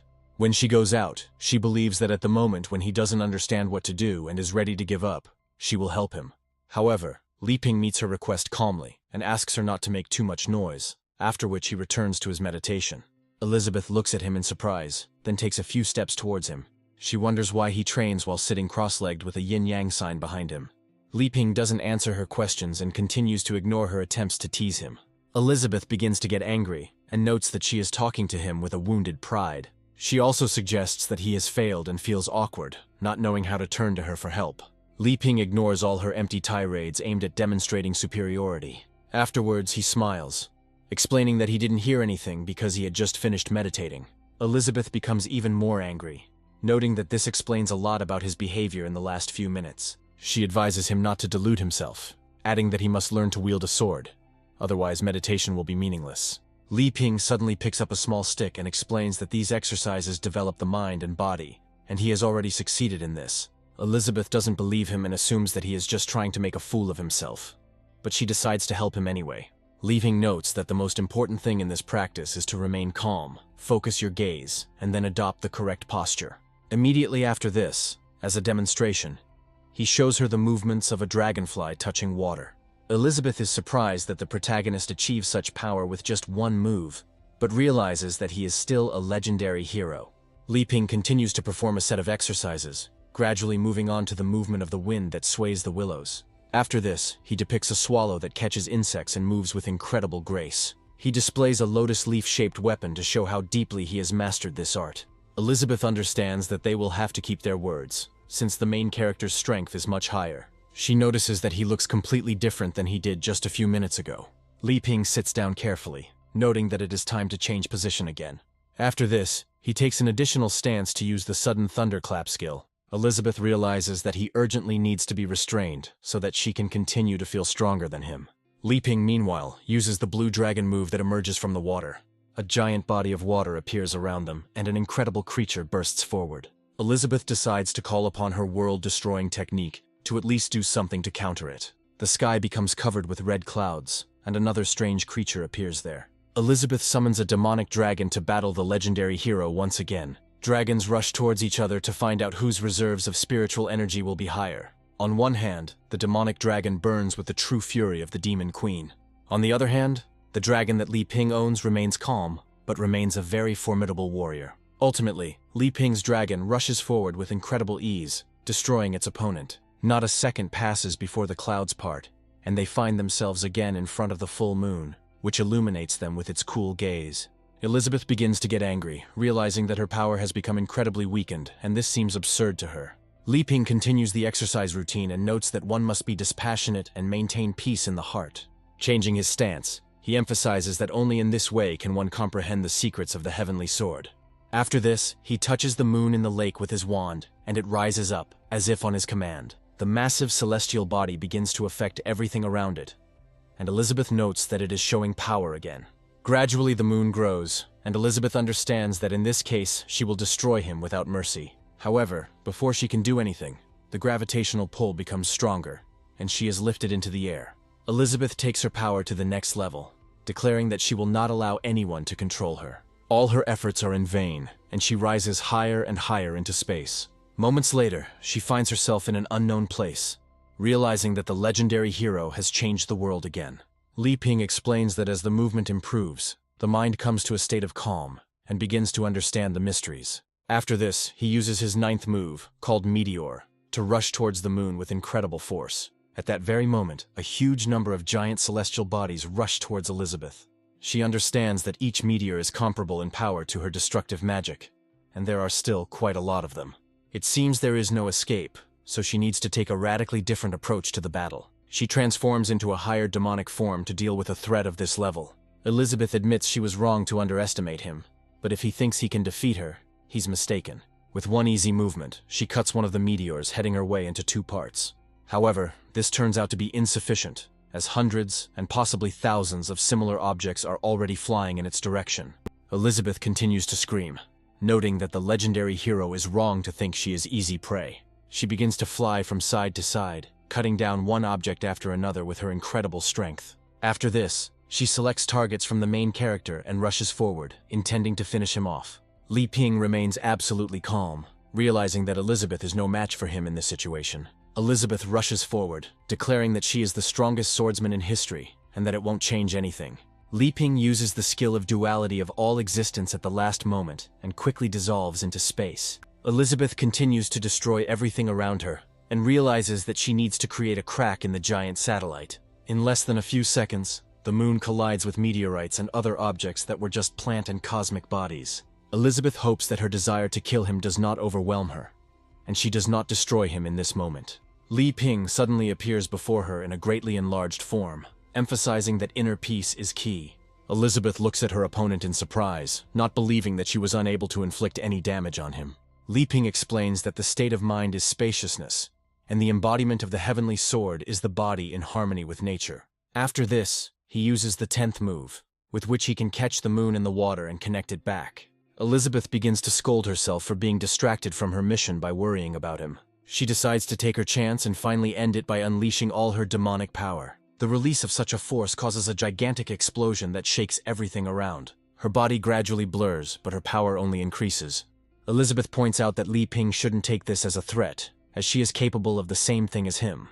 Li Ping moves on to the final stage, focusing on developing the mind in meditation, using a swordless movement. After this, he uses the enlightenment skill, and his copies begin to fill the space. Elizabeth still looks at him with disdain, noting that her skills are far stronger than what she sees.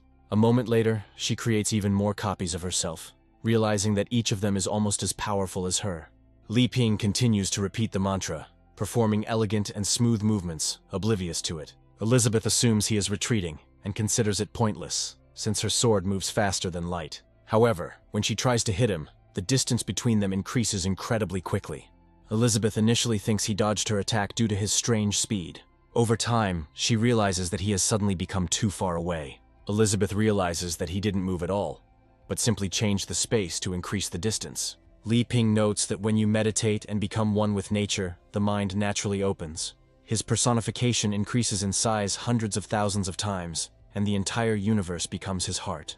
Elizabeth asks him if he hopes she has no answer to his pathetic trump cards. She concentrates on her sword and remains alive, while still being able to strike at the speed of light. After this, she uses all the powers of her superconscious clones to create a giant blade. She declares that she will demonstrate the most powerful, world-destroying striking technique she has created.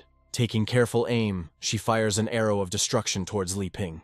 Li Ping, meanwhile, uses the 12th movement, through which the Trinity gives birth to all things. Thanks to this, it multiplies the size of the galaxy that was just near it. As the sword gets closer to the galaxy, its power rapidly weakens. After a few moments, the sword dissipates completely, without reaching its target or causing any damage. Elizabeth is shocked to realize that the most powerful move she had just been so proud of has been scattered like dust. Space begins to change rapidly, and a giant galaxy fits into a small drop. All the Demon Queen hears are the small drops falling into the water, creating slight vibrations. Li Ping continues to stand almost motionless, showing unwavering determination. Elizabeth realizes with horror that the swordsmanship she learned after such rigorous training has failed her. Li Ping notes that the mind in space and time finds peace before returning to its starting point. Elizabeth asks him how he can be so unperturbed and dares to show it by humiliating her. However, after some time she suddenly calms down, although there was no reason for this. Turning around, she smiles, realizing that seeing the vastness of the universe truly did make her feel at peace. Elizabeth admits that she has forgotten her past swordsmanship, casts aside her pride, and asks him for advice. However, this does not mean that she has stopped trying to defeat the legendary hero, and now she is trying to bend space. Li Ping explains that one must cast aside magic and even one's own life, no matter the cost, and put all one's strength into the will of the sword. Li Ping finally moves on to the last move he learned in this cycle. Elizabeth notes that she herself came up with this movement, beyond space and time. Within the confines of space and time, no blow can match the force of his movements. So she has a plan. She understands that to surpass him, she must move faster than space and time itself. she assumes that despite such incredible power, she still won't be able to survive this blow and be sent into oblivion. She is still confident that she can deliver the killing blow, and thinks that she will be the one to kill the hero. Li Ping still doesn't attach much meaning to her empty chatter, and says that it's time to use the final move. After this, he abruptly intercepts her attack, instantly stopping all the momentum that she was rapidly accumulating. The yin-yang sign appears again around them, and the shockwave quickly dissipates in all directions. Elizabeth is surprised that no matter how hard she tries, all her efforts turn out to be just a pitiful fizzle. Meanwhile, Li Ping sharply pulls her towards him, not allowing her to go anywhere. Elizabeth is very surprised by this, while Li Ping does not even open his eyes to talk to her. He carefully intercepts it and holds it with one hand, causing additional surprise with his dexterity. Gradually they return to the real world, and Elizabeth's demonic form immediately dissipates. With this revelation, she advances to the next level and becomes a 7-star demon god. Li Ping asks her what she thinks of what she just saw and how she assesses his chances of repeating it. Elizabeth still doesn't understand what he means and looks at him in surprise, feeling a little embarrassed. Li Ping smiles and says he was referring to his swordsmanship, noting that they were fairly simple movements. Elizabeth is barely coming to her senses and still cannot come to terms with the fact that she was defeated so easily. Li Ping mentally notes that the demon queen looks quite cute now and asks her if there is anything that needs to be improved. He also realizes that the situation is becoming quite awkward since she is still in his arms. He tells her that she is looking at him strangely, then sets her on her feet. After a few moments he turns away, feeling incredibly embarrassed. However, he understands that this atmosphere needs to be somehow relieved so that she does not leave him and decide to avoid him. Afterwards he says that the effect was simply amazing, and that it was definitely thanks to her. Elizabeth falls back into her deductive thinking, incorrectly assuming that Li Ping has been playing with her all this time. She assumes that he deliberately forced her to reveal her feelings and also leveled her up for free. Elizabeth realizes that she was too naive when she thought that she possessed all the arts of this world. Also, her incredible detective brain comes to another wrong conclusion, that all this is happening solely for one purpose. Her mind envisions their physical intimacy with the goal of creating the strongest child that has ever walked this earth. Elizabeth assumes that he wants to do this to her to create the strongest child, but considers her too weak. She quickly comes to her senses and orders him to stop looking down on people. Li Ping looks at her in surprise and asks what she means, since he didn't tell her anything. Elizabeth incorrectly assumes that he deliberately gives in to her every time in order to get her without offending her. In her sick imagination, Li Ping mocks her, saying that she still needs to train much more. However, she agrees to his terms, saying that he must tell her one important thing. Li Ping tries to find out what she wants, and Elizabeth suddenly realizes that he is completely incapable of talking about love. However, their awkward conversation is interrupted by a loud crash, which distracts Li Ping's attention. Vankai happily goes to his master, dragging Cherry, who is in poor condition here. Li Ping turns to his mechanical friend, then turns his gaze to the new visitor he has brought. Li Ping carefully examines the injured man and tries to figure out what he can do to cure him. After doing some quick comparative tests, he says the damage is serious and that she needs immediate help. He also praises his mechanical friend, which makes Vankai feel incredibly good. However, a very unpleasant aura still remains around the main character. Elizabeth turns to the mechanical dog and asks why it is picking up people and dragging them here again. She asks again if he has forgotten what she told him, but she cannot resist Li Ping's will. Meanwhile, Alpha continues his travels, when suddenly he transforms into his human form. He decides to take a break, since he has already flown a whole 30 kilometers and does not even notice it due to the extreme stress. He understands that he has just woken up, and the situation is already beyond his comprehension. The whole point is that the hero went against the plot, began to live with the demon queen, and entered into an inappropriate relationship with her.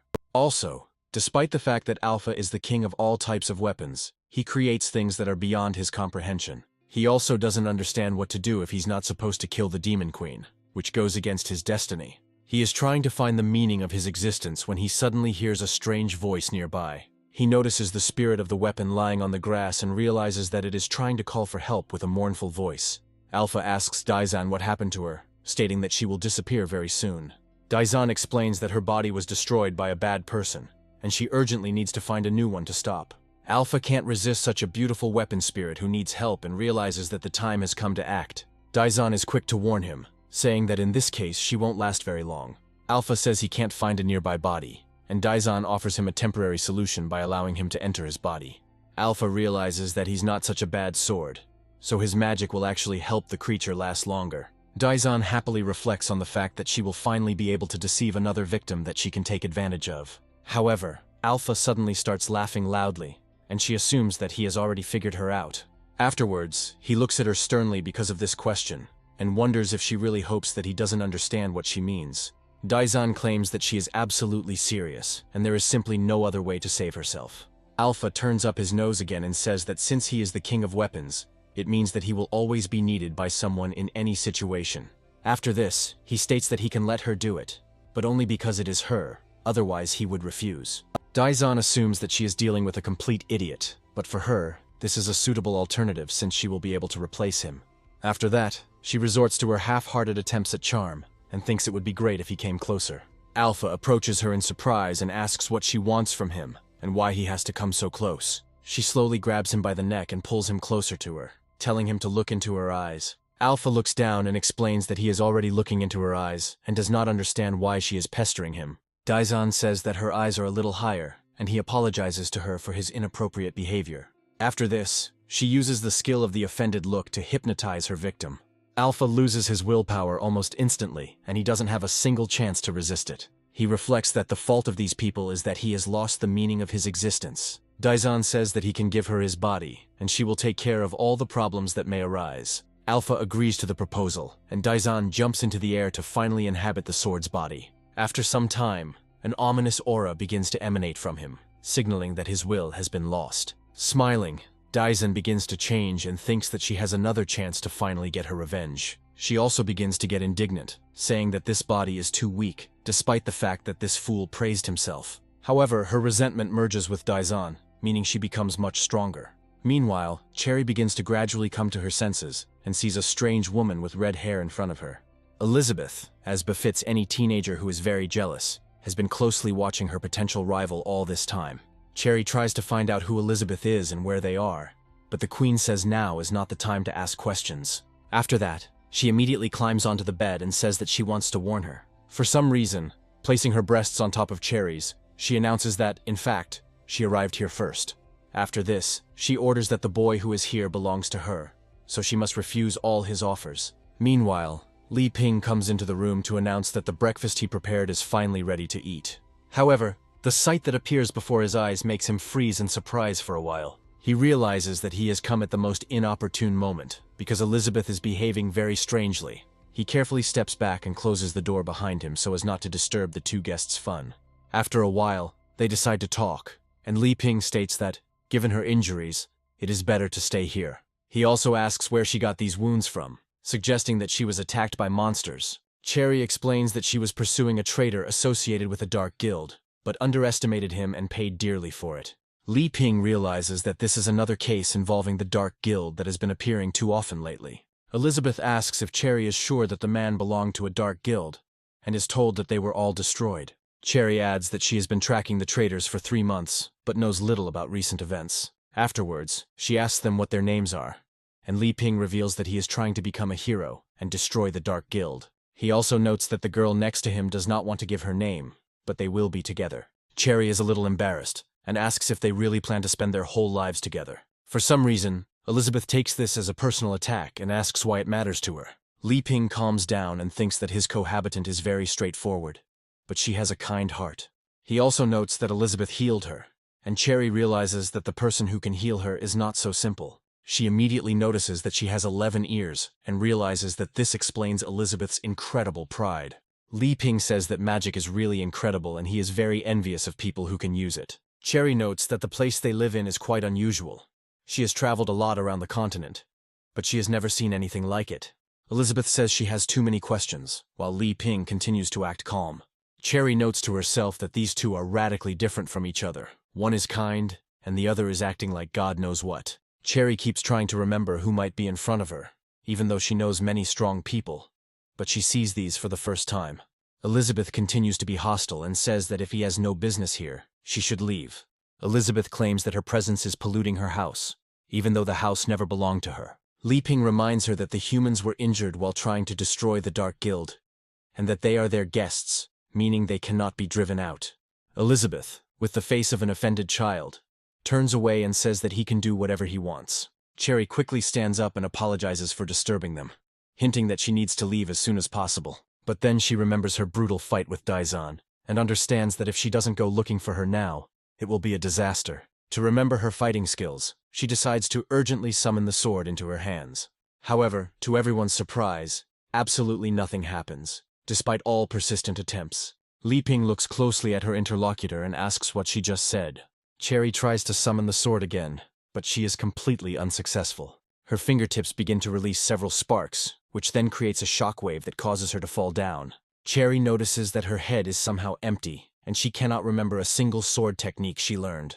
Elizabeth says that these techniques were taken away by the filth in her body, and it was the price to pay to become stronger. Li Ping looks at her in surprise and asks what she means by this dirt. Cherry explains that in order to level up and deal with the Dark Ones, she made a contract with the Sea of Tima. Elizabeth quickly explains that they are simply insects that have recently appeared here by chance. Cherry says she wanted to become stronger and couldn't resist the temptation, but it was her choice. Li Ping notes that he understands her indignation, but he recently trained with a sword and believes that Elizabeth is a good instructor. Elizabeth immediately begins to rebel, as if giving in to a 14-year-old teenager, and says that he has the right to decide things for her. Li Ping notes that everyone wants to get rid of the Dark Guild, and does not understand why it has suddenly become so aggressive. Cherry says she won't bother her anymore, realizing she needs to get out of here. After this, she thanks them for saving her, and adds that she needs to follow her own path. Li Ping says that she must be hungry, and that he prepared some noodles for her to eat. The noodles he made were truly delicious, and could boost her power by several levels at once. Cherry still doesn't know the hidden powers of this artifact and says that she can't eat now because she needs to come to her senses. After this, she turns around and leaves the house, and Li Ping warns her, saying that there are many monsters in the area. Elizabeth immediately grabs someone else's plate and says that all the noodle bowls belong to her, and that only she can eat them. Li Ping says that this girl ended up in this situation because she was fighting a dark guild, and that she needs help. Elizabeth refuses, saying that he can help her himself if he wants, and she won't lift a finger. Meanwhile, Cherry goes out to a small clearing to meditate and remember what happened. She dives into her memories to roughly reconstruct everything that happened to her in the last few days. The first thing she remembers is the brutal kick Daizan used to destroy her. Cherry also remembers that brutal blow, which she failed to block, hoping only for luck. Due to her arrogance, she underestimated her opponent, which is why she was unable to block his blow. The last thing she remembers is activating the pendant, which grants the wearer maximum strength when it is needed. Due to the strong shockwave and the impact of the suspension, it flew several tens of kilometers towards Li Ping's house. Finally, she found herself in an unknown place and came across a strange mechanical dog that dragged her here. Cherry finally remembers everything and realizes that if it weren't for the pendant, she would have perished in the quicksand. She loses in one hit because she believed that even the glass of the Peak of Power and the Death of Darkness did not give a chance. But she turns out to be too arrogant. Li Ping ends up next to her and thinks that she went too far when she said that she would leave his house. Standing next to her, he notes that he actually understands her very well, because he too was once a swordsman, but became a farmer. Cherry doesn't even know what to say to this, realizing that she is now in an extremely unenviable position. She reports that she was trained in unusual swordsmanship, as well as some of the demonic techniques she managed to obtain. Li Ping states that her skill is gone, but the magic is still with her, and perhaps it would be better if she changed her profession. Cherry replies that she can no longer do this, as losing her skill is equivalent to losing her life. Li Ping says that everything seems insignificant in front of the universe, and nothing is lost yet, after which he suggests working together. Elizabeth decides to follow them again, using a high level of concealment. She hears that they are talking about working together, and immediately begins to feel incredible jealousy. Li Ping explains that he learned this while studying the art of the Heavenly Sword, and a long time ago. Cherry looks at him in surprise, realizing that she has never heard of such an art, and does not know where it is taught. Li Ping notes that this is a form of swordsmanship, and that it does not require magical power. He also says that it can help unite the spirit and body, and invites her to train together. Elizabeth realizes this is too much, as she has not allowed him to interact with other women. A wrong idea immediately popped into her head, based on the fact that Li Ping might fall in love with someone else. She understands that this must be prevented as quickly as possible, and thinks out loud that this is against all the rules. Li Ping turns around in surprise and thinks that it is the voice of his old friend who decided to appear here. Elizabeth decides to cancel her presence concealment technique to get closer.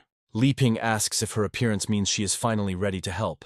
Elizabeth states that she can do whatever she wants, and that he has no right to order her around. She also says that everything in this house belongs to her. But Li Ping reminds that he didn't give anything away, and she stole someone else's food. Elizabeth decides to use the spatial curtain skill to control the body as quickly as possible. Taking a few steps towards Cherry, she thinks confidently and loudly announces that she is now taking her with her to talk. Li Ping remains alone in the city, in a very beautiful clearing where he can meditate. He suggests that Elizabeth speaks strangely, but she has an extremely kind heart, which means she will help. Cherry, meanwhile, finds herself in a strange dimension filled with the same hatred that Elizabeth feels. The reasons why Elizabeth feels hatred are too small and too pure to be dwelled on. Cherry looks around and realizes that she is in a space created by a person who has advanced to the level of a demon king. Elizabeth takes a few steps to the side and thinks that she will still help her in her recovery. Cherry asks her how she plans to help. Elizabeth carefully studies her interlocutor and says that to begin with, she will completely destroy her. Cherry doesn't have time to understand what this means before one of Elizabeth's blows starts flying towards her. Using her agility, she somehow manages to dodge. Cherry thinks she has done nothing and asks why Elizabeth wants to kill her. Elizabeth decides to use the best tactic in such situations and not explain anything. To maintain her mystery, she thinks that she just needs to stand still, and then she won't get hurt too much. Of course, without receiving a normal explanation, Cherry tries to resist, declaring that she will not do that. She reflects that no living creature on the planet would voluntarily wait for its death for an unknown reason. Cherry continues to dodge the Demon Queen's attacks using her agility and otherworldly powers. Eventually, she manages to do a few somersaults and land in a stable position. She also notes that she is a 5-star Demon King and will not just stand there and wait to die. Elizabeth, in turn, thinks that she doesn't have time for this and grabs Cherry with her hands. Cherry fails to dodge and is trapped by the Demon Queen, unable to move. From the outside, it looks like a complete defeat, and it seems that there is no way out of here. Cherry begins to get indignant and demands to be released immediately. Elizabeth is only now deciding to explain what is happening and thinks her mind is starting to crumble. Cherry still resists the Demon Queen's influence, but it doesn't matter anymore.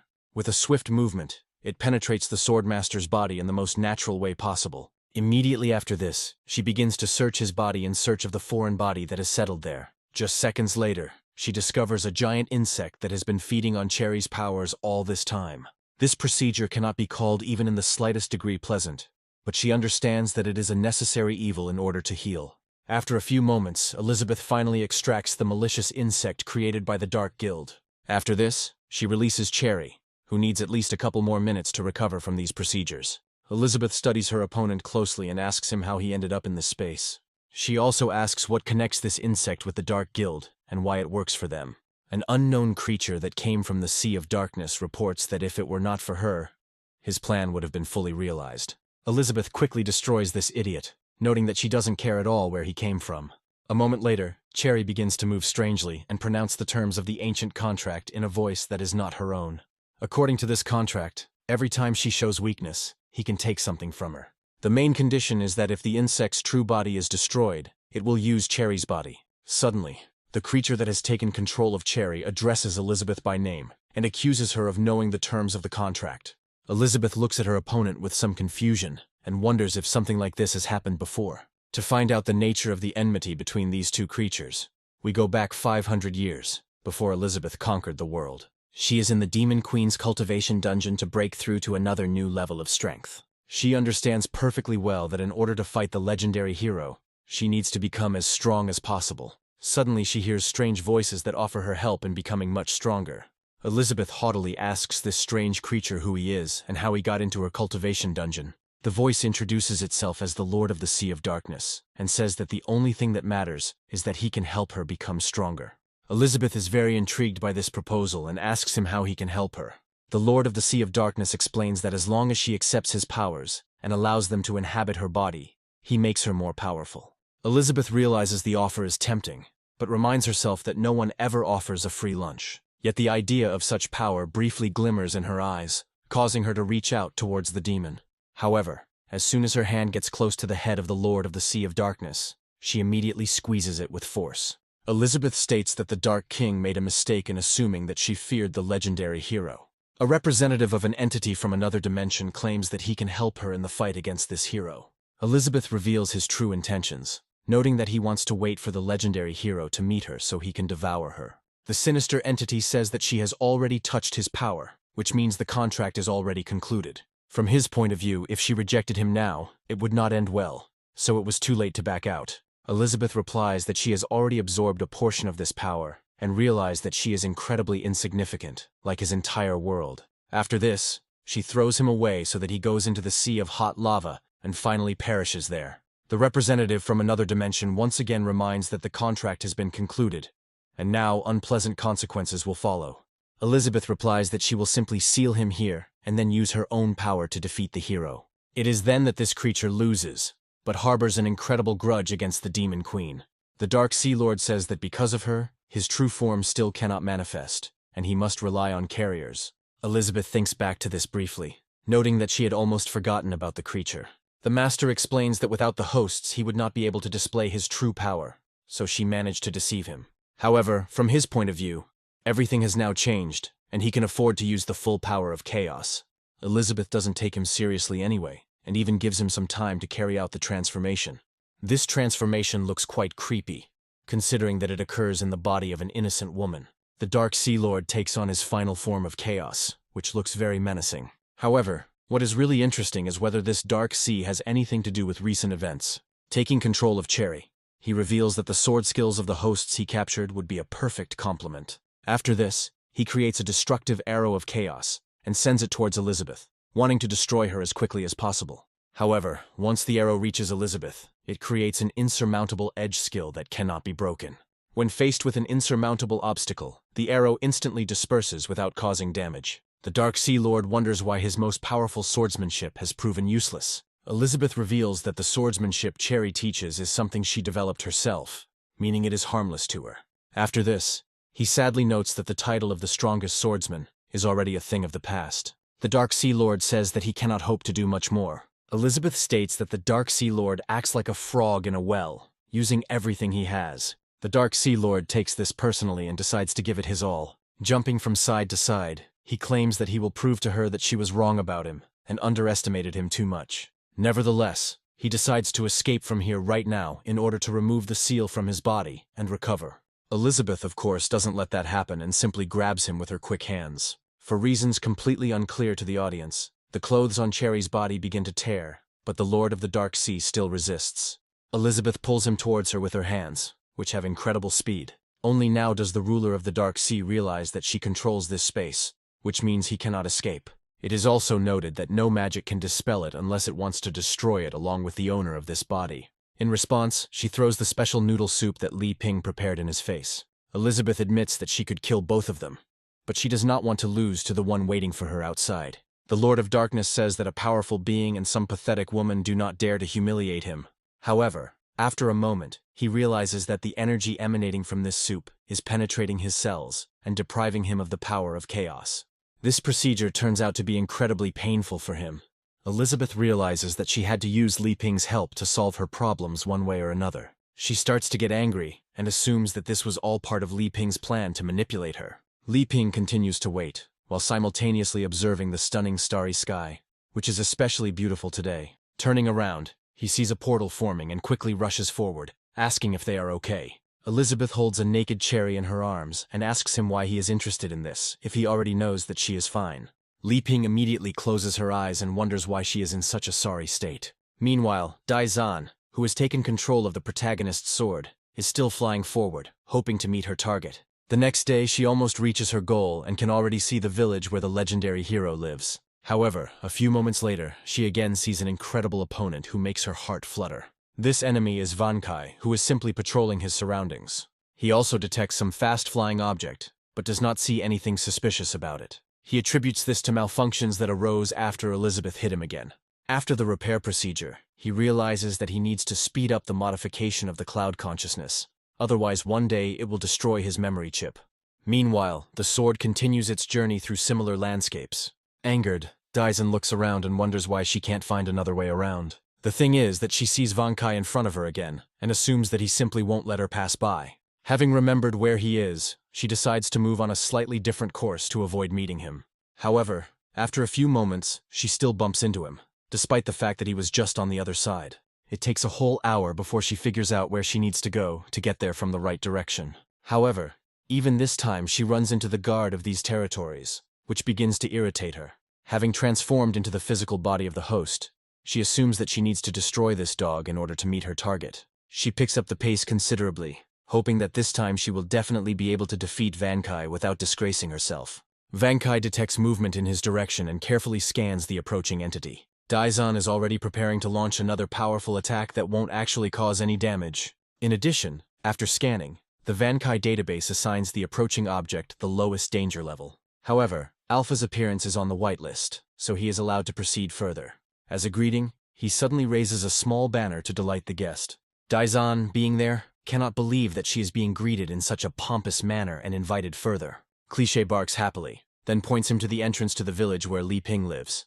Daizan walks further and finds himself in the courtyard, looking around for any source of danger. However, after a while, old feelings came flooding back to her, and she froze in place. Looking carefully at all the attributes that were here, she realizes that this place remains the same as she remembered it. She has tears in her eyes and talks about how she has finally returned to the place where she was born. The thing is that Daizan is an axe that the main character once made to make it easier for him to chop wood. More than 500 years ago, this amazing weapon was born, which was never actually intended for war. Li Ping used it for peaceful purposes, to make it easier to harvest wood and craft things from it.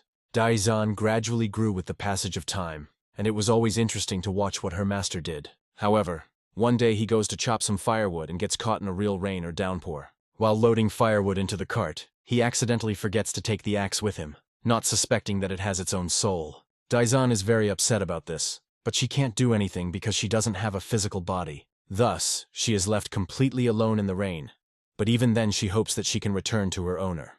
Entire decades pass here, which then smoothly flow into centuries due to the strange passage of time in this region. All this time she is in a state of growing indignation at being abandoned and discarded like useless trash. After some time, an elder axe passes through these places, who decides to unite his guild and make a pact with the Dark Palms. They give the Dark Guild special potions that must be drunk in order to undergo an incredible transformation. The Axe Lord questions this, saying he has only heard of them from one alchemist. However, doubting their skills is the last thing you should do, as they are still at the proper level. The Elder Axe joyfully discovers that he feels a huge amount of new strength flowing into his body. Among other things, he begins to feel a strange energy emanating from an axe located nearby. The enraged axe suddenly destroys all the minions of the Dark Guild, so as not to leave any witnesses. The Elder does not have time to understand anything and tries to figure out who it was, and whether he himself is in danger. Meanwhile, Daizan, who moves incredibly fast, tries to subjugate the Elder's will. The warrior kneels down and asks the axe who she is and what she wants. Daizan introduces himself by name and says that he can grant power to anyone who wishes to gain great power. However, right now, Daizan feels primarily a sense of nostalgia, and this irritates her no matter what. Suddenly the door starts to open, and Daizan decides not to remain in sight. She cowardly hides in the true form of the boy she has subjugated, while Li Ping goes out to chop wood. Noticing a sword sticking out of the ground, he happily says that he has finally met his old comrade. Daizan, like any rejected child, assumes that this is all about her and is unable to see the truth. Li Ping approaches the sword and calls it Alpha, saying that he was worried that chopping wood would be difficult without it. Daizan, of course, is angry upon hearing this, realizing that she has simply been replaced with another toy. Li Ping grabs the sword by the hilt, causing Daizan, who is seething with hatred, to feel very strong emotions. She feels an incredibly familiar feeling and understands that right now her fate and the fate of her vendetta will be decided. Li Ping wonders why, when he picks up a sword, he experiences a long-forgotten feeling. After this, he swings his weapon to deliver a powerful blow and split the wooden block. With one powerful blow, he makes a precise cut, splitting the piece of wood into 2 even parts. Daizan feels a surge of incredibly pleasant and nostalgic emotions, realizing that she needs to resist this feeling. Li Ping decides not to attach any special significance to the silence of the weapon, and continues chopping wood as if nothing had happened. He also adds that today they are more perfect for each other than ever, and continue to deliver blow after blow. He finally calms down and says that he has already created several axes, but now he felt as if he was holding Daizan in his hands. Daizan, in turn, instantly renounces all grievances, realizing that the master never truly forgot her. Now it's finally all over, and senseless grievances no longer force her to do stupid things. Li Ping remarks that if he disappeared less often and the outside world did not change so much, he would go looking for Daizan. After this, he says that this was the last time he chopped wood with such a weapon. Daizan understands that until now her soul was fueled by resentment, but now she no longer experiences this feeling. Li Ping has actually been talking to Alpha all this time, saying that he will soon create a real axe and will no longer chop wood with a sword. Having prepared the required amount of firewood, he sticks his sword into a stump and says that it is time to start cooking. As soon as he gets further away, Alpha returns to his form and feels incredibly bad as he saw all of this. Elizabeth, meanwhile, asks Cherry where she knows the swordsmanship she developed. Cherry decides to tell everything in detail, explaining that it began more than 100 years ago. She explains that at that time, a dark guild began to grow, capturing creatures of different races for their experiments. After establishing the Holy Sword Guild, he had no choice but to head to the demon realm on his own. She tried to gather information, but quickly fell into a trap, and the Dark Guild sent apostles after her. At that time, she had just reached the demon sect level and was facing hundreds of apostles, whom she was unable to defeat. After some time, she falls into the unknown and wakes up in the Demon Queen's cultivation dungeon. However, she discovers something surprising when she wakes up and decides to look around. On the walls were rock carvings left there by the Demon Queen during her practice, so as not to forget the art. Even though it was just a picture, she imitates it, and her understanding of the artificial sword suddenly advances. Her talent does not allow her to quickly adopt this art, but she understands that she still does not know a lot. Then, in confusion, she hears a strange voice that suggests she become much stronger. Li Ping comes closer and asks what has already happened, and Cherry explains that this means her decision to embrace power. Cherry reveals that the Lord of the Sea of Darkness stated that his body was sealed and could not provide him with energy. Li Ping carefully places the pot with the prepared dish on the large book that contains the art of wielding the heavenly sword. Elizabeth says that the entity was sealed thanks to her efforts, and what contacted it was the clone's consciousness. Cherry suddenly asks if the creature looks like an octopus. He ponders the nature of octopuses and realizes he hasn't tried cooking them yet. Elizabeth immediately switches her attention and asks if it would be possible to make a tasty dish out of the many octopuses. Li Ping explains that he doesn't know what kind of terrible monsters live in the sea, so he can't guarantee the result. Cherry is surprised at how these two adventurers suddenly changed the topic to something completely abstract and distracting. Li Ping says that he should eat first, and then prepares to remove the lid from his dish. As soon as he does, light fills the entire room and Cherry is surprised by the colossal amount of energy. This time, Li Ping is cooking hell curry again, imagining an incredibly delicious and spicy food. Elizabeth takes out her spoon and says she absolutely loves curry as she gets ready to start eating. Despite the incredible spiciness of the dish, she still eats it with pleasure. However, she is a little annoyed that despite having a high demon god level, she still can't stand spicy food. Li Ping says the pepper is a little hotter, so he decides to add some icy crystal onions. Taking the small knife he made during his training, he decides to finely chop the crystal onion. Cherry notices that he is using a special technique on his hand, which is a testament to his incredible skills as a warrior. Meanwhile, frozen onion pieces are added to the curry, instantly cooling it. After that, he scoops it up with a ladle and pours this amazing, delicious gravy with rice over it. Elizabeth immediately refuses the offer and says that she wants to eat spicy food and cannot be pressured. Li Ping turns to Cherry and asks if she wants to try his cooking. Cherry looks at him with extreme surprise and does not understand why he decided to give such a powerful dish to her. Elizabeth decides to intervene again and says that before she eats the curry, there are some things she needs to figure out. Immediately after this, she states that one can only choose one of 3 options. Cherry stops and asks her to explain in more detail, while Li Ping is completely confused. Elizabeth waves her hand and a giant kitchen knife, a manual for the sword, and a pot of curry fly into the air. Li Ping looks at this, wondering what she is going to do. Elizabeth says that she will give Cherry 3 options to choose from in order to deal with the Dark Guild. Li Ping says he would like to intervene, adding that he never intended to give away the kitchen knife as he made it himself. Elizabeth orders him to be quiet and states that this is her test for the mortal, as she has become bored. Cherry takes this much more seriously than it actually is and realizes that it's time for a test. After analyzing the pot, she realizes that it is draining a huge amount of energy and could break through to a new level. The legendary hero also just demonstrated the capabilities of this legendary knife and hinted that he does not want to interfere. This leaves her with only the incomprehensible guide to wielding the sword to become at least a little stronger. Without thinking twice, she declares her choice, explaining that she is choosing a book on the art of wielding a sword. A few moments later, their conversation is interrupted by a powerful explosion that blows out the front door. All 3 turn their heads towards the explosion, trying to understand what is happening here. Li Ping discovers that Alpha has broken in, and Elizabeth is confused as to why the boy is acting like a complete idiot. Alpha, in turn, rushes forward, explaining that he is going to finish off everyone here for what they did to him. Cherry quickly analyzes her opponent and realizes that this feeling is unmistakable, which means that Daizan has come here. She declares that she will deal with her problems herself and asks the legendary hero to lend her a kitchen knife. However, as soon as she grabs it in her hand, the spirit of an incredible chef with enormous energy awakens. She also understands that in this space there is an entire field that an ordinary person cannot control. Since it does not meet the requirements for holding a knife, the life force is immediately sucked out. After a few moments, she falls to the ground and smoke begins to come out of her body. Meanwhile, Knife takes matters into his own hands and immediately takes off, heading towards the threat. Alpha quickly freezes, but this is not enough to calm the giant Knife's wrath. He wonders what he is doing, but it is too late to ask for forgiveness, because he has made a fatal mistake. Not even a few seconds pass before he finds himself cut in half, as if he were made not of metal, but of soft plasticine. Having dealt with another enemy, the Knife immediately flies into the air and returns to Li Ping's hands. The legendary hero turns around and watches as his comrades are on the brink of death. He raises his hands in fear and wonders what is going on here. Meanwhile, the action moves to the headquarters of the Dark Guild that Amelia was supposed to destroy. Here, desperate experiments are taking place to create ever stronger warriors for the Dark Guild to aid in battle. The former head of the Giant Bear Guild, who was once a powerful warrior, ends up on the operating table. Experiment 24 continues attempts to breed stronger monsters using electricity and machinery. Although the subject died due to cardiac arrest, he can be easily resuscitated with a powerful electric shock.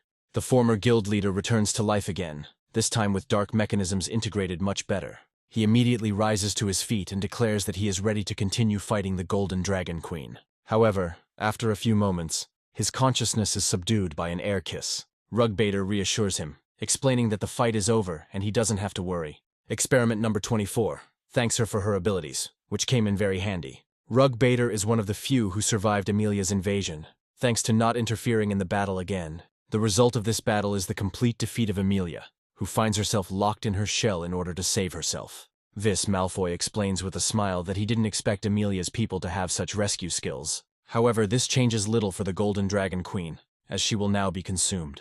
Vis Malfoy decides to use the dark tentacles to capture the Queen of the Golden Dragons. He immediately entangles her in strange resins to prevent her from escaping. Finally, the egg is captured and placed in a special capsule for subsequent synthesis. Vis Malfoy feels an incredible surge of energy that overflows his reservoirs, and decides to immerse himself in it. After this, he reassembles himself again, and this time he looks much younger, despite still being an old man. Smiling, he declares that there are still a few more attempts left, and the lady will be resurrected in the shortest possible time. Gradually, his device begins to shine brighter and brighter, fueled by Amelia's energy. The Dark Sea Lord reflects on how the Dark Guild ended up in such a dire state. He climbs back into Tagore Severus's body, trying to figure out why his connection with Cthulhu was broken. Vis Malfoy explains that, unfortunately, Cthulhu sacrificed himself to protect others. Tagore Severus notes that Vis Malfoy has become significantly younger, meaning he has lived through a certain period of time in the study. Vis Malfoy asks what he is doing here, and Tagore Severus states that his identity has been exposed, so another body is needed. Rugbaiter asks his comrade who the guy who just appeared in the air is. He replies that it is a creature from the Sea of Darkness, which is an external agent of the leader. The electric spirit reports that the deputy chief has been dead for a long time, so it is not unusual for him to convey this information. Rugbaiter explains with surprise that all this time she assumed she was somewhere on the continent. She asks about their goals, but the electric spirit replies that even that is unknown to him. Tagore Severus notes that there are too many uncertain variables, such as the emergence of a card guild. Vis Malfoy can't handle this, and the apostles he trained here were also destroyed, so the situation needs to be corrected. To understand the nature of the collaboration between these two beings, we go back a bit. Vis Malfoy continues his attempts to resurrect the Demon Queen, and in some ways he even succeeds. Each breakthrough seemed final and irrevocable to him, but each time there was something that hindered him. This was yet another time when he naively thought that he had finally achieved incredible success. The electric spirit even congratulates him on finally succeeding, but it's too early to celebrate. The newly created body of the Demon Queen begins to rapidly lose density and decompose. It was another unsuccessful attempt, despite the fact that it was very close to success. Vis Malfoy can't figure out what to do, and why he can't create a stable supply of mana. Due to severe strain, he begins to cough up blood, which means that the disease will soon force him to leave this world. He realizes that his body is almost at its limit, and that he must level up to stay here. The spirit of electricity sadly emphasizes that, unfortunately, there is nothing he can do in this situation. However, the Lord of the Dark Sea suddenly approaches him and says that he can help him become stronger. Vis Malfoy doesn't attach much importance to this creature, but asks him who he is. The Lord of the Sea of Darkness explains that he can offer cooperation in exchange for great power.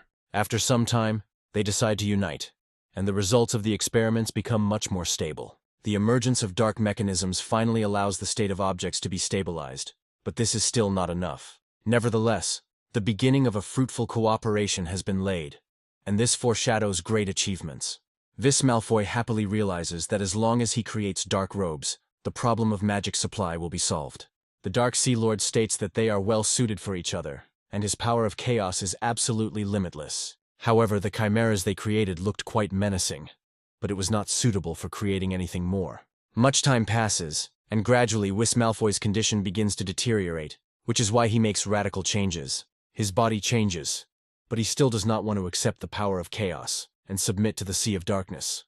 Vis Malfoy explains that this is not necessary, as he simply wants to resurrect his mistress and has no interest in ruling the world. This initially irritates the Dark Lords, and he tries to come up with other ways to interact. After some time, he decides to leave to find another tool to subjugate the will of his comrade. A moment later, he returns with a clone of his consciousness, which is the same Doug Cthulhu that Amelia absorbed. Vis Malfoy explains that he has nothing against an additional deputy and will organize his training. The Lord of the Sea of Darkness smiles and says that in that case he will leave him here. It is with this data that we return to the present to follow their next dialogue. Tagore Severus asks how long it will take to grow a Demon King-level body. Vis Malfoy says it will be difficult, as the place has been reduced to rubble, and all the test subjects have been destroyed. Vis Malfoy also reminds that he was promised many test subjects, but Tagore Severus declares that he can manage without them. He also asks why he doesn't just give away the clones from the incubator that he's been carefully cultivating. Vis Malfoy declares in a stern voice that if he hears his mistress insulted again, he will kill him. The Bear Guild leader falls to his knees, realizing he is under incredible pressure. Rugbader also sank down, realizing that she had just seen the true strength of this guild's leader. Tagore Severus laughs, explaining that it is just a joke, and does not understand the seriousness of his interlocutor. After this, he disappears, stating that he will come later if he has important news. Vis Malfoy lowers himself to the translucent capsule and licks it as a sign of incredible love. After this, he vows that he will definitely be able to return Elizabeth to the outside world in a more perfect state. Ultimately, after gaining access to Amelia's spiritual power, it allows him to become much closer to realizing his goals. Meanwhile, we are transported to the neutral territory of the city of Boster, which contains several interesting places. Li Ping goes there alone because Elizabeth did not want to go with him and stayed at home. Li Ping notes that he was here only a month ago, but now the entire city is being rebuilt.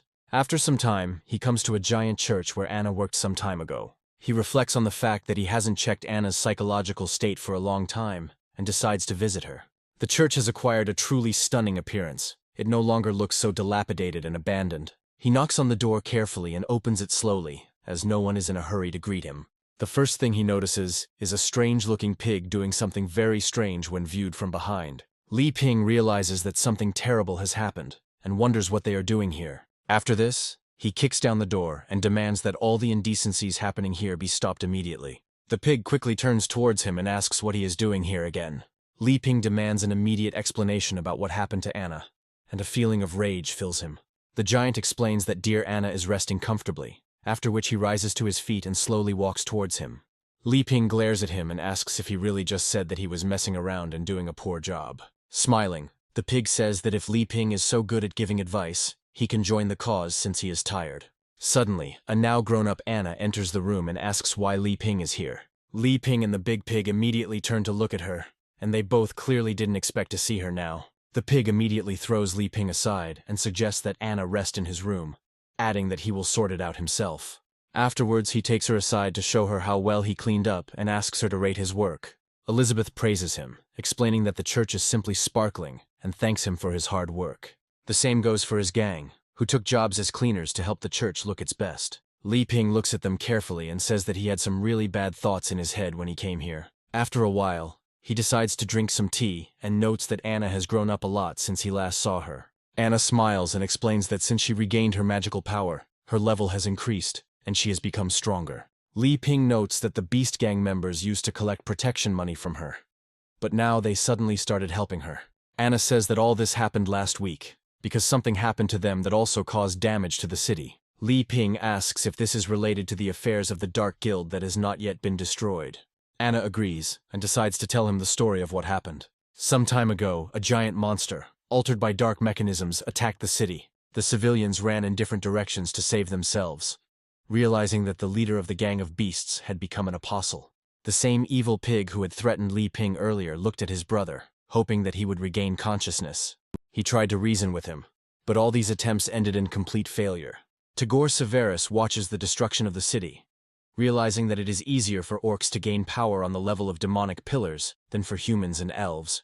However, the major problem was that they could not retain their minds, meaning that the body was unsuitable for them.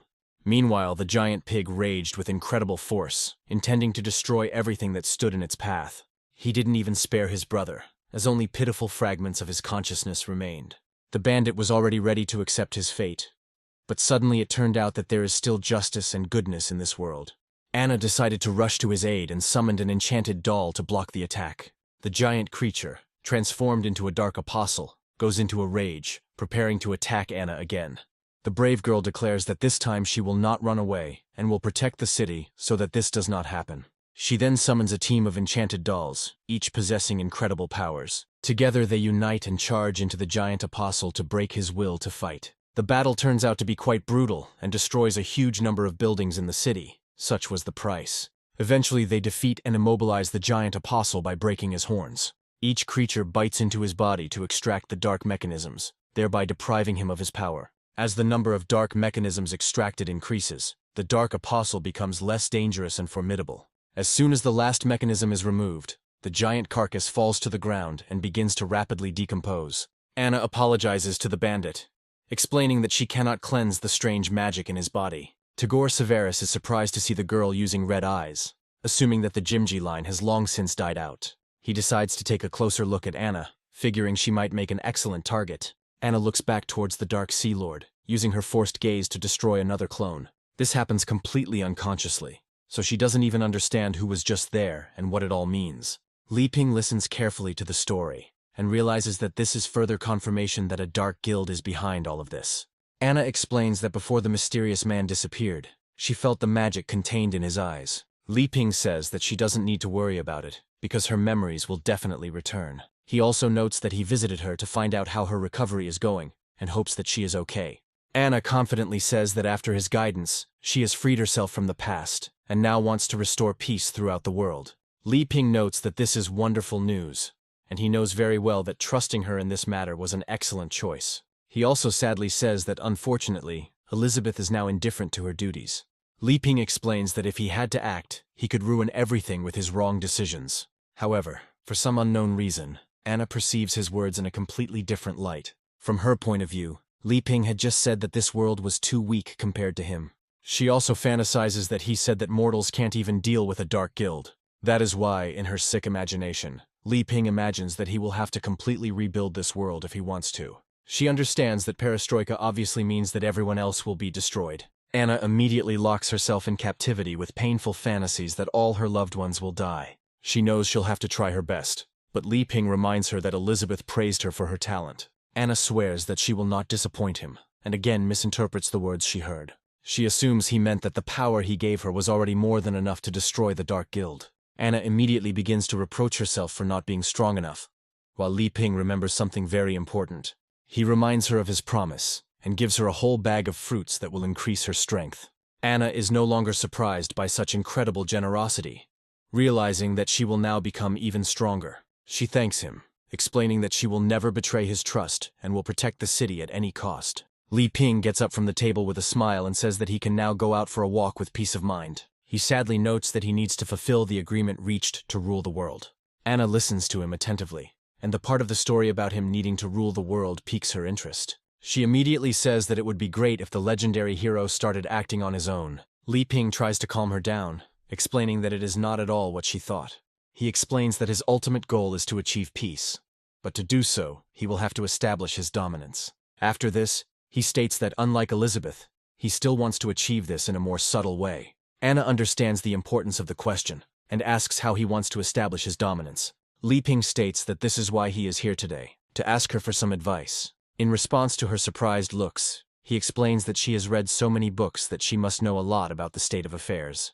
Anna says with a smile that she will be happy to share any information that she knows. She emphasizes that she knows little about the Demon King, the Dark Guild, the swords in the Elven Kingdom, and Aristotle's kingdom.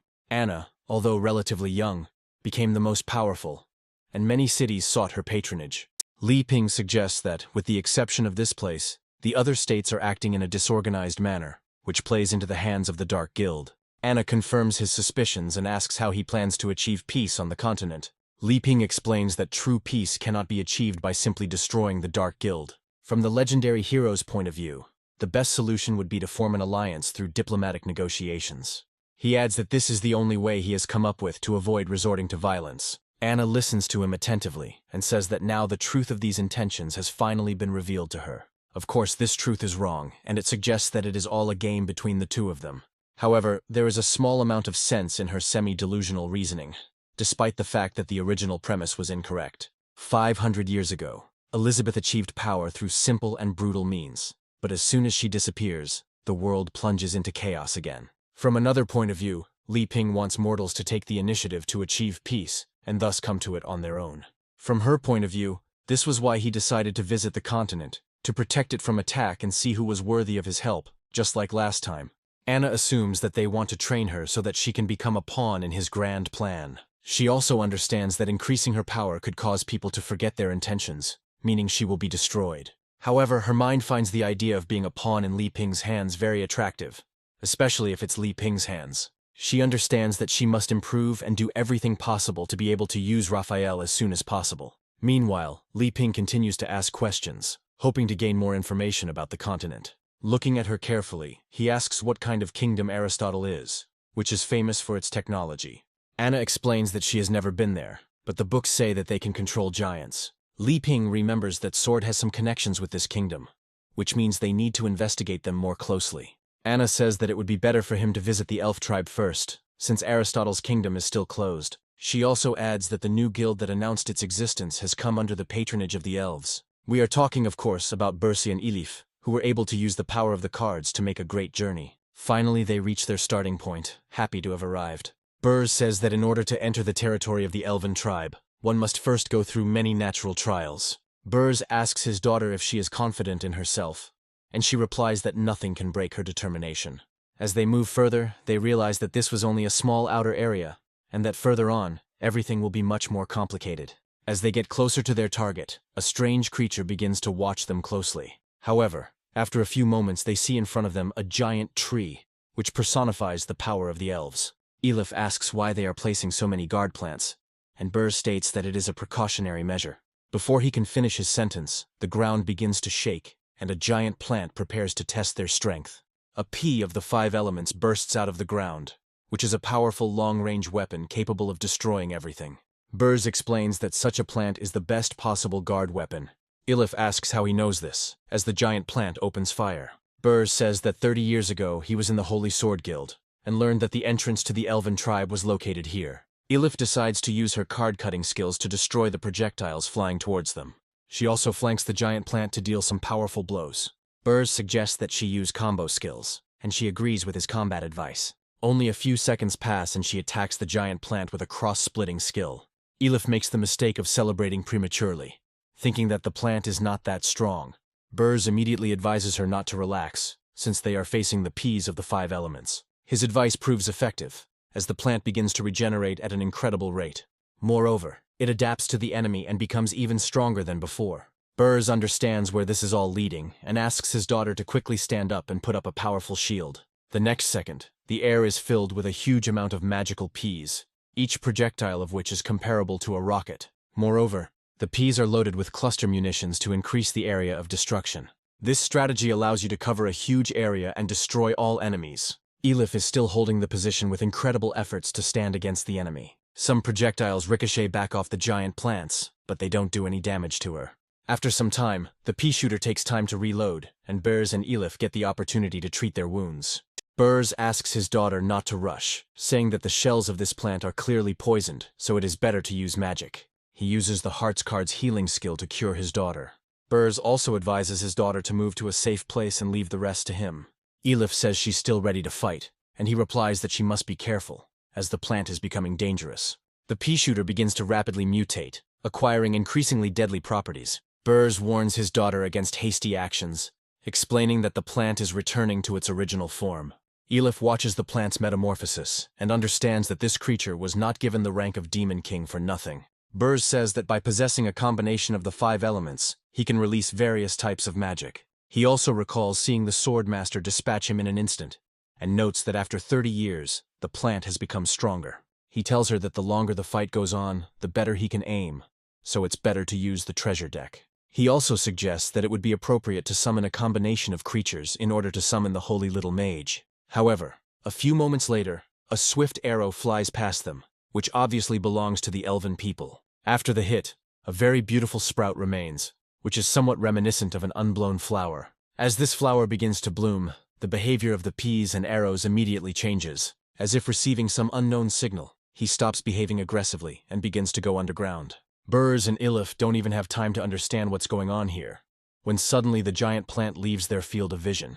Elif says she feels familiar magic, and Burrs notes that this is not surprising, since she is half-elf. From a flower that has just blossomed, a small spiritual creature appears, inviting them to follow it. The elf spirit informs them that they can pass through and feel at home here. However, the glow gradually begins to dissipate, despite the fact that it was quite bright. At the same time, the flower that bursts out of the ground seems a little suspicious. Burrs, however, says that the elves were watching them, and that would be an admission, so they decided to call them here. Elif notes that if their mother is here, she should have come out to meet them. Burrs reminds her that elves have a strict hierarchical structure of relationships, which is why they are so protective of themselves. He also says that their mother's love will never change, and they must seek justice on their own. After some time, they finally reach the elven tribe, which looks quite nice and peaceful. However, the elves still look down on outsiders, and Elif and Burrs feel unpleasant glances. The residents are talking among themselves and saying that a human and a pathetic half-breed who is not worthy of being here have come to them. Among other things, they claim that they are an inferior race, and that they emit a very bad smell that is irritating. Elif wonders why these creatures are hostile towards them if they have done nothing wrong. Burrs explains that elves rarely leave the tribe, so they are more cautious. Elif notes that she has seen many elves outside their tribe and does not understand why they leave their beautiful lands. Burrs explains that the reasons are purely geographical, since all elves are concentrated around the highest tree. He states that the closer to the center, the higher the bloodline and the more resources the elves receive. In his view, those who leave the elven tribe are from peripheral tribes with a lower level of pedigree. He also says that talented elves may seem ordinary here, but they will be in great demand in the outside world. He mentions that there are exceptions to the rules, and Elif decides to clarify what exactly he is talking about. She doesn't have time to get an answer to her question, because a great commander named Blanchett appears before them. The girl says that she will take them to the Holy Land and asks them to follow her without asking unnecessary questions. After this, she makes several dashes in the opposite direction, hinting that the strangers should hurry. Elif says Blanchett looks majestic, and Burrs advises her to remain vigilant and be careful. In order to catch up with this majestic creature, they decide to use the power of flying cards. Burrs still holds out hope of meeting his wife, and says that their mother is surely waiting for them in the Holy Land. Blanchett continues to lead them to the Holy Ground, moving through the air as if it were solid ground. The adventurers continue to follow her, hoping that it is not a trap. Elif is surprised by the trees moving sharply, and notes that they seem to be making a path for them. Burrs explains that it is a protective barrier, and if there are no high-level elves nearby, the trees could trap them. After some time, they finally leave the thicket, and an incredibly beautiful sight appears before them. They look at a giant tree, around which streams of energy circulate, similar to the Northern Lights. Elif is delighted by the sight he sees, and Burrs understands that they have come to the place where it all began.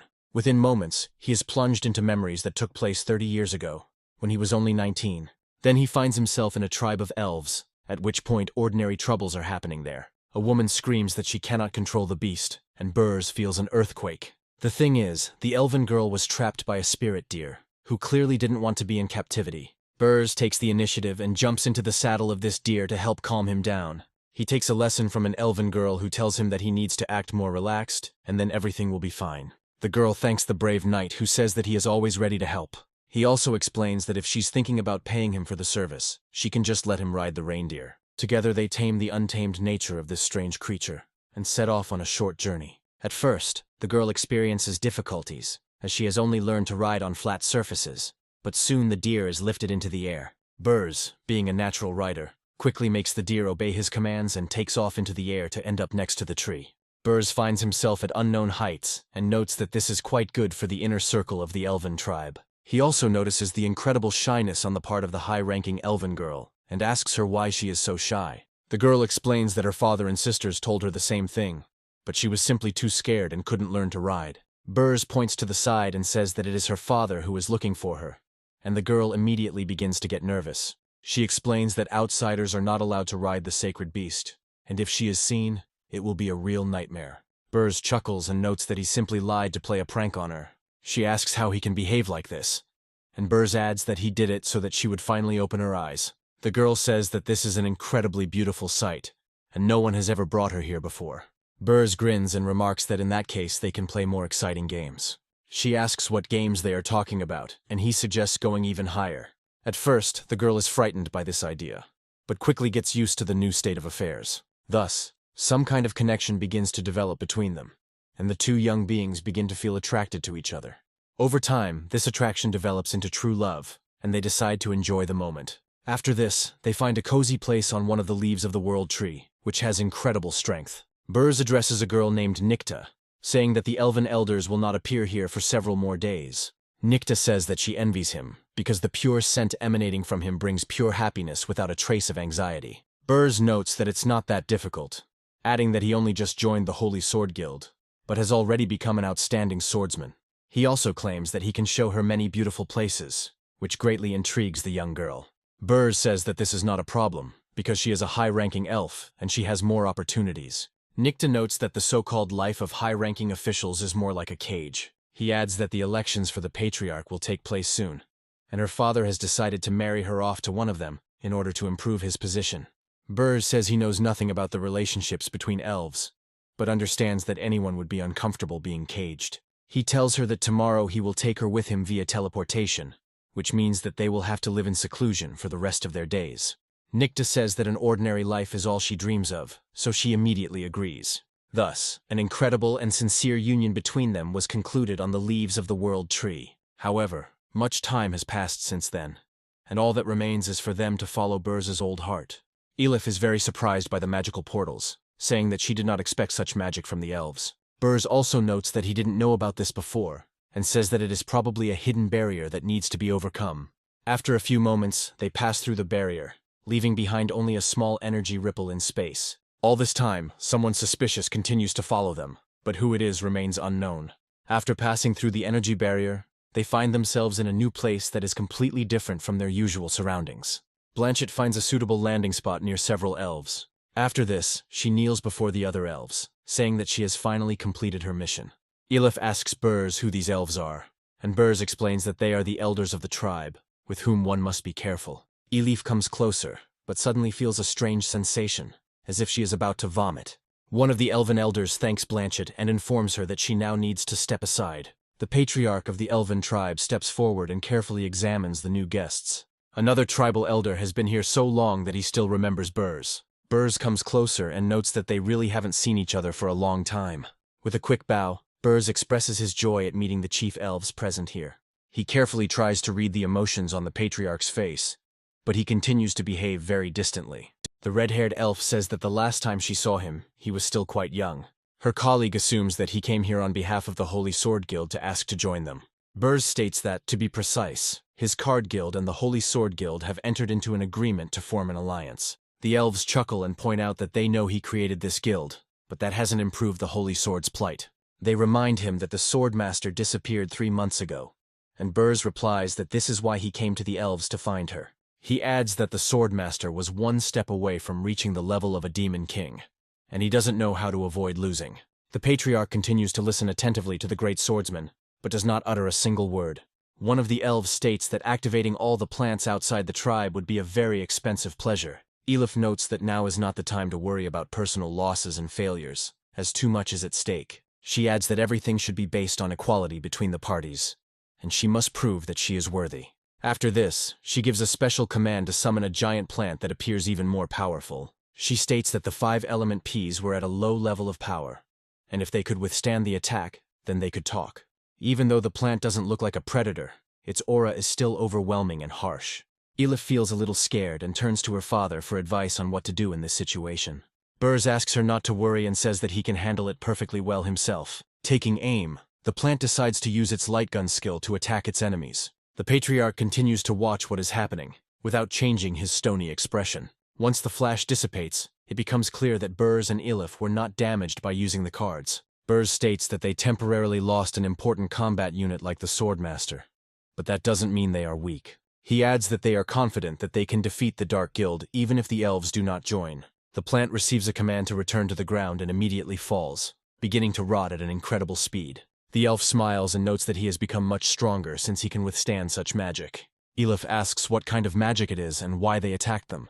She also states that once the Dark Guild invades here, they will regret their arrogance. But Burrs corrects her. The elven patriarch suddenly says that more than 16 years have passed since those events, which he still regrets. Burrs lowers his eyes and says that unfortunately, this is indeed true. Elif says that we need to quickly find Mom, get out of here and not waste time on politeness. Burrs explains that one should actually respect these people, at least because the patriarch of the tribe is her grandfather. After this, the elves become much more welcoming and say that they decided to give them a surprise. Elif and Burrs are perplexed, after which the elves explain that they decided to play a joke on them. Burrs asks the patriarch what this means, while Elif senses a slight catch. The elf explains that he no longer has to win the patriarch's respect, since he is more closely related to him. Burrs recalls that the patriarch said that he would never make such a decision, and asks where Nicta went. Instead of answering, the patriarch turns around and says that he wants to show them something very important. Elif and Burrs exchange glances, realizing that all of this looks extremely suspicious. Elif doesn't trust people and wonders what's going on here. Burrs says he doesn't understand anything, and suggests that perhaps the relationship between his mother and grandfather has improved over the years. Meanwhile, something strange is happening to the patriarch. His eyes are darting in different directions. Blanchett continues to make sure their plan doesn't fall through at the last minute. The chief explains that the huge sacred tree they see outside is just a magical projection. He tells that the birth of the sacred tree occurred 500 years ago, when Twyla sacrificed herself. Thanks to the light of the sacred tree, all contemporaries suddenly became enlightened and acquired talents in plant magic and shooting.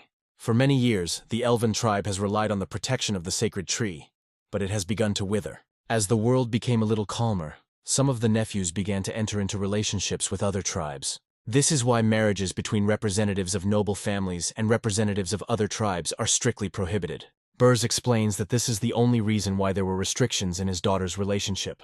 He adds that he would like to show the mystical side of the European tribe, which he has never shown to anyone. Burrs and Elif look at him in surprise and wonder what all this means, trying to find at least some answers. The patriarch decides to make a movement with his hand to dispel the magic enveloping the place. Elif begins to feel nauseous again, but cannot understand the reason for such strange sensations. Slowly the magic begins to dissipate, revealing the truth and the ugly projection of the place they are in. With bitterness in his voice, the elf says that this is the true form of the sacred tree, and something becomes clear. Elif tries to suppress the nausea, but Burrs sees even more terrifying things when he looks at the tree. The patriarch says that, unfortunately, Nicta became food for the sacred tree for the benefit of her people. If you look closely, you can actually see wooden sculptures sticking out of the tree trunk. Such news brings incredible despair into the soul of the aged swordsman who loved her more than his entire life. He immediately rushes forward to grab the patriarch and ask how he could make her do this. He calls the patriarch a selfish demon and orders her to be returned, but the patriarch remains completely calm. After this, he turns to his two colleagues, saying that the time has finally come. They both suddenly become completely emotionless and report that they understand his order perfectly. After this, they approach the tree and begin to hug it, while it begins its perverted fusion procedure. Before the heroes can even comprehend what is happening, both elves become one with the tree and are completely consumed by the strange creature. However, thanks to this sacrifice, a few flowers bloom on the tree, which still inspire hope. Elif watches the procedure in horror, but the chief elf says that this is proof that they are not selfish. He declares that to become food for the sacred tree and to unite all life to it is the highest honor for them. Burrs says that this is simply terrible and something needs to be done urgently, but a feeling of helplessness begins to choke him. Elif comes closer to her father to at least somehow console him in this situation. The patriarch says that one young leaf can extend the life of a tree for another year, adding that this is a difficult concept to understand. He states that their visit today has changed his mind, and that he may be able to resurrect Nicta.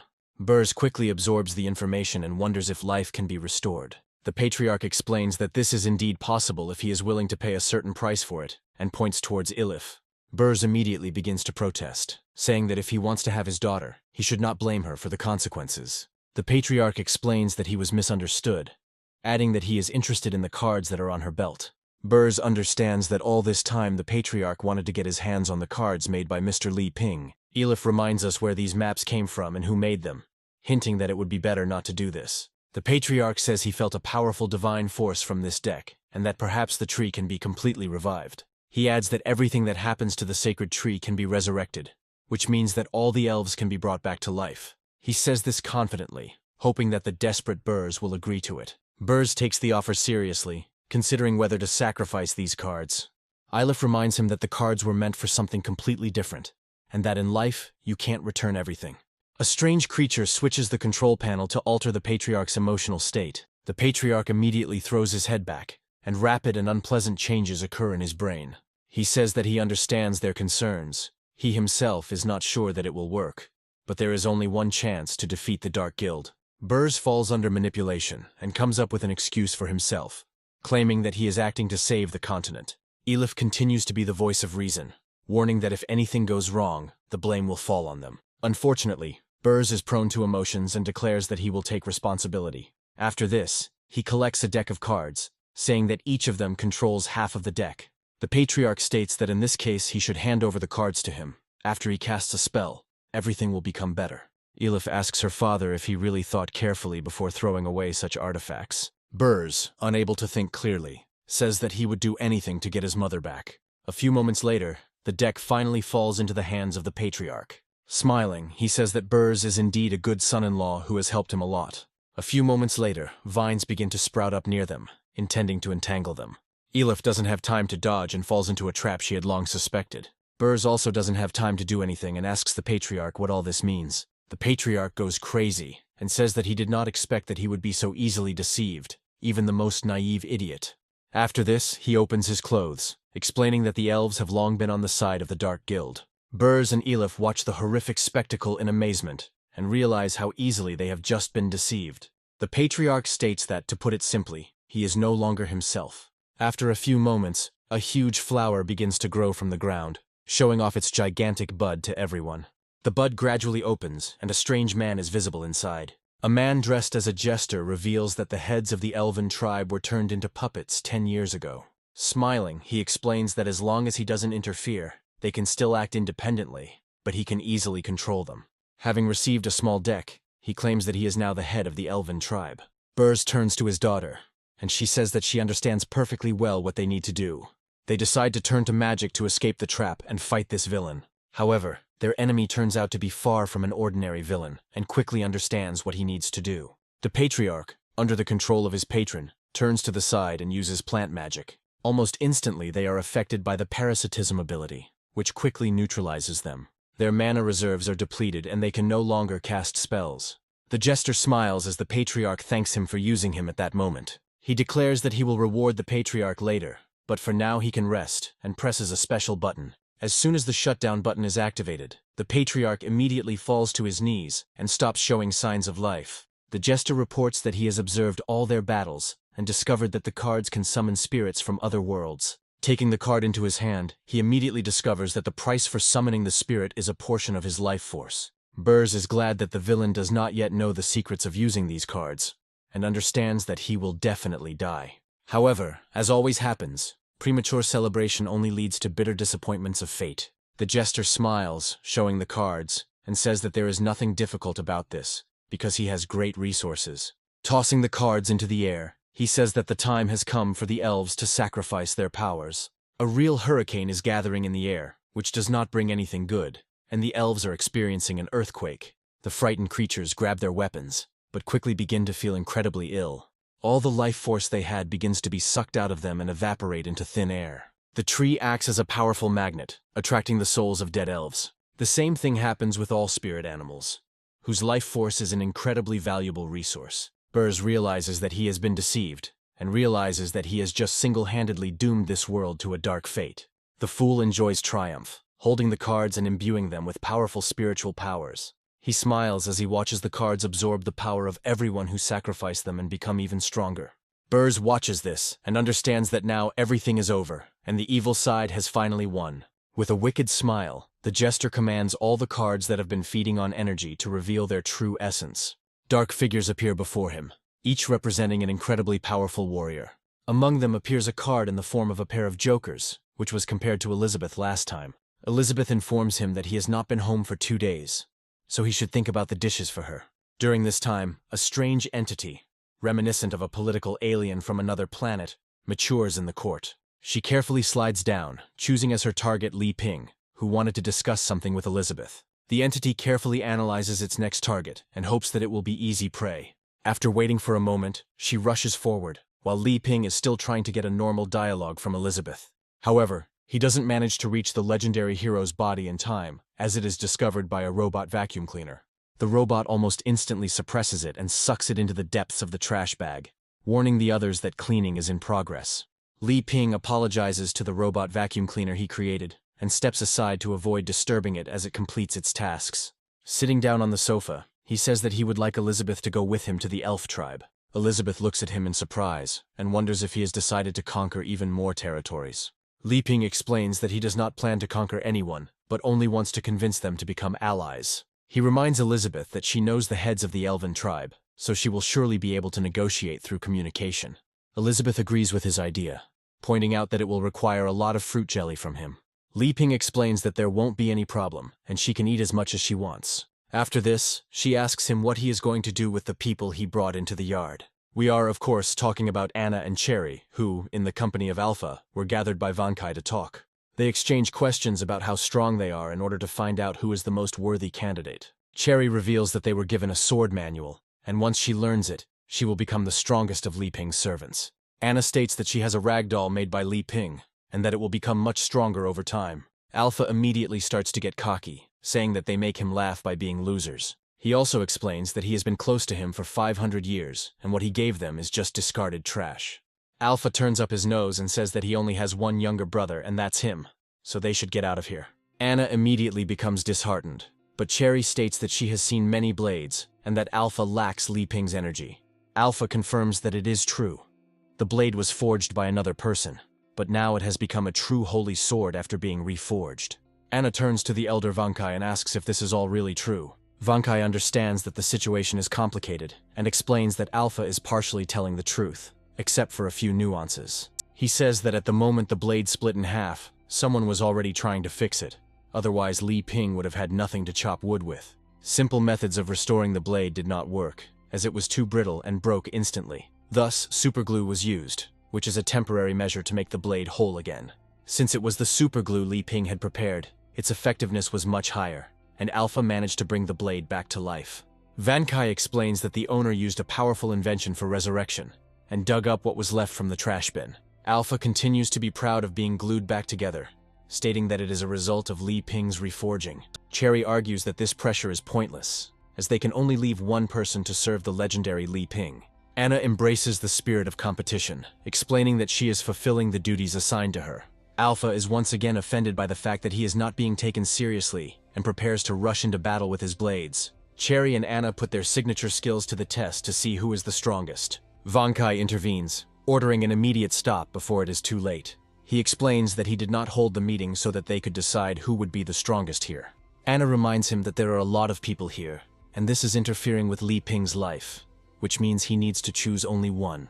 Vankai says that they have misinterpreted the purpose and should not interfere with the master's life. He says that he is Li Ping's domestic companion, and now the master is going out into the outside world, and he cannot follow him there. He also explains that ever since the fierce woman showed up, his life has become much more difficult for no particular reason. Cherry looks at him in surprise and asks who they must be to fulfill their destiny. Vankai says that if he wants to live in the outside world, he will inevitably meet all kinds of people there. After this, he explains that his job is usually to remove obstacles. He also explains that he is good at providing a safe path for his beloved owner. He adds that they should get to work and dig through the trash, since this right belongs only to him. Having heard the job description, they all unanimously declare that they understood it perfectly. Hearing the doors open, Vankai immediately orders everyone else to take their places. Li Ping looks out into the yard and asks his comrades how they feel and what they are doing. They instantly create an atmosphere of happiness and harmony so as not to upset their patron, Anna asks him if he is really going to go to the elf tribe to annex more territories. Li Ping explains that he will first go to the workshop to get some tools, and then he can set off. As soon as he heads to the workshop, Elizabeth decides to talk to her reluctant allies. She reflects on the fact that all of this was actually a planned action by the legendary hero. She recalls that after capturing the elven tribe in the south, the next target will be Aristotle's kingdom. Elizabeth, using her outstanding detective skills, once again comes to the wrong conclusions regarding Li Ping's plan. Moreover, her teenage nature again perceives this as manipulation, which she does not like at all. Naturally, Li Ping's allies don't realize that she's adept at detecting the Demon Queen's movements, and decide not to interfere. All they do is ask Van Kai for help in this situation. Van Kai takes a few steps towards them, announcing that he now has a brilliant plan to deal with Elizabeth. He explains that he will now finally be able to take advantage of the latest research. Cherry, Anna, and Alpha believe that battling the strongest is a rare opportunity to learn something new. Meanwhile, Van Kai takes out a teasing stick and begins to play with it, turning onto his back. He hopes that a smiling man cannot be hit, but Elizabeth shows that it does not matter to her. She sends him flying with a powerful blow for completely unknown reasons. Van Kai receives a moderate injury, but this is nothing new for him. Elizabeth says that this stupid dog irritates her, and if anyone repeats her behavior, the same fate will follow. Li Ping's allies are becoming more serious and say they would like to avoid such situations in the first place. Elizabeth explains that they are all part of Li Ping's plan, so they must learn to live independently and not rely on help. They let go of the head and understand that if anything happens, they will be left to die, since the Demon Queen is too lazy for this. Suddenly, Li Ping appears, holding a newly made chainsaw, and announces that he is ready to go. Elizabeth looks at the device and asks what this strange thing is that he brought. Li Ping explains that after adding spatial magic to his backpack, he found it much more convenient to carry things. Meanwhile, Alpha discovers a strange girl behind Li Ping who somewhat resembles Daizan. Anna notes that it is a spirit weapon, but it seems that it was much more difficult to forge than Alpha. Li Ping reflects that the elf tribe is rich in various plants that would be good to grow. After this, he reports that everything is ready, and it makes sense to set off on the journey. Li Ping also says that he will take candidates with him on the adventure this time, as the goal will be a diplomatic victory. Cherry and Anna offer their candidacies, saying that they will protect him along the way. Alpha immediately confronts them, declaring that in any case there are only two places, and one of them will be occupied by him. He turns up his nose again, explaining that he is the exclusive weapon of the legendary hero and must always follow him. Li Ping suggests that Alpha calm down and not worry about it. He adds that since the purpose of the expedition to the elven tribe is persuasion, he will not need any weapons. Anna and Cherry are happy that they finally dealt with the arrogant young man and follow Li Ping. Elizabeth opens the portals and invites everyone else to join her in going to the elven settlement. Li Ping happily orders Alpha to stay here and wait for them to return so they can begin training. Alpha, with his self-esteem already at rock bottom, wonders why things are so bad. He still doesn't understand why life turns out this way, as if he's not good enough for Li Ping. He feels a strange calling, but cannot understand who has decided to address him. Van Kai gradually recovers and asks Alpha if he remembered all the survival lessons he was taught. Alpha misinterprets this call and assumes that he must become even better while training with his elder. Van Kai invites him to patrol, and he agrees, saying that he will learn a lot from him. Immediately after the portal, Anna needs a little recovery, as her head is very dizzy. Li Ping happily turns to Elizabeth, saying that the tree looks incredibly big. Elizabeth is surprised that in such a huge tribe there is not a single trace of life. Li Ping asks them how the tree grew to such an incredible size. Elizabeth explains that they first need to change clothes before they head to the settlement. Cherry is surprised that her clothes have suddenly disappeared and she has to cover herself. Li Ping turns to them and asks what she means. However, as soon as he turns his gaze towards Cherry, it turns out that she has already completely changed into her combat uniform. Elizabeth announces that she wants to change into clothes suitable for travel, and that the others are forbidden to wear clothes made by Li Ping. Li Ping thinks that this is a very strange decision, but he has no desire to argue with her. Elizabeth asks him why he is so excited, and he replies that he is interested in studying the local plants. At this moment, it turns out that they had been watched all this time by flowers with creepy eyes embedded in them. The jester set up a huge number of surveillance cameras to monitor the movements of potential victims. He reflects on the fact that only 3 days have passed since the capture of the representatives of the Alliance of Heroes, when suddenly more targets appear here. He immediately discovers the Swordmaster, who disappeared several months ago, and decides to take a closer look at the people around him. To do this, he decides to turn to the memory of Bears and Elif, who have been in his captivity for several days. One of the creepy plants is driven into his head, after which it begins to project their memories.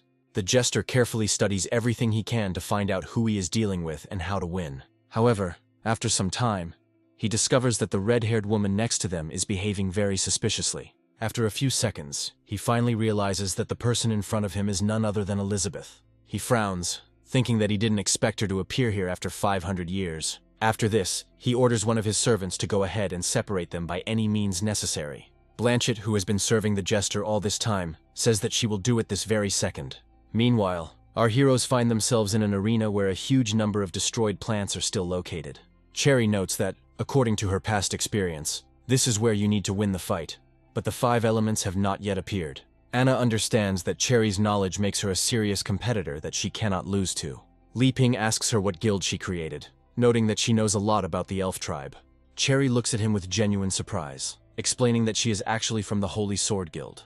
Their heartfelt conversation is interrupted by a hail of arrows that are heading their way at incredible speed.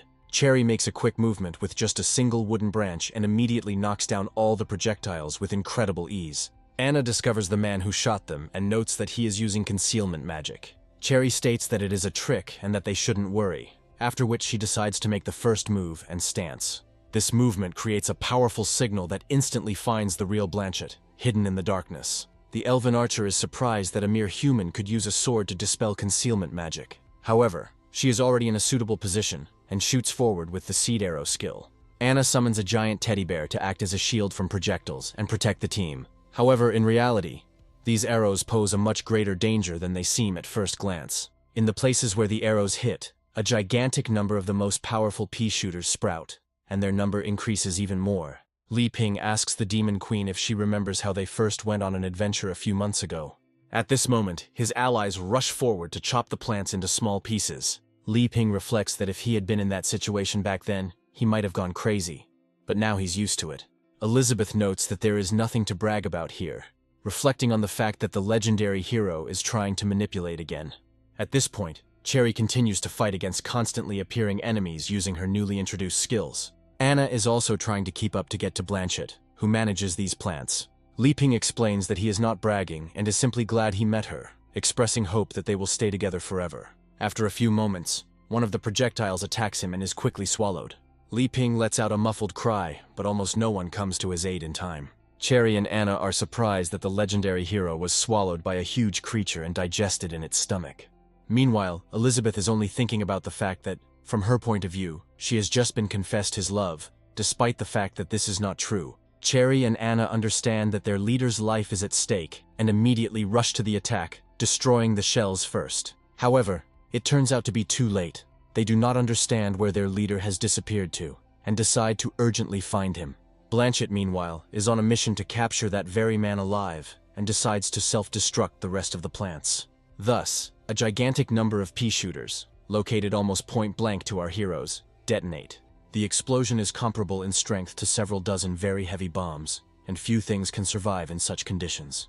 Blanchett explains that sacrificing so many pea shoots was very expensive, but it was worth it. Cherry and Anna absorb all damage thanks to their skills as defender dolls. Cherry notes that even at the Demon Queen's level in the future, she wouldn't be able to protect them from that massive explosion. Blanchett realizes that she has not achieved her goal, and decides to use all the remaining seeds to do so. With these words, she grabs everything she has and quickly buries it in the ground to awaken the seeds. These sprouts are instantly absorbed into the ground and move towards Anna and Cherry to absorb them.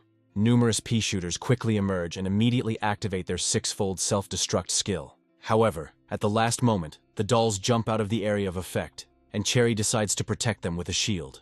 However, such serious defensive skills do not go unnoticed, and this has a significant impact. Besides, it's not the end yet, as one giant pea shooter still remains alive. A powerful explosion occurs, throwing our heroes several hundred meters to the side. Blanchett realizes she needs to return and recover as quickly as possible to complete her mission. Suddenly, the Demon Queen appears behind her, ordering her to explain everything that is happening here. Blanchett turns around in horror and asks her who she is and why she survived such an explosion. Elizabeth irritably says that in that case she will check her memories herself. Blanchett feels an intuition telling her that she must not fall into the hands of this woman. Otherwise, she will face an end worse than death. To do this, she quickly takes apart her shoulder pads, which contain amazing tattoos. By pressing on them with her fingers, she activates the suicide arrow skill to finish herself off. Elizabeth watches this unpleasant process closely and notes that it was a very wise choice. However, she is tormented by the question of whether Twyla also colluded with the Dark Guild and betrayed her trust. She looks around and realizes that there is no one here to greet her with the honors she feels she deserves. She angrily reflects on the fact that only 500 years have passed, and no one respects her anymore, and decides to strike terror into their minds. Meanwhile, in an unknown location, the giant pea that just swallowed the protagonist emerges with strange intentions. He spits the legendary hero out onto the ground, but still has strange feelings for him.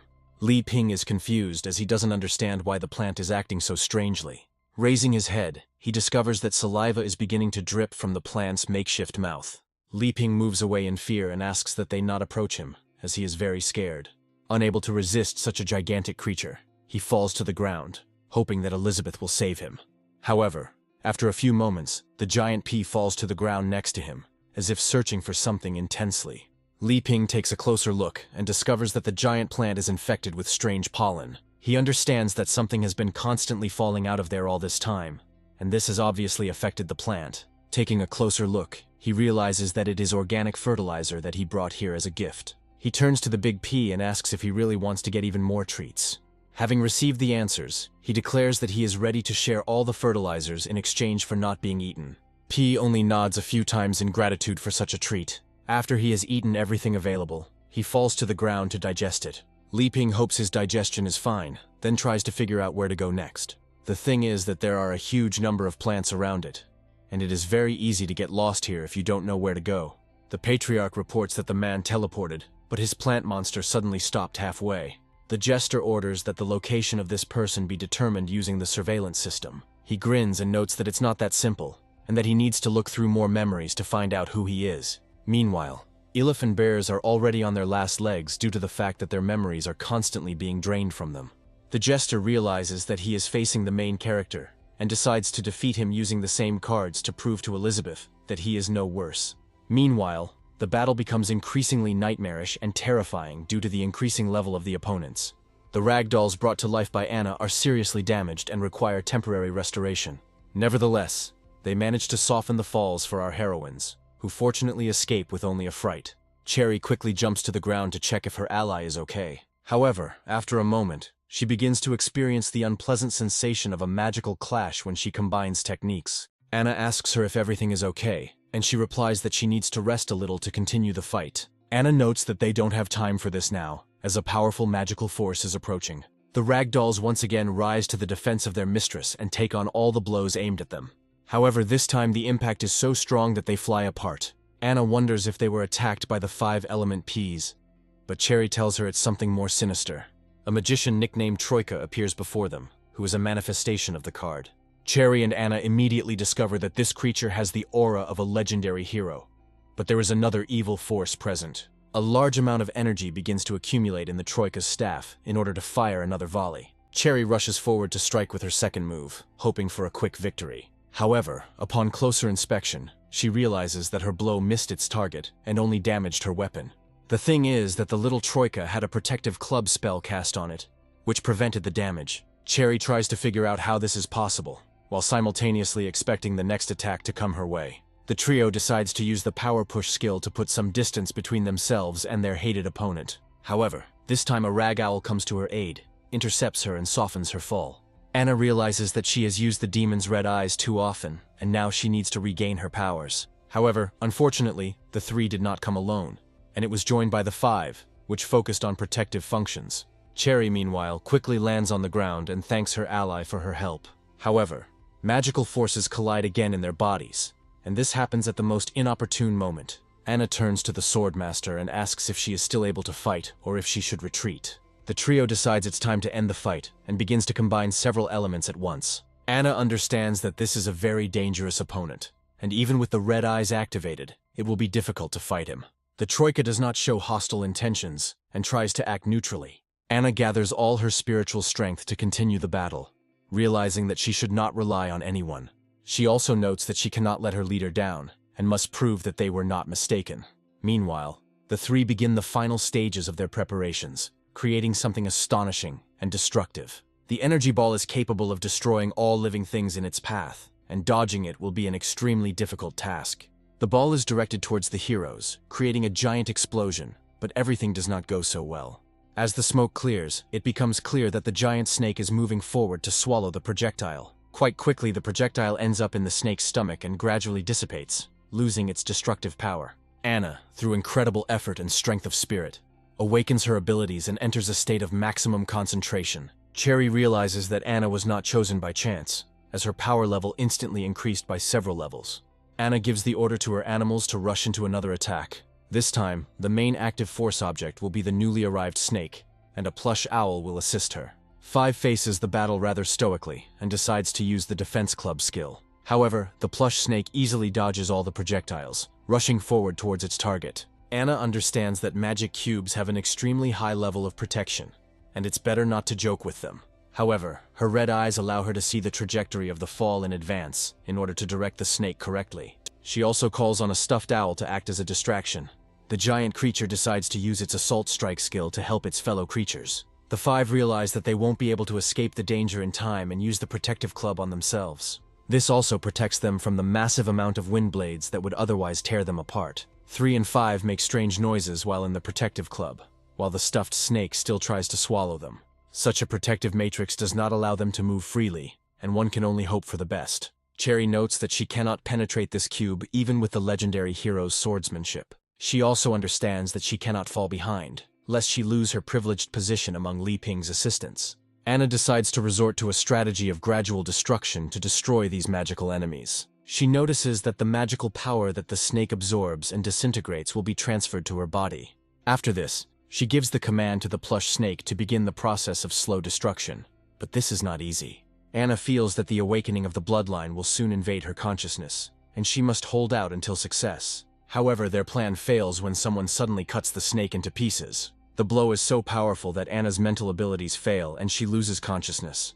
Cherry realizes that everything happens so quickly that she can barely keep track of the movements. Turning around, she notices that an energy blast is flying towards them, which she needs to dodge. This cut leaves a huge mark on the ground, as if giants had just fought here with swords. Cherry uses a protective spell in time to protect herself and her ally. She suffers multiple injuries, but Anna remains relatively safe. Cherry realizes that she has experienced this feeling several times before, when she encountered incredibly powerful creatures. As she watches the smoke clear, she realizes that she is feeling incredible despair in the face of an overwhelming enemy. The thing is that Jack, who is an even stronger opponent, comes to their aid. Meanwhile, Elizabeth continues her journey through the elven forest, looking around in search of allies. She notes that this is the place where the magic is felt most strongly, but she cannot find its source. The mysterious creature that is watching her informs her that a big fish has finally fallen into their trap. Elizabeth continues to explore the area and suddenly crosses a strange line separating two worlds. Looking around, she realizes that this is a magical barrier, which means that her enemy's powers are higher than the level of the Demon King. She addresses the invisible enemy, noting that trapping her was a cheap trick. After a few moments, a strange creature, similar to a matryoshka doll, begins to spin a large number of cards around itself. Elizabeth looks at her opponent with disdain, not attaching much importance to him. Moments later, she finds herself locked in a nesting doll, which quickly gains levels. With each subsequent level, she becomes larger, increasing her power and strength. However, in reality, this creature is not independent. It is controlled by a strange puppeteer who hopes to imprison her here forever. Elizabeth listens attentively to all the threats and only smirks in response. For some reason, all of this seems pointless to her. But Elizabeth's opponents have yet to find out who they are up against. With the power of her presence, she attacks the seemingly impenetrable shell of the matryoshka doll, creating cracks. Quickly destroying the barrier, she notes that she has been living inside the time barrier for an entire year. A strange creature trying to control the traps decides to invent a new method. Elizabeth takes a few more steps and tells her supposed opponent to go to hell. A few moments later, a strange scythe pierces her through and through, but she does not experience the slightest sign of pain. A creature named Seven, a cartoonish Grim Reaper who represents death, appears before her. Pulling his scythe, he pulls the soul out of the Demon Queen to consume it. One might think that the soul of such a creature is quite strong, but no one has power over death. However, the Demon Queen is a semi-divine being and can control her soul at will. Smiling, she notes that the enemy is quite brave, and orders him to answer the question of who forced him to act. She adds that otherwise she will not allow him to die quickly, and will make him suffer. Seven realizes that he cannot cope with this enemy and returns to his original form. However, The puppeteer who controlled the creature was extremely disappointed with the poor level of performance. The strange woman claims that it was a piece of trash that, out of fear, returned to its form and was unable to extract the soul. Elizabeth quickly returns to her physical body to regain control of her abilities. She realizes that she just sensed Li Ping's aura and assumes that the trip to the elf tribe was planned. She assumes that Li Ping wanted to test his allies and involved her, which begins to irritate her. She finds her opponent and grabs him with her demonic hands, expanding the horizon. Addressing her opponents, she advises them to commit suicide as quickly as possible if they do not want to die an even more terrible death.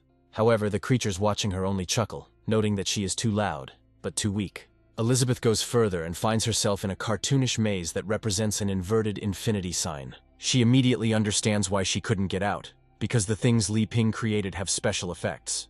After that, she takes a few confident steps through the labyrinth to crush it with incredible ease. Finding herself in a pocket dimension, she notes that she is confronted by a pair of ignorant fools. The Queen appears before her, declaring that she has enough strength to finish off Elizabeth. The King of Cards sits on the throne and remarks that he will eagerly await her victory. Elizabeth accepts the challenge, realizing that she cannot escape until she defeats them. However, before that, she decides to show off a little, noting that no one dares to call himself a king while standing in front of her.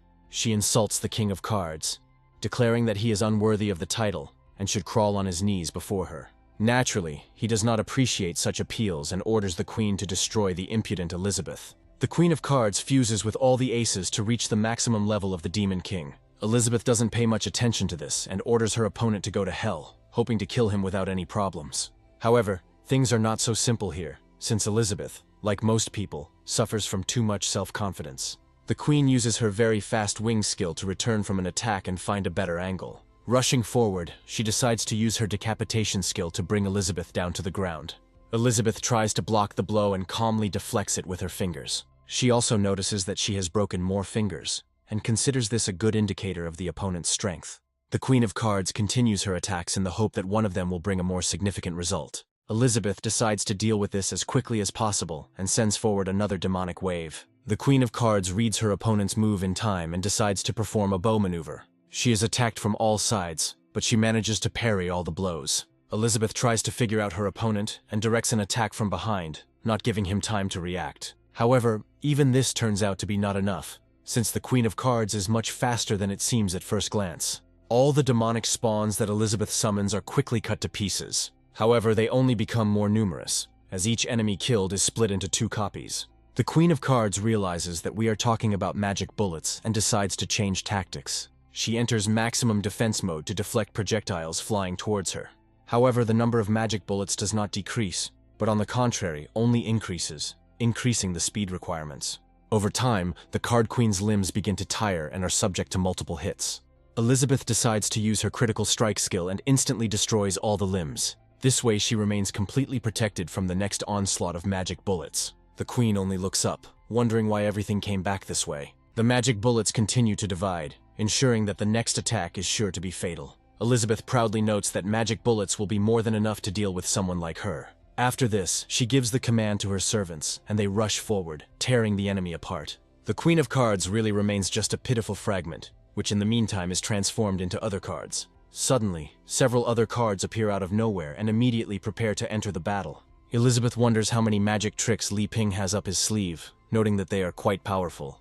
It turns out that the Queen of Cards is still in action and can quickly recover. Among other things, she summons a mysterious creature capable of absorbing a gigantic amount of magic bullets. This creature is a cartoon dinosaur summoned by the Cartoon 9's card. Elizabeth realizes that her opponent has only 2 cards left, one that absorbs the opponent's magic, and the other that resurrects her. The Queen of Cards looks at her opponent and wonders if she really thinks so highly of herself. She also advises Elizabeth to prepare to reap the fruits of her arrogance and calls her an upstart. Meanwhile, the cartoon dinosaur who tried to swallow the magic starts to feel ill. Gradually, all the magic bullets that he swallowed begin to come out from the other side, where there is another head.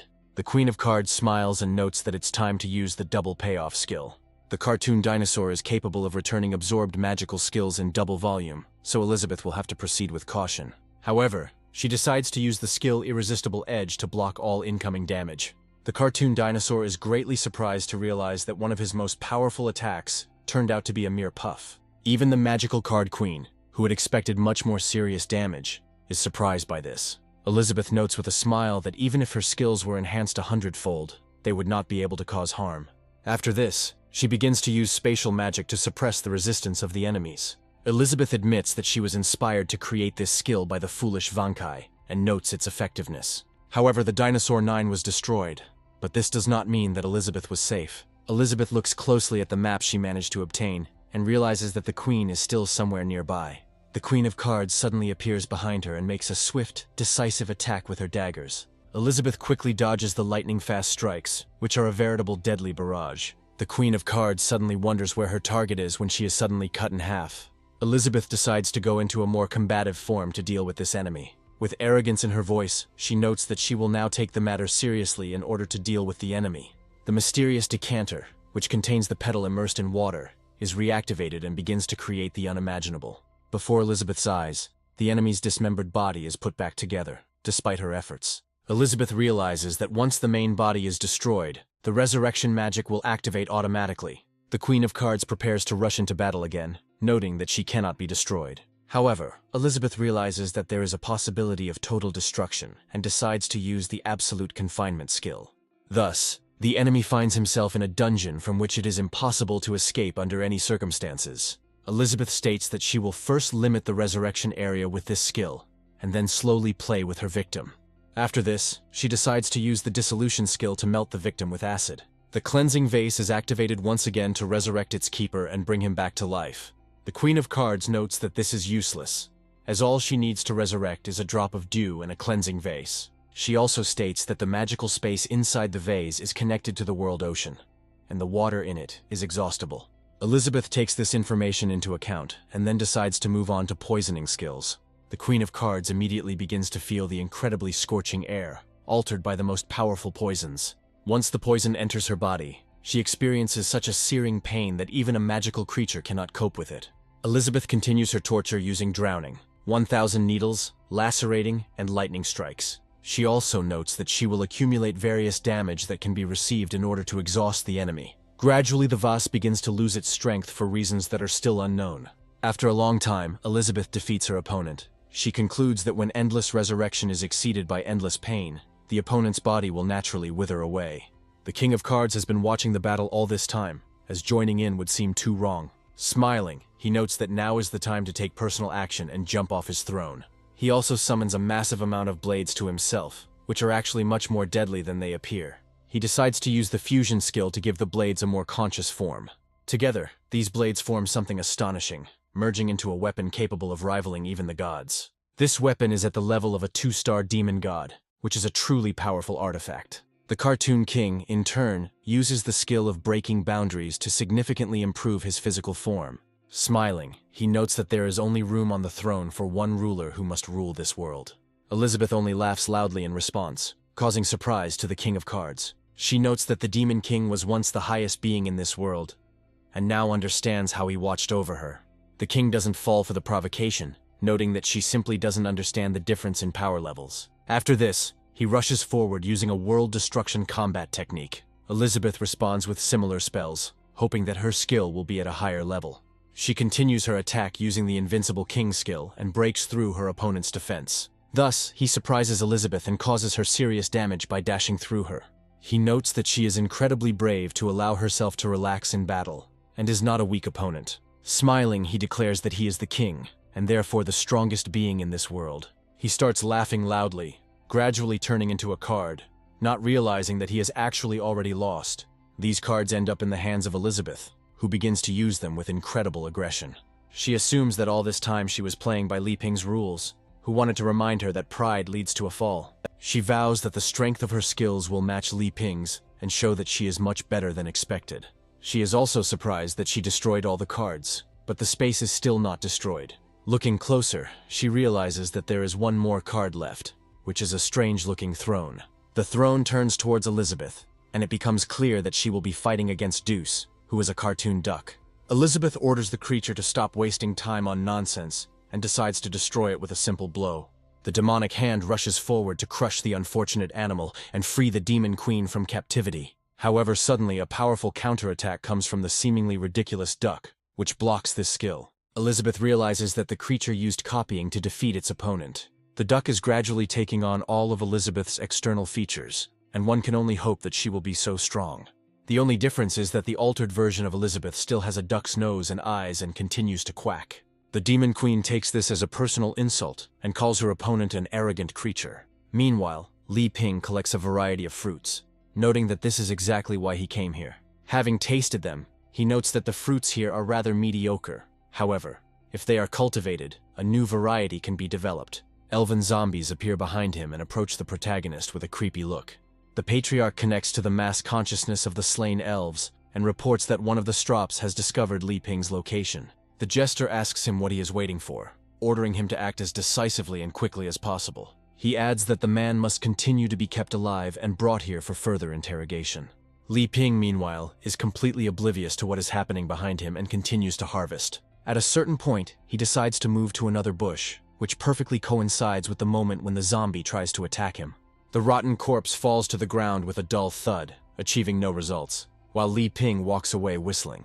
The corpse immediately takes on a terrifying form, rising on all fours and turning from bottom to top to make it easier to pursue the target.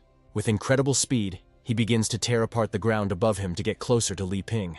However, the legendary hero has picked up too many apples to hold in his hands, and several of them fall. Li Ping doesn't pay much attention to it, but these apples play a crucial role in maintaining his life. The corpse steps on the apples, causing it to immediately lose its balance and begin to fall. Li Ping bends down again to find something interesting, wondering what is in this forest. He notes that this is a truly interesting magical world, where climatic conditions have absolutely no effect on plants. The now heavily mangled corpse raises its rotten head to make eye contact with its target. Li Ping picks up some vegetables, noting that he can take them home and cultivate them for new varieties. Smiling, he declares that he will also take this cactus as a reminder. A few moments later, he comes across a dead man who, for some reason, has placed his hands directly on this cactus. Li Ping is frightened by the ugly zombie, who in turn experiences incredible pain from the cactus needles. The patriarch also begins to scream hysterically as his hands receive full tactile information. Li Ping quickly turns around and starts running as fast as he can to get to a safe place. The patriarch requests permission to activate 50 dark mechanisms, as this legendary hero is difficult to deal with. The jester notes that all he cares about is how quickly he catches the villain, and states that he can use anything. At this moment, a gigantic number of half-decomposed corpses that had been killed come back to life. Li Ping can't believe that zombies are appearing in the elf forest and hopes to get out of here as quickly as possible. His speed grows faster as his thirst for life makes him ignore the fatigue in his legs. However, after a while he stops, feeling how the earth begins to tremble due to unknown forces. He looks around to see if any magical earthquake has occurred. Listening closely, he realizes that this is connected with the movement of a large wave of something unknown. A huge number of green lights catch the eye, which are actually someone's eyes. Li Ping begins to react with fear and realizes that this time he is in serious trouble. A huge number of elven zombies advance towards him, hoping to capture him. They quickly surround him, and now he has no chance to escape. Li Ping tries not to panic, noting that he must be brave and fight, even though he has not taken the sword. The ground beneath his feet begins to shake and he wonders where he can run. The patriarch orders his subordinates to rush into action to capture this man and bring him here. However, suddenly, a huge number of zombies running towards the main character are destroyed by powerful streams of magic. Li Ping finds himself on the head of a giant pea shooter, who has already become attached to him.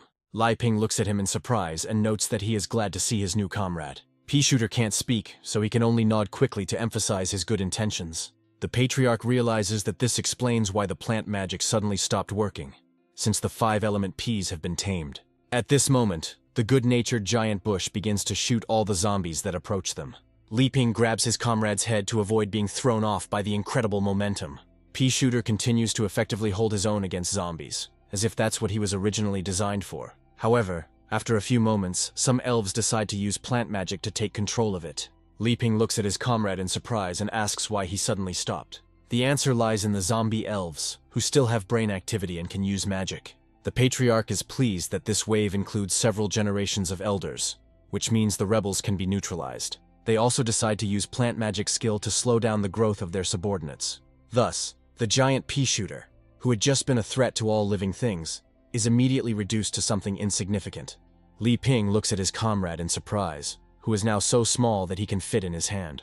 Pea shooter nevertheless remains loyal to the protagonist and performs a military salute, showing that he will be with him until the end. However, be that as it may, the huge number of corpses gradually becomes even greater if something terrible happens. The corpses become so numerous that they form an entire ocean, capable of swallowing up anyone it wants. Li Ping looks at this giant, monstrous structure and wonders if this will be the end for him. Moments later, giant waves of dead bodies collapse and bury Li Ping. They also form giant balls that can now move anywhere to transport Li Ping to the jester. However, a spirit they had long forgotten, Daizan, suddenly intervenes, and is known to once again take the form of a chainsaw chair. An eerie sound deafens the entire area as the ball of zombies begins to crack. The same thing happens to the patriarch, and in a moment his entire body is cut into 2 parts. The jester is surprised, remembering that path management can, at best, only convey tactile sensations. Meanwhile, pieces of infected bodies, destroyed by the new weapon, begin to fall from the sky. Li Ping stands in the middle of this nightmare, looking quite frightened, trying to figure out what to do now. He suddenly remembers that he had a chainsaw, but he doesn't understand how it could have appeared on its own. Daizan appears by his side again, remarking that he will never allow his master to be harmed. A zombie cut in half appears in front of him and crawls towards him, which greatly frightens Li Ping. Even though they had just fallen from a great height, and for living corpses it makes no difference what kind of damage they received. They are so agile after receiving damage that they retain the ability to jump on their target. Li Ping grabs the chainsaw in fear and activates it, swinging it from side to side, killing everything living and non-living.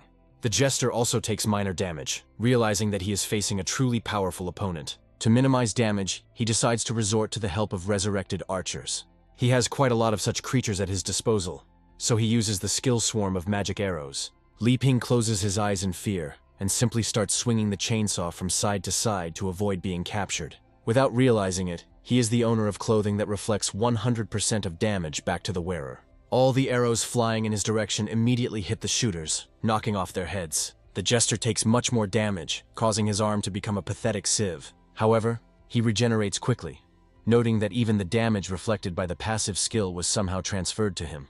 He realizes that the legendary hero he is fighting has achieved a certain level of mastery over magic. However, this is clearly not enough to deal with him, because he creates a major insanity skill. Li Ping, still in a panic, starts swinging his chainsaw, while Daizan decides to use his slashing skill. As we know, these slashing attacks are incredibly powerful skills that deal significant damage. Thus, the giant mountain of corpses created earlier immediately receives fatal damage. Moreover, this damage leaves an indelible mark even on the soil and destroys hundreds and thousands of trees. Eventually, even planets in the line of fire are cut in half by this skill. The jester feels uneasy, realizing that his most powerful necromancy has just been destroyed. He is surprised that she was cut in half with just one blow, and falls to the ground, unable to control himself. After his spell wears off, a huge number of corpses fall to the ground again, further frightening Li Ping.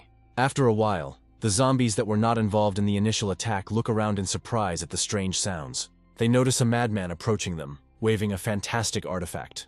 Of course, in their eyes he looks like a psychopath who starts screaming and is getting ready to finish them off. They immediately get scared and run away in different directions, creating a rather comical situation.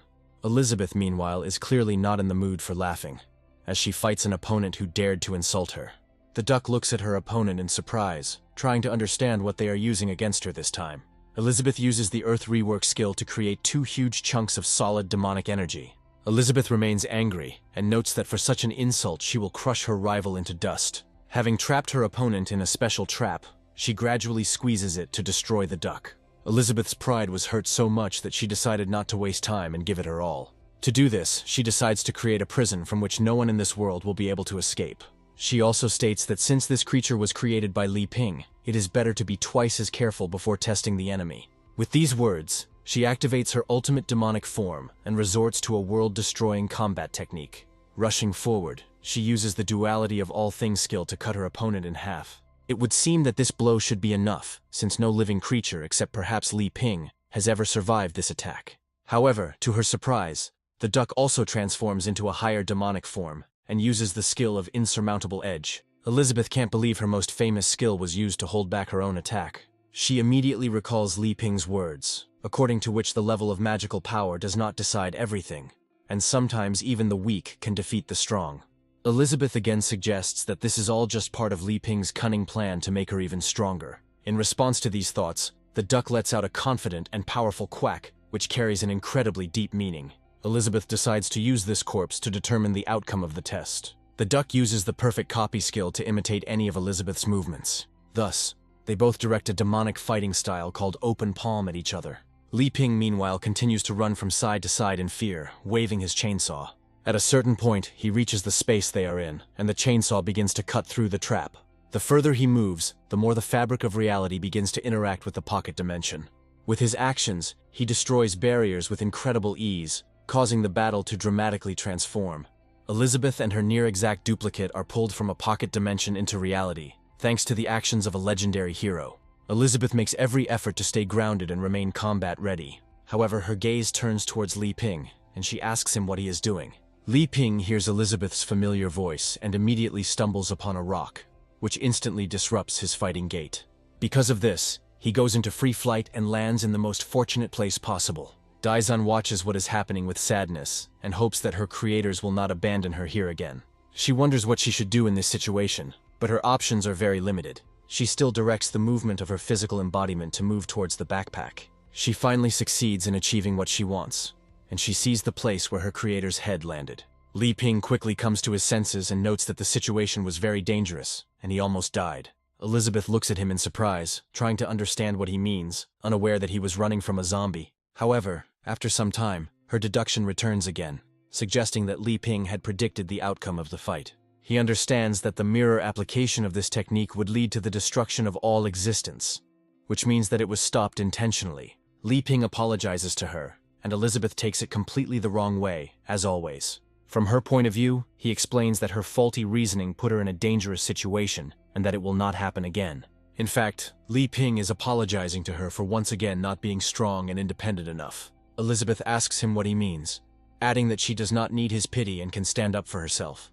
Li Ping has no idea what is going on and asks her what exactly she means. Elizabeth continues to think that he wants to help her, but at the same time she understands that she must maintain her dignity. She also says that she knows perfectly well what he is thinking, but Li Ping has no idea what she is talking about. Their very touching, but rather meaningless dialogue is carried away by the most powerful sound of the most powerful creature on this planet. Of course, we are talking about the most powerful great duck, whose strength is in no way inferior to the Demon Queen. Li Ping looks at this strange creature in surprise and wonders who is standing in front of them. Upon closer inspection, he realizes it is a duck, but Elizabeth declares that she no longer wishes to continue this battle. She changes back into her normal form and tells him that he should pack his things himself. Li Ping looks at her in surprise, saying that he doesn't understand what she's been talking about all this time. Elizabeth immediately pushes him aside, and he tries to find out from her what is going on here. After taking a few steps under the influence of inertia, he suddenly stops in front of the most powerful being on the planet. He looks at her and smiles goofily as the duck lights up her eyes and uses her most powerful skill again. Seeing a new enemy in front of him, he decides to use the perfect copy to transform himself. Li Ping takes a few steps back out of fear and says that he has never seen anything like this. Elizabeth suggests that the duck gives up her strongest form and copies Li Ping, showing that she is not as good as him. Elizabeth reflects that she will admit it anyway, but it is up to him to overcome himself. Li Ping continues to be nervous and tries to quickly come up with a way to negotiate with this incomprehensible creature. Meanwhile, the duck almost finishes transforming into the man in front of him when it suddenly freezes. After a few moments, it completely dissolves and turns into an incomprehensible liquid that looks rather pathetic. After this, she falls to the ground and turns into normal cards without making a single attempt to fight her creator. Li Ping puts his hand forward and 4 deuces jump in there and gradually begin to clear. Li Ping looks at them in surprise, remembering that these are ordinary cards that he gave to Uncle Bursu. He turns to his companion and asks her if she saw the same thing as he did, but she perceives it differently. In his eyes, she saw another attempt to laugh at her, and a statement that in the face of absolute power he was still invincible. Elizabeth understands that she needs to be strong enough to be uncopyable, but she is still not strong enough. Li Ping says that they need to pull themselves together because there is still a long way to go, but Elizabeth interprets this differently. Even though she admits that she knows this very well in her mind, she still understands that she has a lot to strive for. Meanwhile, Li Ping asks her why she doesn't use teleportation magic to transport everyone to the sacred tree. Elizabeth follows his instructions and uses the instant movement skill to avoid wasting any more time. At this moment, we find ourselves in the place where Cherry and Anna just fought, realizing that they had an extremely difficult time. Despite the fact that the opponents were incredibly strong, Cherry was able to destroy them at the cost of her own life. However, despite such a great sacrifice, she was still able to save Anna's life, although they had only known each other for a very short time. Suddenly, an angelic figure comes to their aid and decides to use the resurrection skill. Gradually, it restores their vital signs and also eliminates the most serious wounds. Anna and Cherry come to their senses again in the form of a strange creature in front of them that seemed to have descended to them from the heavens. However, after a few moments, a special seal appears above them, signaling imminent teleportation. Raphael's doll says that now that the owner and the others have come here, it is time for him to leave. Thus, we are transported to that very eerie clearing, which, by a cruel irony of fate, still looks cheerful. A bluish seal appears on the ground, and all the adventurers are transported there at the same time. Cherry and Anna are still unconscious due to the fact that they still need time to recover after being resurrected. Li Ping immediately turns around and realizes that his best comrades are far from being in the best shape. Elizabeth says that now is not the time to worry about them, because they need to find out who is really behind this. With these words, she creates a demonic hand in order to grab this tree and shake the answers out of it. With incredible force, she begins to tear it out of the ground and discovers that there is a huge amount of filth on the roots. Li Ping watches this procedure in amazement and realizes that the tree she pulled out looks incredibly disgusting. This tree looks disgusting because its roots have spread so far that it has begun to poison the soil. Elizabeth looks closely at this tree and discovers a small memorial to the great elves who sacrificed their lives. Elizabeth, however, speaks indifferently about the fact that, apparently, a lot has changed in the elven tribe over the past 500 years. She also discovers Burs and Ilif, who have been held captive all this time, on their last legs. Li Ping rushes to them to at least somehow ease their suffering and bring them back to life with the help of improvised means. However, one of the tree roots, which is the most corrupted, tries to attack him and throw him aside.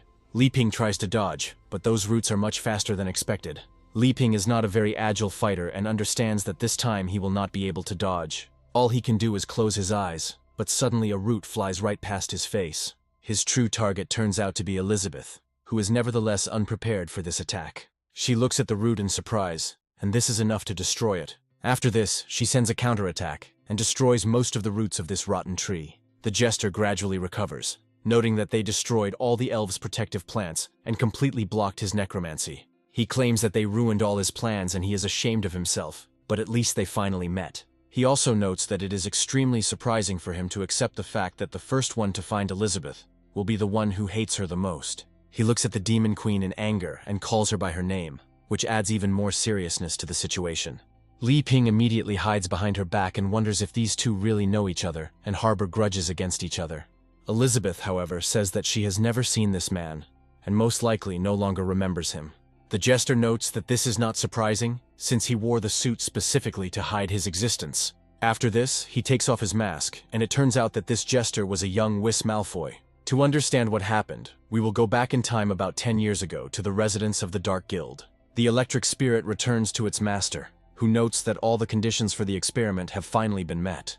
With these words, he discharges 100,000 volts, hoping that his plan will be fulfilled. Wis Malfoy feels with every cell of his decrepit body how an unimaginable amount of energy passes through him. A nearby capsule suddenly begins to form biomass, which grows rapidly. Wis Malfoy happily notes that the separation procedure was successful, despite all its risks. The spirit of electricity wonders if the results of these experiments will be sent to the room with that monster. Wis Malfoy explains that this sample is different from the previous ones, and he will have to work with it on his own for some time. A chunk of huge flesh breaks through the thin shell of the capsule it was in and falls to the ground. When exposed to air, it immediately forms into something very strange, resembling a giant caterpillar. The spirit of electricity notes that this is just another clone, and does not understand how it is different from the others.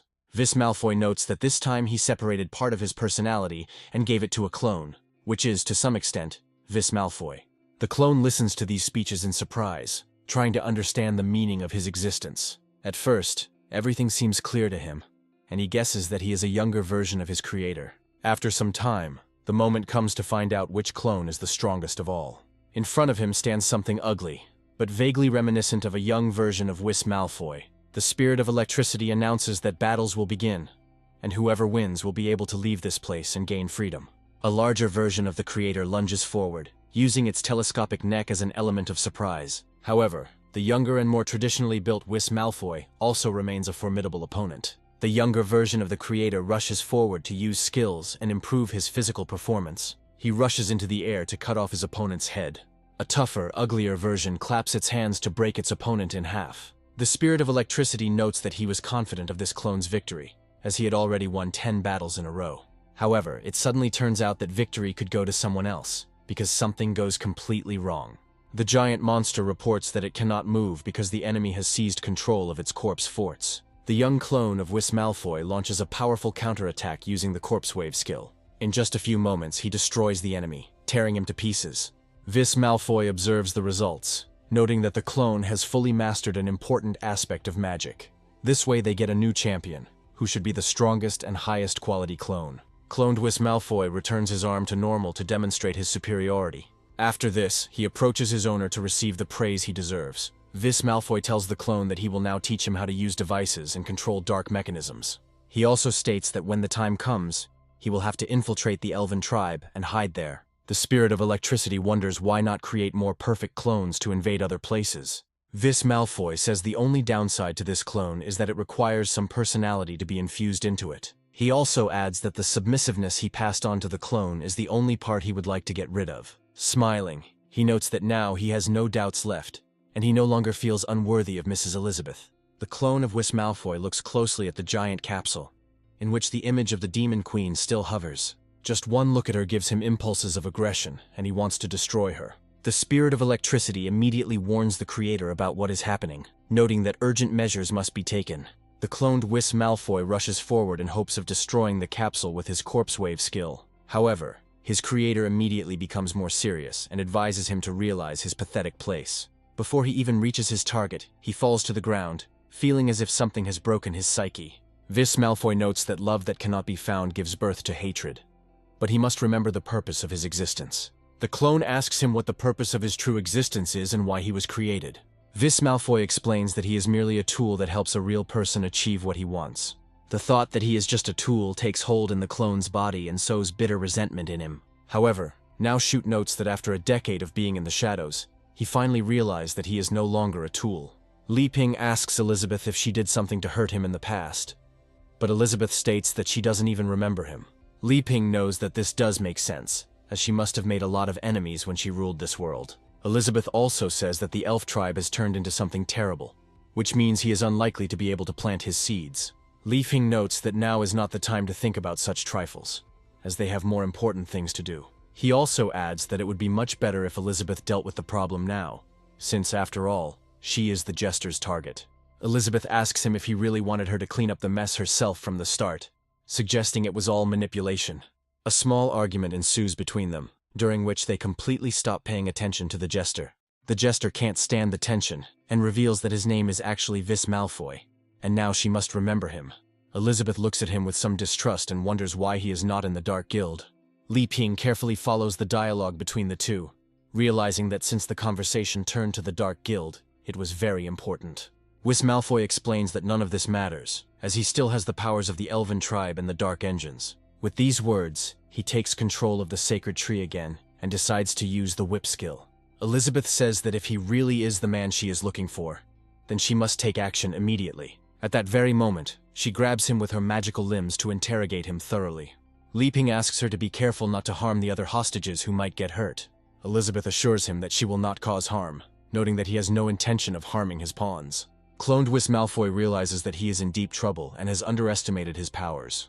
Elizabeth holds him captive and asks why he is here and where Amelia has gone. She also states that there are rumors of attempts to resurrect her and is trying to find out what is going on here. The jester explains that he was created as a tool, and for a long time he did not understand how he should feel towards Elizabeth.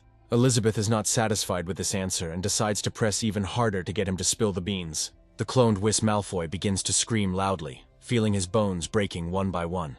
Elizabeth orders him to stop talking nonsense, adding that she won't repeat it twice. Her opponent points out that he really doesn't understand what it is about her that could arouse his sympathy. After this, he takes out his trump card, realizing that only the strongest card in the deck can get him out of the situation. A few moments later, an energetic cut appears, which instantly frees him from the shackles. Elizabeth is very surprised to realize that an opponent on the level of a demon god has appeared in front of her.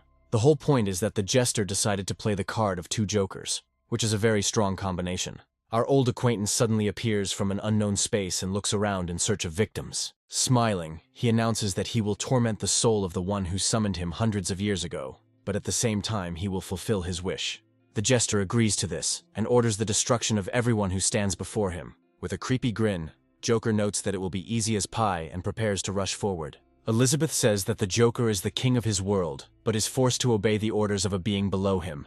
The Joker replies that rules are rules, and he has long wanted to try his knife in action, so he has nothing against it. Smiling, he notes that everyone here is a master of black magic, and it is time to find out who is stronger. Elizabeth decides to surprise him with her trump cards, using the time limit zone skill. The Joker immediately sends flying knives forward, which ignore all of Elizabeth's restrictions. It becomes too late for her to do anything because she has put too much emphasis on this skill. She realizes she can't move, and her time limit zone isn't working as she hoped. Smiling, Joker explains that the level of magic is just an appearance, and the essence of the world is a competition for the power of rules. Elizabeth guesses that the reason Joker ignores the rules of this world is because he was Li Ping. Li Ping turns around and asks her what exactly she means by calling him that. Li Ping's radiant face becomes visible in this strange area, and Joker takes notice of him. He understands that in front of him stands the Creator, who created his dimension along with incredible power. The Joker changes his plans, realizing that if nothing is done, he will destroy something valuable to its creator. Without a moment's hesitation, he shields Elizabeth from two knives flying at her that would otherwise have destroyed her. Closing his eyes and feeling the blood and some kind of energy flowing through him, he notes that fortunately he managed to prevent the irreparable. Immediately after this, he decides to spend some magic on instant recovery and disperses the knives from his body. The time-stop zone instantly collapses, and the natural order of things continues to move. The Joker approaches the cloned Vis Malfoy and says that he almost fooled him with his magic. Vis Malfoy shouts loudly at him to surrender and wonders why the Joker was afraid of some pathetic people. In response, the Joker begins screaming at him, spewing a giant stream of destructive energy from his mouth that incinerates him. After this, he smiles and explains that black magicians always sought to obtain a little negative energy, and he did not know what he was doing. Li Ping doesn't understand what's happening because he doesn't see the power of his cards due to his lack of magical talent. Elizabeth asks him if he wants to continue the battle, but he states that he is not interested, as she has become friends with the Creator. After this, he politely says goodbye, and his projection slowly disintegrates into particles. The last thing that remains is a pair of jokers, which carefully fall into the hands of the protagonist. Li Ping looks at them in surprise and notes that these are the same cards that he gave to Elif and Bursu. Elizabeth says that if the cards fall into the wrong hands, there will be consequences. But Li Ping states that everything was fine before. Elizabeth understands that the main thing about these cards is who has them, and if the card falls into the hands of an unclean person, black magic will consume him. Afterwards, she surveys the battlefield and discovers that the tree has been uprooted and is now of no value. She also notices the patriarch lying there, his body completely filled with dark mechanisms. Elizabeth realizes that after Twill died, in just 500 years the elves have sunk to a deplorable state. To find out what happened, she orders Bursu and Elif to stand up and answer a few questions. In fact, they need to be treated because they don't look their best. Elizabeth demands that they immediately tell her what has happened over the past few days. However, all they can squeeze out are distorted sounds that are unlikely to help. Li Ping notes that Burz and Elif are exhausted, meaning they need some water to recover. He begins to gradually pour them over himself until their physical condition returns to normal. Burz and Elif are happy that they have literally been resurrected and now feel great. Li Ping says he is glad they are healed because they still have a place on the team, and he especially needs people now. Burz and Elif say that they deserve to be punished for disturbing the peace and causing trouble for the Demon Queen and the heroes.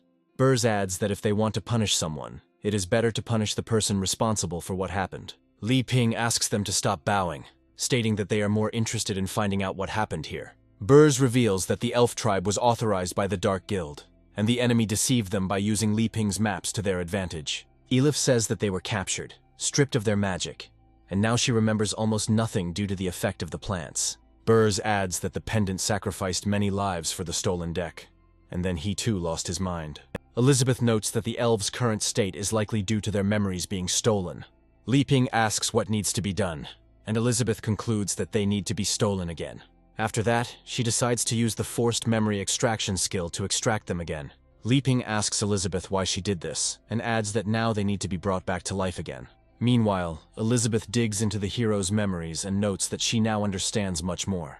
Li Ping asks her what she discovered beyond what she was able to find out by simply interrogating them. Elizabeth says with a feeling of incredible importance that they told them absolutely everything they knew. Li Ping continues to rebuild his comrades, but Elizabeth still doesn't understand where to get information. Suddenly, another figure appears behind them, who says that he can tell them anything they want. Elizabeth turns to the next figure in surprise and asks what he is doing here. Li Ping is also very surprised by the appearance of this girl, since she had attacked them before. Blanchett notes that after they killed the clone of Whis Malfoy, she was finally freed. After this, she takes a few steps forward to share the information. Li Ping says that's very cool, but Elizabeth asks why she should believe her. Blanchett explains that she has a compelling argument to prove the purity of her intentions. After this, she opens the eye patch and finds a dark mechanism inside. After a few moments, she makes an incredible effort to tear the mechanism from her body. Li Ping understands that this is a very painful procedure and cannot imagine how difficult it must be. Elizabeth says these mechanisms are meant to contain magic, but Blanchett says she will do it to restore trust. Instead of using the usual methods, Elizabeth forcibly extracts memories from the victim again. Li Ping realizes that with such negotiators he will have to carry water with him at all times, and rushes forward to resurrect it. Elizabeth grabs his hand and tells him that this time they will watch the memories together. Delving into the memories of the elven general, they recall when the great tree was first infected. According to these memories, special fruits were grown for ordinary elves to eat. Blanchett tried to resist the will of these devilish creatures and destroy the tree to stop this torture. However, she ends up being captured by a creepy clown who gouges out her eye. To disable it, he simply places a small piece of the filth directly into her wound, causing a dark mechanism to appear. After this, her will is completely subordinated, and she is like a mark under the influence of the clone. The jester, in turn, imitates ordinary life in the village, so as not to arouse unnecessary suspicion. All these memories lead to the moment where she was supposed to fight Elizabeth, but chose suicide. Now it finally becomes clear how she was able to survive these hopeless circumstances. The whole point is that she is found by a living map, which was a cartoon archer, belonging to a tribe of elves. She shoots a special arrow into her body, which resurrects the already dead body and returns her mind. After some time, they decide to make a break to discuss their future plans and recuperate. Elizabeth, as expected, is unhappy with what is happening, and notes that the current circumstances are simply inexcusable. She makes a claim that everything should have gone to her, but Li Ping shared it with others. Li Ping looks at her allies and says that they need to recuperate, and she is doing well with that. Blanchett reveals that the archer who rescued her originally wanted to save Burs and Elif, but has now decided to speak with them personally. With these words, she hands over several fours, representing the figure of the holy archer. Elif looks at these cards carefully, wondering what it means, and simultaneously activates their effect. Suddenly, the figure of an elven woman appears above them, who is terribly reminiscent of Elif. Elif and Burs look at the woman in shock, and their consciousness is transported to a completely different place. They find themselves in the heavenly kingdom, and quickly notice another woman with their curious glances. Turning around, the girl announces that they have finally met, and they realize that Nikta is standing in front of them. Burs looks at his dear wife, and asks if they are really seeing her for real. Grabbing her hand, he rushes forward, realizing that there may not be another chance. He hugs her, saying that it all seems like a dream to him, and he missed her very much during this time. Burs immediately calls Elif over and tells her that her mother probably wants to take a closer look at her beloved daughter. Elif cautiously approaches and says that her mother has probably already died, and this is some kind of illusion. Nikta states that in the real world her mother has already died, but her soul is being reborn in this sacred temple. Burs hugs his wife and daughter, saying that he is very happy that their family is finally reunited, at least in this form. Elif is no less happy than her father, realizing that she is seeing her mother for the first time, about whom she had previously only heard legends. Nikta says with a smile that she has a lot to tell them and that they might have to stay here for a while. After a while, she realizes that they don't really have much time, so they need to hurry. She immediately starts to fuss about what to do, as there is very little time left. Finally, she begins to gesture clearly, saying that her father forced her to return to the tribe to protect her. After this, she reveals that her soul somehow ended up on the battlefield where they were manipulated by the Joker. Elif asks Burs if their mother was always this energetic, and he states that he always liked it. Nikta, meanwhile, says that the evil clown began sending his army of shadows, and they continued to resist him. After this, she tells even more heart-rending stories, the meaning of which is not really that great. Elif and Burs listen attentively to all these stories about what really happened there, but they understand that it is not very important now. They both come to the conclusion that their mother is really very sweet. and they will miss her very much when they return here. Nikta concludes that incredible stories show the emergence of 13 protectors to hold back the evil clown. Burrs says he doesn't care at all what happened in the past, because time is short, and he needs to enjoy the moment. After that, they all hug, and Burrs says that the creator is Mr. Li Ping, and thanks to him, they are together. Nikta says that if they can establish a good relationship with the creator, then they will definitely meet again. She also states that the creator gave her an important mission, so she must fulfill it. Elif asks if she is really leaving them, and they will never see each other again. Nikta says that she will protect them on the map, and that in reality, she will be by their side all the time. Elif asks how they can meet again after such a long separation. Nikta says that they must trust Li Ping in order to gain eternal life and get what they desire. Thus, she returns to the pedestal of defenders, continuing her watch. Tears appear in Elif and Burrs' eyes, and they realize that they have never felt happier than they do now. Elizabeth is amazed that the soul can travel to other dimensions, while Li Ping realizes that he can't see anything again. Burrs says that from now on they will be Li Ping's most loyal servants, while Elizabeth tries to learn the secret of his power. Cherry is surprised that Burrs and Elif are receiving more magical power, but Anna assumes it was a gift from Li Ping. Cherry reflects on how she fought poorly this time, and must have disappointed the legendary hero. Blanchett approaches Li Ping and Elizabeth, asking if they could help save the elf tribe. Elizabeth refuses, saying that she has no interest in wasting her time on such a task. Li Ping says that she would definitely find a way since resurrection magic is present in this world. Elizabeth goes on a long tirade about why she doesn't want to do it, the gist of which is that she's just too lazy. Li Ping says that in this case, it will be much easier to plant a new tree if the old one can no longer be brought back to life. Rising to his feet, he states that, according to the proverb, it takes 10 years to grow a tree and 100 years to raise a man. Examining the tree, he says that its roots have rotted, and there is no point in trying to save them. Having studied the soil, he notes that it is good here, and not much different from what is at his home. Elizabeth wonders if he really wants to plant a new sacred tree. Blanchett muses that this is simply impossible, since the tree was born when the first matriarch sacrificed herself. Li Ping says there is a way to grow a tree much faster than it would take several years. Turning around, he smiles and says that he will need help with this difficult task. Cherry, Anna, Elif and Burrs immediately volunteer to be his assistants, saying that they are awaiting his orders. Li Ping says that he actually only needs Cherry's help to complete this task. The Swordmaster feels incredibly honored and asks how she can help the legendary hero. Li Ping asks her if she kept the branch he gave her, saying that he will need it now. Cherry looks at him in surprise, wonders, and then asks what he needs the broken branch for. Li Ping thanks her, saying that the broken branch is unlikely to help him much, so he will take it. Naturally, she takes this as a threat and expresses incredible disappointment in her sword skills. Cherry says with a trembling voice that she will do absolutely everything that the legendary hero tells her. After this, he calmly heads towards what remains of the sacred tree, leaving the others alone with their thoughts. Cherry falls to the ground, unable to bear the shame, and says that this should be a lesson to everyone else. The mass confusion continues, and the others assume that he actually just lectured the Swordmaster. Anna assumes that she would have fought side by side with Cherry all this time, but she was not even reprimanded because she was considered too weak.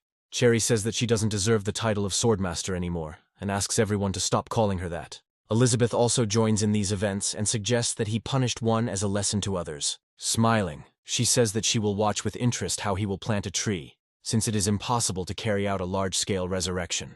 She assumes that he can be as strong as he wants, but he will not be able to break the rules of the universe, and Li Ping, in her opinion, will disappoint her. He opens his backpack, in which a small bag of plant fertilizer is already waiting.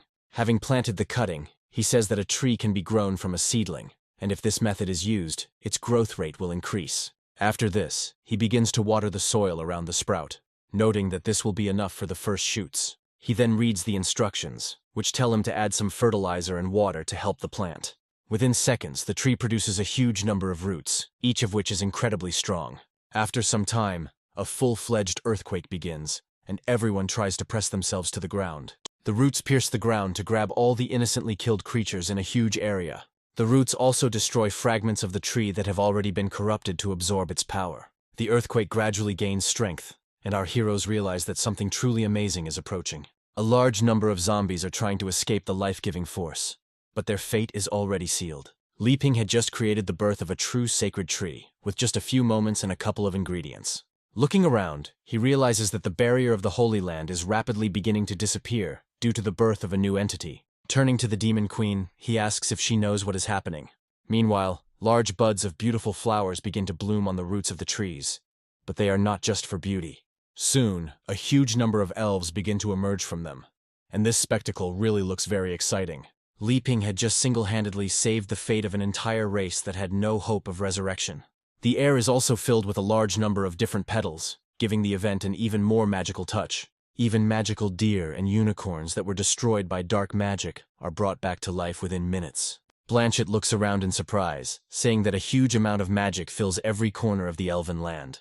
She understands that the new sacred tree has just completed the rooting stage, and as it grows, its effect will become even stronger. Li Ping watches the tree grow carefully, noting that it looks rather strange. Thinking back on his past experiments, he realizes that due to the intervention of magic, he has achieved an unpredictable growth rate. After this, he gets to his feet and says that obviously magic decides absolutely everything in this world. Elizabeth watches him, trying to figure out how he managed to do what would have taken her so long. She understands the basic principle of how to resurrect people, but in practice she still can't do it quickly. She frantically goes through the options, trying to understand how he managed to achieve such results. After some time, she comes to the conclusion that Li Ping is a divine being who can create rules. This thought takes root in her head forever, and she understands that she is absolutely powerless here. Feeling that she will never be able to demonstrate her superiority again, she falls to her knees. Elizabeth understands why Li Ping can do whatever he wants while others cannot, and comes to the conclusion that he didn't call himself the creator for nothing. Everyone else watches this strange scene, trying to understand what happened here. Burrs says the atmosphere here is quite strange, while Ilif claims that Li Ping has revived an entire race of elves. Cherry and Anna also come to the conclusion that they are completely far from understanding the true intentions of the legendary hero. Smiling, he turns around and says that he has done all he could and that his powers no longer apply. After this, he goes to Blanchett, saying that he will leave everything else to her. She asks the legendary hero what he means by these words, implying a feeling of the burden of responsibility. Li Ping says that the seedlings will need someone to take care of them, so he relies on them for this matter. Blanchett reflects on how only the tribe's patriarch has the right to care for the sacred tree, and she is unsuitable for the role. Without thinking twice, she realizes that she can simply shift her responsibility onto someone else who is more suitable for it. Smiling, she points her finger at Ilif and says that her mother saved her, and that she is also a descendant of the previous government. Burrs is very surprised by this train of thought, and Ilif does not understand that they just tried to involve her in a very murky matter. Li Ping smiles and says that thanks to her mixed blood, she can really try to change the old conditions for the elves. Ilif asks him if he is serious about this, and cannot understand how it could even be done. Burrs places his hand on her shoulder, after which they both bow, saying that he will definitely help her. He reminds her that Nikta said that they must obey any order Li Ping gives them, no matter what it is. Blanchett approaches Ilif and says that she will continue to serve as general and help lead the tribe. They reflect on the fact that they must do everything possible to ensure that the legendary hero is satisfied with their service.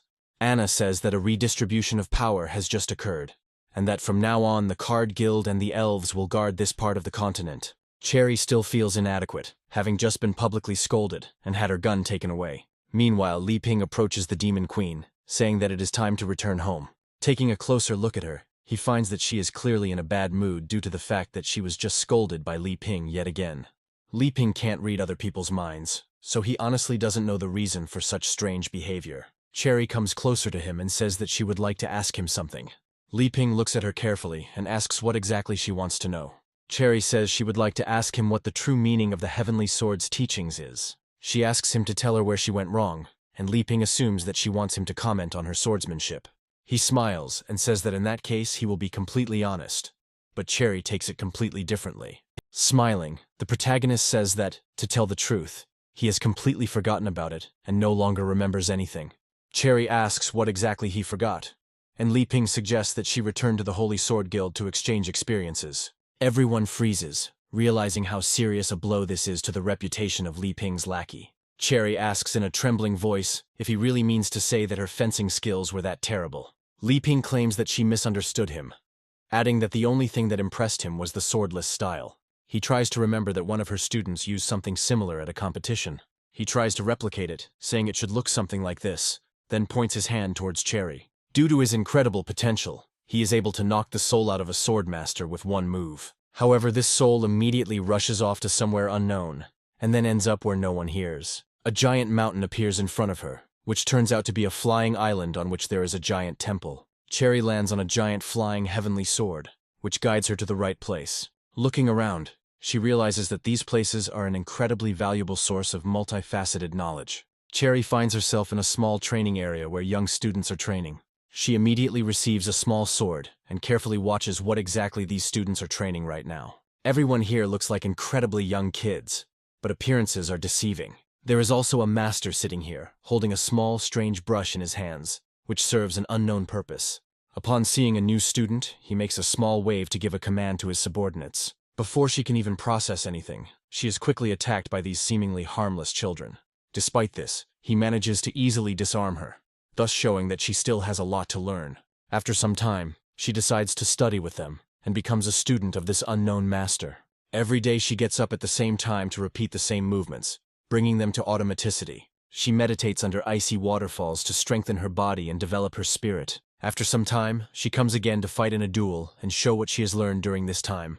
At this point, she makes the mistake of going back to check if the technician is happy with her results. He suggests looking somewhere to the side, as if he doesn't pay attention to her successes. In this fight she loses, despite giving her all 100%, because the little neophyte turns out to be stronger. The following fights also end exactly the same, despite all her efforts. After some time, they decide to hold a tea ceremony to check how much it follows the traditions of this temple. The master brews the perfect tea, after which he gestures with his hand so that she can taste the resulting drink. Cherry carefully touches the small cup and tastes this alcoholic drink. The giant candle behind them is suddenly blown out by a gentle gust of wind. A revelation comes to her mind that it would be much better if she mastered the style without a sword. To master this move, she has to practice a lot under the most stressful conditions. Time after time, she does not give up and continues her persistent training, finding herself in a state of timelessness. She feels that until she hones these skills to the limit, she will not be able to achieve anything. However, her tenacity and incredible spirit continue to carry her forward, which is why she does not give up even after hundreds of failures. In the end, life is like the changing of the seasons, and you just have to move and try to catch the flow. Cherry makes a firm decision that she will master these techniques no matter what and continues training. Casting aside her doubts, she decides to get rid of the sword completely, throwing it into the water since it only bound her. In this way, she achieves maximum unity with her body and feels what movements need to be performed. A long time passes, and finally autumn comes to this temple, which means someone has to sweep the leaves that are here. Cherry has already become a very old woman, since she has been practicing these skills for an incredibly long time. Despite this, the little warriors who are here have not aged for a single second. However, without realizing it, Cherry has developed incredible powers, allowing her to affect objects without weapons. As it removes leaves, it also affects the metal and everything in its path, continuing to move incredibly smoothly. Some more time passes, and she begins to conduct tea ceremonies and conversations with her master. The master asks her if she has learned the art of the heavenly sword, and Cherry asks him what he means. Looking at her reflection, she says that she completely forgot why she came here and simply gave herself over to the moment. Smiling, the master says that in that case it is time for her to go back. Cherry instantly looked younger, looked at her master, and asked if so much time had really passed. The master recommends not trying to control the heavenly sword technique, but simply connecting with it and merging with nature. Cherry asks her teacher to at least reveal his identity, so that she can forever keep his memory in a good heart. The master declares that the name is absolutely unimportant, after which he decides to tell his name. Cherry disappears, and the great master wonders who will come here next to learn the art.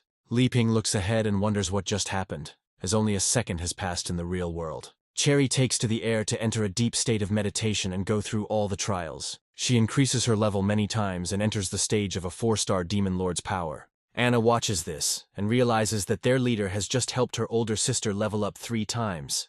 Elif and Bears say it's simply unbelievable and can't believe he managed to pump up one person so much. Cherry tells him in front of her that she is very grateful to him for it being about the true path. Cherry states that she has realized everything and will now follow his advice by returning to the Holy Sword Guild. Immediately after this, she transforms her body into a stream of pure energy and rushes off into the distance. Li Ping looks at this in surprise, thinking that perhaps his level is too low, and he does not understand the motives of the powers that be. Li Ping turns to his allies, the Elven Wards, and asks them where they are going now. Elif says that they know very little about the uses of elves, so it would be great if they stayed here. Anna states that she felt sick after the teleportation, so she would rather return back on her own. Li Ping says that if no one else is going to ask for anything, then they will just return home. Sitting down, he asks Elizabeth what happened to her and recommends using a teleportation spell. Elizabeth is still in a state of deep depression, realizing that she will never be able to surpass her opponent. After some time, a magical seal appears in the place where they had just stood. Cherry continues to travel through time and space, observing what is happening around her. Suddenly, she decides to slow down a bit because she sees several very unfamiliar figures in the middle of the desert. Barry and Hui encounter another enemy who has several dark mechanisms in his body. Hui says that he now understands why the members of the giant bear became apostles of the Dark Guild. The leader of the bears says that he will tear them to pieces, after which he will accept the rest of the pathetic weaklings. With these words, he rushes forward, leaving behind only giant explosions of sand. Taking aim, he decides to use his muscle relaxation skill to give himself incredible flexibility. Hui jumps to the side and asks his superior what they should do. Realizing that they are facing a serious opponent, Barry advises him not to underestimate himself, as the barley tea has also increased their fighting strength. With these words, he decides to use the skill of instant needle extraction to attack the enemy from afar. The guild leader doesn't manage to return in time, so the lightning attack doesn't turn into a living cactus. Each such needle causes unimaginable suffering, which is almost impossible to cope with. Hui decides to support his master by using the concrete skill to limit his opponent's mobility. His attack is quite successful, as the clumsy bear does not have time to dodge. Hui prepares to deliver the finishing blow while the enemy is still unconscious. Coming closer, he decides to resort to the art of wielding a blunt blade to transmit vibrations through the concrete. He sticks in 2 clubs so that the resonance is as strong and destructive as possible for the enemy. The leader of the Bear Guild begins to feel an incredible force that is applied to his body and is capable of destroying him. Hui goes into maximum power mode to shatter his opponent and reduce them to dust. The concrete sculpture, resembling something formless, continues to hold the enemy within itself. The resonance that follows this attack is so powerful that it causes the sand ocean to move. Gradually, he inflicts serious damage on the giant bear, causing him to experience incredible suffering. Hui continues his onslaught, assuming that if he does, the enemy will give in and lose heart. Barry watches the proceedings closely, proud of what one of his most outstanding students has accomplished. After some time, Hui feels that his strength is gradually beginning to leave him, and decides not to let himself get seriously exhausted.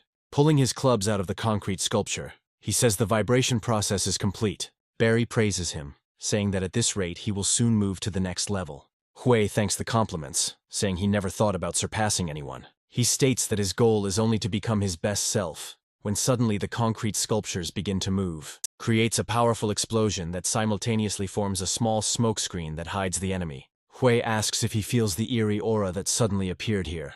Barry advises him to focus on activating his sword and counting skills when he needs them most. Hui obeys orders and uses the 3 swords of defense skill to prevent the enemy from advancing. The smoke gradually begins to clear, and they see a strange silhouette rising above the sands. A shockwave is created that destroys Zanpakutos created for defense with incredible ease. One of these fragments hits Hui directly in the body, causing him serious damage that incapacitates him. The student flies towards his teacher, knocking him down and rendering him also incapable of fighting. The leader of the Bear Guild, despite serious damage, receives a gigantic increase in strength. Hui and Barry were damaged in just an instant due to their carelessness. The half-demonic being says that the dark mechanism is only a tool for transition, and eternal power belongs to chaos. He adds that everyone below the level of the Demon King are ordinary insects, and now he has even surpassed Whis Malfoy.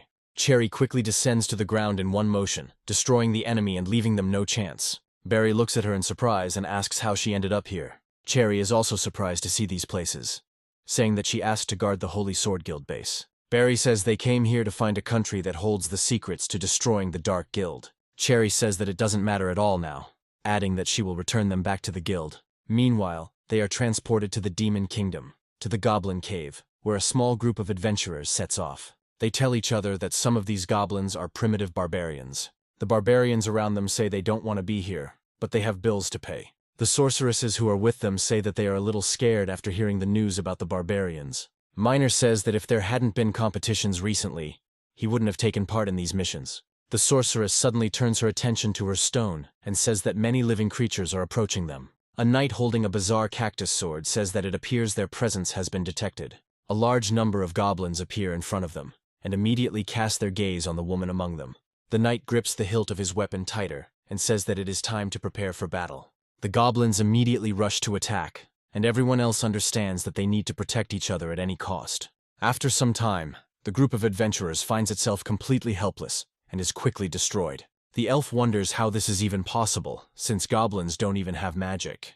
However, a few moments later, a powerful blow from a sharpened club lands on his head, ending his life. All the other members of the group, except for the sorceress, suffered the same fate. But for her, the Lord had prepared a fate far worse. The giant goblin looks at her and says that he can finally have fun with a human woman. After this, he turns to his brothers and says that reproduction will finally begin in full force. The frightened woman looks at them and begins to beg them to stop and come to their senses before it is too late. After some time, the goblin leader turns into a formless thing and begins to spout utter nonsense. Rugbaiter, who has been pretending to be that sorceress all this time, licks her fingers as she watches the fruits of her labor. She says that it would be much better to add some kind of plot so that it wouldn't be so boring. After absorbing the souls of all the goblins, she creates a dark mechanism to improve her skills and become even stronger. Thus, she moves to a new level of the 5-star demon sect, increasing her stats. After this, she turns to the creature that is watching her and says that it has already seen everything it wanted. The Dark Sea Lord emerges from the darkness with a nasty smile, saying that he didn't expect to be noticed so easily. After a few moments, it opens a giant mouth, from which a human body begins to emerge. Tagore Severus says that if she wants to gain the power of the dark mechanisms, she doesn't need to search for them across the continent. He adds that he can give her something very important if she agrees to cooperate with him. Rugbaiter tries to seduce him and asks if he wants her to betray the dark guild she serves. Tagore Severus states that she is wasting her magic, because she has no desires related to this world. Rugbaiter looks at him in surprise and asks what she should do then. She adds that asking for anything would be pointless, since she can't even break through to the Demon King level. Tagore Severus says that in fact, dark mechanisms are nothing more than ordinary things for transition. He also says that if she makes contact with him, he can give her tens of times more power. He adds that the power of chaos is enough to allow the level of the Edge of Dima to be raised to the level of the Overlord. He also says that even though he chose her, he still won't worry about her decision. Rugbaiter looks at him in surprise, realizing that this offer sounds quite tempting. After thinking for a moment, she smiles and says that she agrees to his conditions and wants to accept his power. Meanwhile, we are once again transported to the main character's farm, where he has already grown his first pea shooter. Li Ping claims that this world is amazing, and unlike the ordinary plants he grows, the people here can even understand him. He tells Pea Shooter that he can live here from now on, expressing the hope that he will get along with the others. Pea Shooter sends him off with a bright glow, hoping that he will visit him as often as possible. After this, he lowers the level of his emotions a little, since the vegetables around him also have an incredible aura. Li Ping opens the door and says he's finally home, asking Elizabeth if she wants some apples. Elizabeth is still depressed, realizing her worthlessness and insignificance, and refuses his proposals. She also adds that the apples won't be as good as the chips he made. Li Ping advises her not to eat too much junk food as it may have unpleasant consequences. Elizabeth realizes the chips are almost gone and turns to the bottle of soda. Li Ping watches her as she devours junk food haphazardly, trying to figure out what happened to her. He remembers that she has been acting this way since their return from the switch in the Elven Valley, but he cannot understand the reason. Li Ping suggests that she is upset that he was not heroic enough at this moment. They understand that this is wrong, but even though she cannot learn to wield a sword, he does everything he can to become better.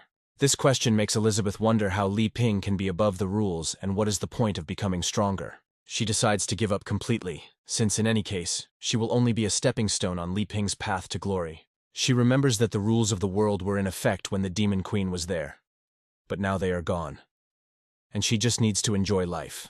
After a while, she decides to get off the couch and take at least 10 steps in the last 24 hours. Li Ping looks at her in surprise and tries to understand why she is acting so strange. At first he thinks it might be part of the female cycle, but comes to the conclusion that this is most likely not the case. Elizabeth glides carefully over to the kitchen chair and says it's time for lunch. Li Ping hands her a serving of curry and rice, and she watches without much interest. Li Ping says he has prepared something more for her, pointing to a whole pot of soup. Elizabeth looks at the soup in surprise, and her enthusiasm fades even faster. Taking the plate, she immediately shoves the contents into her mouth, saying that she is absolutely not interested in the soup. After that, she turns away and says that he can eat it himself, and she will go back to chips and soda. Li Ping says that she should be more patient and at least take a look at what he has prepared for her. As soon as he opens the pan, Elizabeth feels a bright light that gently falls on her face. Li Ping prepared for her a soup of dates, eggs, and tremella, which is an incredible delicacy and a very exquisite dish. The legendary hero says that he cooked this dish in water with brown sugar, and it will be very beneficial for health. After this, he takes a small spoon and begins to blow on it to cool the soup. Elizabeth continues to pretend to be the biggest pest on the continent and looks at him with resentment in her eyes. Of course, from her point of view, he had been mocking her all this time, despite the fact that he had behaved more correctly than ever. However, the offer to try the incredible soup seems somewhat tempting to her, and she decides to give it a chance. Li Ping smiles and hands her the spoon, saying that it is no big deal and she will not lose anything.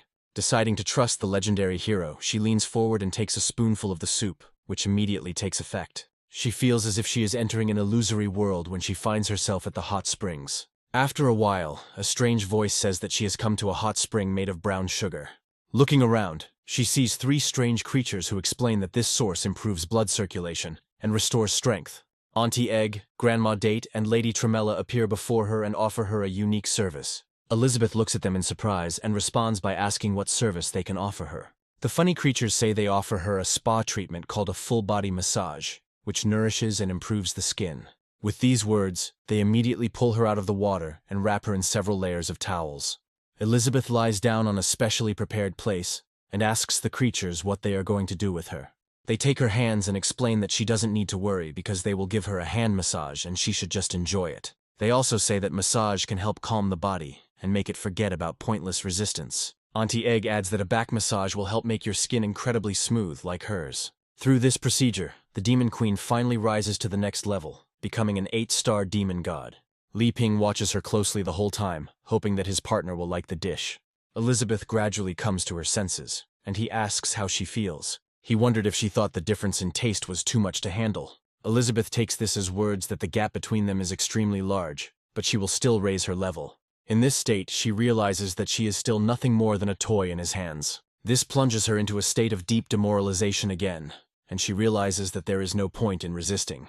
Exhaling, she says that the rules are already set and there is nothing she can do about it. Moving down, she adds that no matter what she eats, nothing will change, and he can do whatever he wants. Li Ping feels quite frustrated, realizing that food therapy is now pointless. After this, he decides to go outside to train with Alpha and asks Elizabeth if she is okay with it.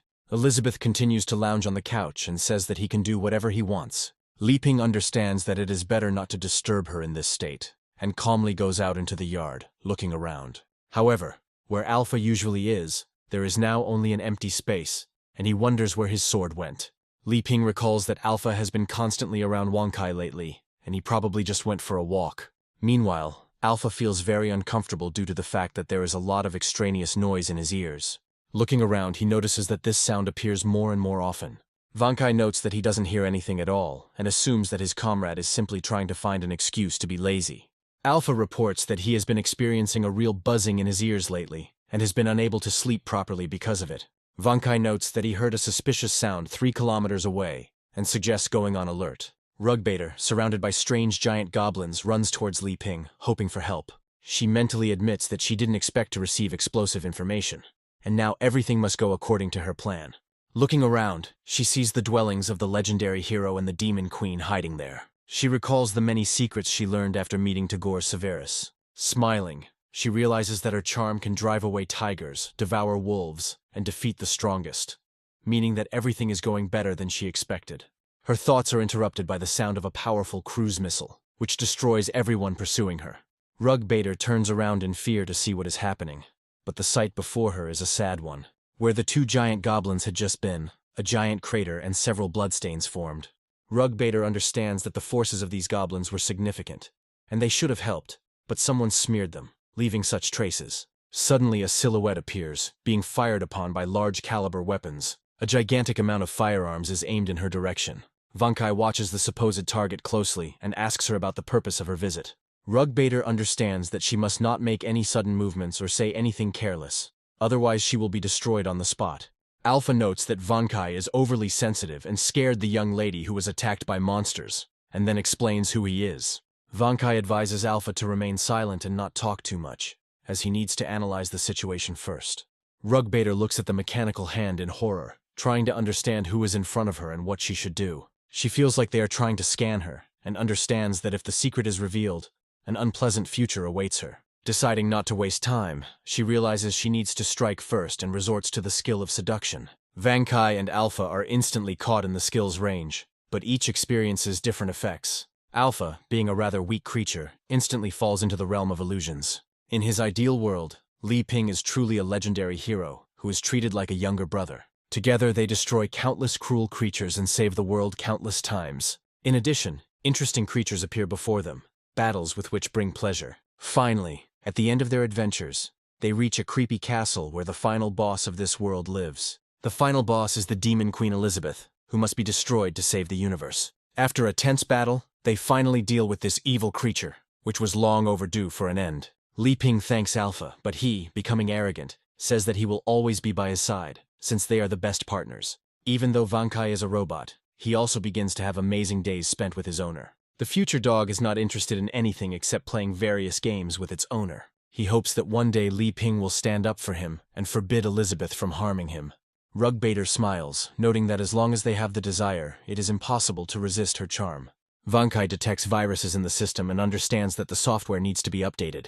In just a few moments, the vulnerabilities are eliminated, and he goes into full combat readiness. Rugbaiter is surprised that her seduction didn't work as the gun is pointed straight at his face again. Vankai says that he cannot understand her intentions, and despite her apparent harmlessness, decides to eliminate her. Rugbaiter is surprised that he failed to achieve his goal, and realizes that he is lying, not having met Elizabeth. Suddenly, the legendary heroes intervene, shouting loudly, distracting Vankai and Alpha. This causes the robotic dog to forget about its primary directives and switch to a higher priority task. Rugbaiter is happy, as surviving a collision with Vankai would have been nearly impossible. The robotic dog instantly runs towards its owner, whom it loves the most. Li Ping happily runs towards them, noting that he heard their voices, and it turns out that it is them.